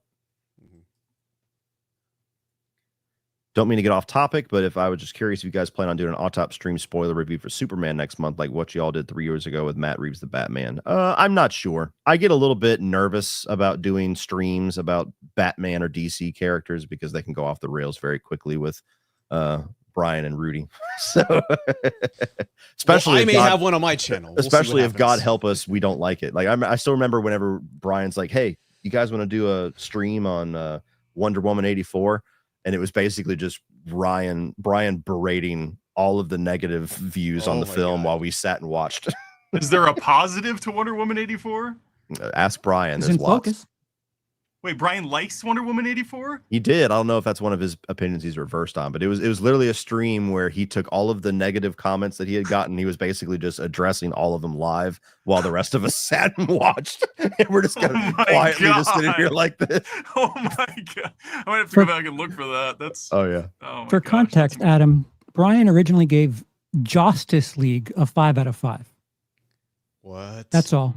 He has since deleted Yeah, said review and all traces of it. So once we all die, it dies with us. But I mean, I don't think either version's good. that but was our go-to. wow, okay. That was our Well, go-to this to Brian for like yeah, 5 years. Every time he would start talking shit, we would just drop a Justice League logo or something like that in the chat. And he's I like, see "Oh, where the fuck you." Lomax That was trophy, once. comes Yeah. into play now. It's all adding up. Yeah. F you guys for not putting the best mob movie on the list, Shark Tale. That would easily hit the #1 spot. What's that? Will Cartoon. Smith and what's her name? Renee Zellweger. They Yeah. basically said, like, who has big lips in Hollywood? Let's make them fish. And that's Jesus the entire premise. That's what I've it was. never heard of that movie. Renee Zellweger has those big pouty lips too, and yeah, it's terrible. They have a car The kids wash. movie. Yeah, they have Yeah, a it's car an wash Oh, animated that's film. right. in Okay, the yeah. ocean. You were thinking live action? Yeah, like what the fuck? No, did I Will miss Smith's that? a shark. No. It's That's what I think Chris De Rock Niro was He was talking like, he about. got Hancock confused. I'm like, he's talking about Hancock? I'm like, oh, Mhm. also terrible. But I think De Niro is also in that as a shark or something. He's some fish. Scorsese is. Scorsese's a shark. In it. Oh, that's what it. Okay, Yeah. it's been a while since I've watched Shark Tale. Believe it or not. Yeah. Rudy, Well, this we one's could for have you. watched it. yeah, I would put Ah, American Me and then Blood and Blood Out. But they're both fucking awesome. Would it be how high would they have made it on this list? I think is what they're asking. You're gonna give me a migraine. Don't ask me that. I don't know. Top half. It'd be in the late teens. Okay. Would have pushed Heat even lower. Great segment, gentlemen. Thank you so much. Love seeing Adam here. Would love to see him stay on going forward. Well, he will be back in October. I don't know if that's public knowledge yet, but it is now. it is What's now. this Halloween's 31 on 31? You will find out at the very end. We have a little Oh, we're tease. gonna announce it? Yep, All right, yep, cool. yep. Oh, I didn't know that. Okay, all right. For loving Once Upon a Time in America so much, top 10 favorite movie for me. Was it more painful than watching Critters and Titan? I love Titan. It was a fun watch. Get I like don't- weird shit, man. I told you the sleazy Critters- 70s stuff my wife and I watch. I like weird shit. Critters was not a 29. hard. Critters was not a hard watch. Critters 3, 4, and 5 were hard watches. Ooh, Critters yeah. 1 and 2 was okay. We give Brian shit Kill for Critters points. because that was one of the first times where he's just like, my favorites are coming in or I'm not fucking doing it. And that kind of became a recurring theme with Brian. So we just give him shit. Just like even in Bruges, like we all liked in Bruges, but because Brian demanded it, we like to rib him for it. I've had that experience in my chat where it's like, why do you hate Brian? It's like, no, it's like we're leaning into the joke. It's riffing, not really yeah. Brian likes to take the mob method of certain things where it's just like, if you want me included, you have to have one of the films in my top 50 of all time somehow, even if we have to shove it in with a fucking square peg and round hole. So we give him hell for it as payment for making us watch a good film. For loving Once Upon a Time in America, I mean, I don't know. Once Upon a Time in America was 4 hours long, so that was probably harder to watch, but I did not enjoy watching Titan at all. So show my love. So glad CP is healthy-ish. Are you? Healthy-ish is like the best we can expect from old Charles most times. Are you alive? You good? Chad's how do you guys say this guy's name? Because I thought it was Stilesky. Because I would read it as Stahelsky, but I thought it was Stilesky, and I got a bunch of people saying I got it wrong when I was talking about Stahelsky is what I would say. Okay. Yeah. But I'm an idiot. Stahelsky could do a Warriors remake.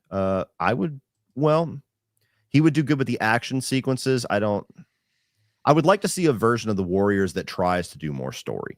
My 13-year-old son could do good with the action sequences if we're comparing it to the original. Come on. Question for Rudy. Have you ever watched Zack Snyder's Justice League? You've never talked about that film before. Would love to know your thoughts. One of the greatest comic book hero movies of all time. I'm so happy I was able to avoid going down a rabbit hole on the Snyder stuff because that could have got really ugly. Oh, yeah. Yeah, you said it and you were like, oh, wait, I'm not in good company. No, I didn't want to do that. Snyder is more the Rudy thing. Batman in general is the Brian thing, as well as Christopher Nolan. Christopher Nolan can do like no wrong with Brian. Yeah, sure. So those are the hot topics that you get ready for a 4-hour diatribe if you I mean, I love Nolan, so it's fine. There's no ill will there. Final quick question for Cody. Are you still planning on doing a Superman ranking next month? Yes. I'm going to watch through all the Christopher Reeve films for the first time. I've never seen them. So really? Yeah. Didn't grow up. I never liked Superman growing up. Okay. I thought he was a corny character. Even the cartoon, I could never get into it. And then Man of Steel was the movie that actually made me like Superman. So that's difficult. Like watching the old ass Superman movies for the first time, they do not hold up. So that's what I expect. Yeah. And so it's going to be a little difficult. Like, I hope people appreciate my opinion just with the context of where I'm coming from for it. That's why I decided not to do a review series, because I don't want to be that guy on YouTube saying, hey, I watched Christopher Reeve's Superman for the first time in 2025 and wasn't a fan for these reasons. Like, I just don't think there's much value in that. So we'll see. I'm going to watch them all, try my best to appreciate them for what they are. Hopefully they connect with me, at least the first two, which is the ones I've heard are the ones you better like. I don't even really care for the second one that much. I think it's whatever. They're old movies. It happens. We'll see. Yeah, they're the ones I grew up with. Those are like my favorites. I know they aged horribly too. It's just like nostalgia only takes you so far, especially in a genre where special effects really do make a huge difference when you're talking about superheroes and things like that. Obviously the cast is great and the story's fine, but it's more the performance of Chris Reeve, because he really is great as three characters.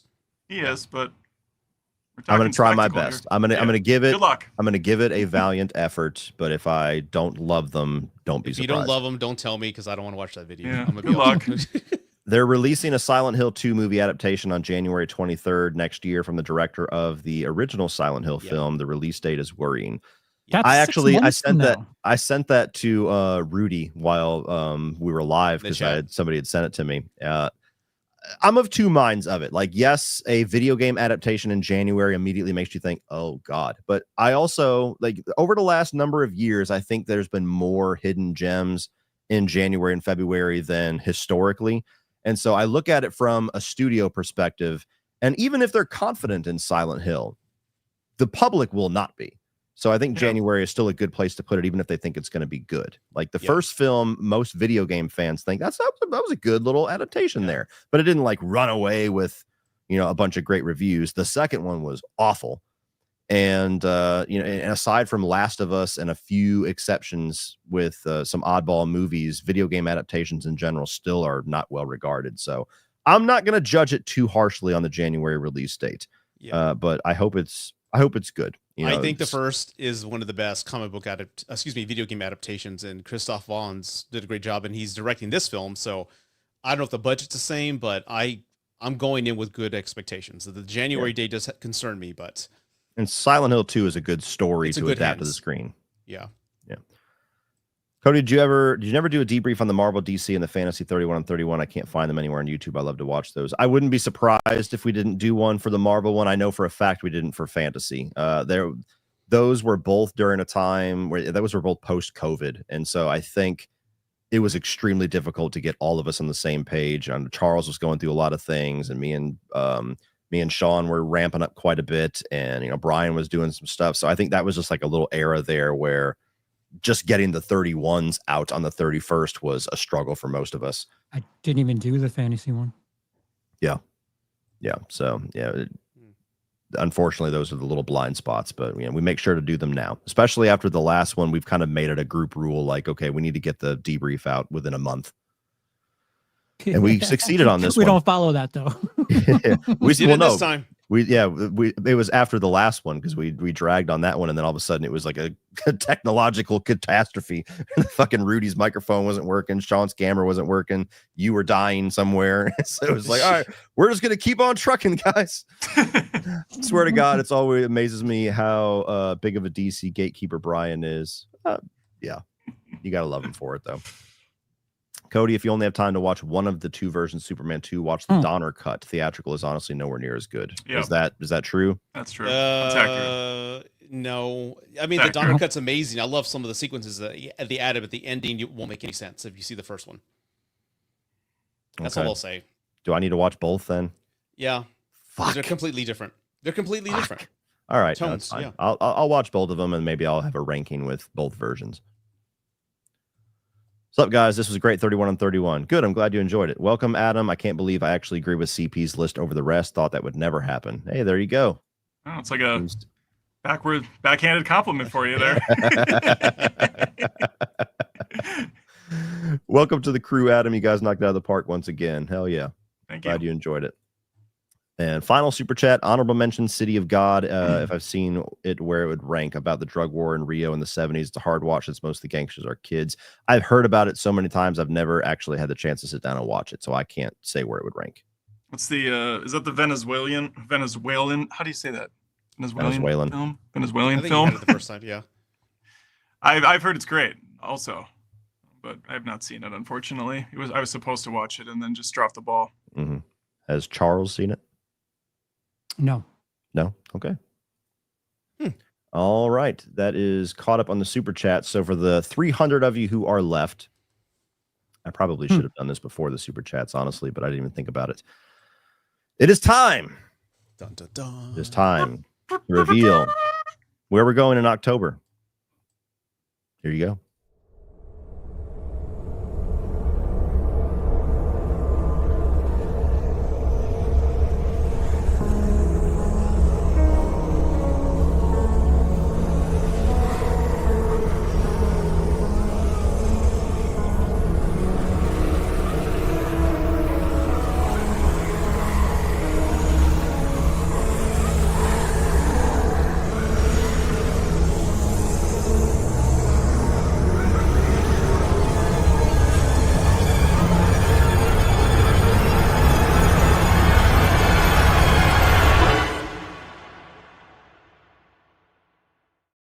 There you go. A lot of you guessed it correctly anyway, because I think we've probably teased it, wanting to do that in the past. We're doing zombies / infected. Got to throw that in there for all the actuallys for the 28 days later and the crazies, and they're not technical. No, okay. So we're doing zombie infected type films. Don't have a title for it yet. Don't have the list completely hammered out, but you can certainly expect some Romero films. You can expect the 28 Days Later now trilogy. You can expect things like Zombieland and Overlord. We got, of course, the Crazies. We're doing the remakes as well. So Dawn of the Dead Return of the Living Dead remake. Wreck and Quarantine. We still have a lot of kind of hammering out the last couple, but for the most part, you could probably predict most of the films. Shaun of the Dead? We've done Shaun of the Dead with Okay. comedy. So unfortunately, that one's Fair. probably going to be left off. But yeah, we're doing quite Zack a bit. Snyder's. It should be a lot of fun. So you guys look forward to that. Dawn of the Dead. Army of the Dead. Army of the Yeah, Dead. that'll be in there. That'll be in there. Those are all great. No, it's Army of the Dead is fucking terrible. Oh, I loved it. That was great. I Oh, wasn't my as high on that God. one, Get but the we'll- award. Get the award. We're getting ready started for- now. Fuck They're October. fun. It's a zombie movie, not a Coen Brothers script. It's a zombie movie. Oh my. Well, we'll save it. Okay. Okay. World War Z, yes, that will be on there. So we'll announce the actual list whenever we get it hammered out. We're about 80% of the way through it. But yes, this October, we're going to be doing those types of films. So strap in. It should be a lot of fun. Thank you guys so much for watching. We just barely made it under the 4-hour mark. I texted my wife and said, we'll be done way before 4 hours. I'm a liar now. So we're going to go downstairs and be in the doghouse. That's awesome. Just kidding. Before we head out, guys, you want to promote anything that you're doing in the future? Rudy, we'll start with you because I know I have production for you. Yes. To celebrate the announcement of Spaceballs 2, I'm going to do a watch along next Wednesday. Spaceballs a watch along. So everybody who loves Spaceballs, come along, join me. Cody's not going to be there because he hates Spaceballs. Neither is CP. Adam, the invite's up there to you if you want to join me. But I love Spaceballs, and I'm going to watch it next Wednesday. May the Schwartz be with you. Also with you. Charles is perplexed. I fucking had it higher than you did last year. What are you talking about? Oh, then I'll invite you. Okay, I'll let you hated it. It was I'm busy. Brian. I just remember most of y'all hated it, and I was pissed last year. Like, oh, the fuck No, it that was is. just me and Brian. Just the pretentious cunts with taste. Okay. All right. Yeah. So you guys do that. Adam, you got anything coming out soon you want to promote? Oh, I don't know, Cody. It's always grip it and rip it over here. Seat of my pants. I watched Friendship last night. Mm-hmm. The 820. I think that's 824. It is. So I'll have a review for that. I watched some shitty Amazon Prime movie. I finished it this morning, which is redundant because they're all pretty much terrible. With Bryce Dallas Howard. I think it's called Deep Cover, I believe. Oh, yeah, Deep comedian one? Shit. Yeah. So I'll be reviewing those two movies, and everybody's been asking me. They've been coming to me with tears in their eyes, saying, "Sir Adam, will you watch and review Hurry Up Tomorrow, the cinematic masterpiece, by the weekend?" And so I want to watch that as well. Yeah, I want to see your review on that. I hear got it's some bad. bangers coming up, and then obviously 28 years later, and I might try to go to, what is it, Elio, the new Pixar movie that's not doing well, like box office wise. It looks like it's trending to bomb, so we'll see. I don't know, but a lot of movie reviews coming up. Charles? I might be doing some long streams in the near future. So, yeah, we'll see. There you go. Oh, if you're a maniac, I put a Dead Girl review up. So Yes. typical Willis Greedy content. Okay. The backstory on that one, it was a movie that I threw out for the draft list as a joke, where I was like, hey, Charles, before you can include it yourself, let's throw in this one. And he had never seen it before. So he watched it. He figured he might as well do the homework while he's at it. So you got that. For those one. of you who don't know, every now and again, Cody's like, hey, Charles, go see if that's a grenade over there. And I'm like, okay. And the poof, it blows up in my face. And 5 views later, content. Nice. Oh, and you keep walking towards the grenade. So on my channel, we do have 28 years later. I'm seeing that tomorrow. Review will be out on Friday. I'm sure I'll do a ranking of the 3 that we have probably on Sunday. On Saturday, oh shit, Friday is the 20th, isn't it? Okay, I might shift that. Tomorrow, I'm probably going to have the 28 years later review come out then, because Friday, the 20th, is the day that I have planned for that big Final Destination death ranking, the tier list. Oh, nice. Yeah. Yeah, so that one I'm busting. Wait, my weren't ass you supposed to one get that out a long time ago, Cody? Why are you taking so long? On I know, Final right? Destination I know. Yeah. Just fucking dragging ass, all this bullshit in full time. But yeah, so I've waited for it to be VOD so I can have some HD clips to use, and we're gonna have that out on Friday. Then I'll do the ranking of the 28 days, 28 weeks, 28 years, and let's see, next week. Move, bitch. Megan 2.0 and F1 come out next week. I've already seen F1. It's very good, but you will expect a review from me at some point, probably Monday Tuesday, and then Megan 2.0 will be on Friday. So that's what to look forward to from here over the next 2 weeks. Thank you guys all so much. We don't have any more super chats, do we? Doesn't look like it. Thank you guys so much for watching. This was a great stream. Had a lot of fun. Be sure to join us in October for that new one. And with that, we bid you adieu.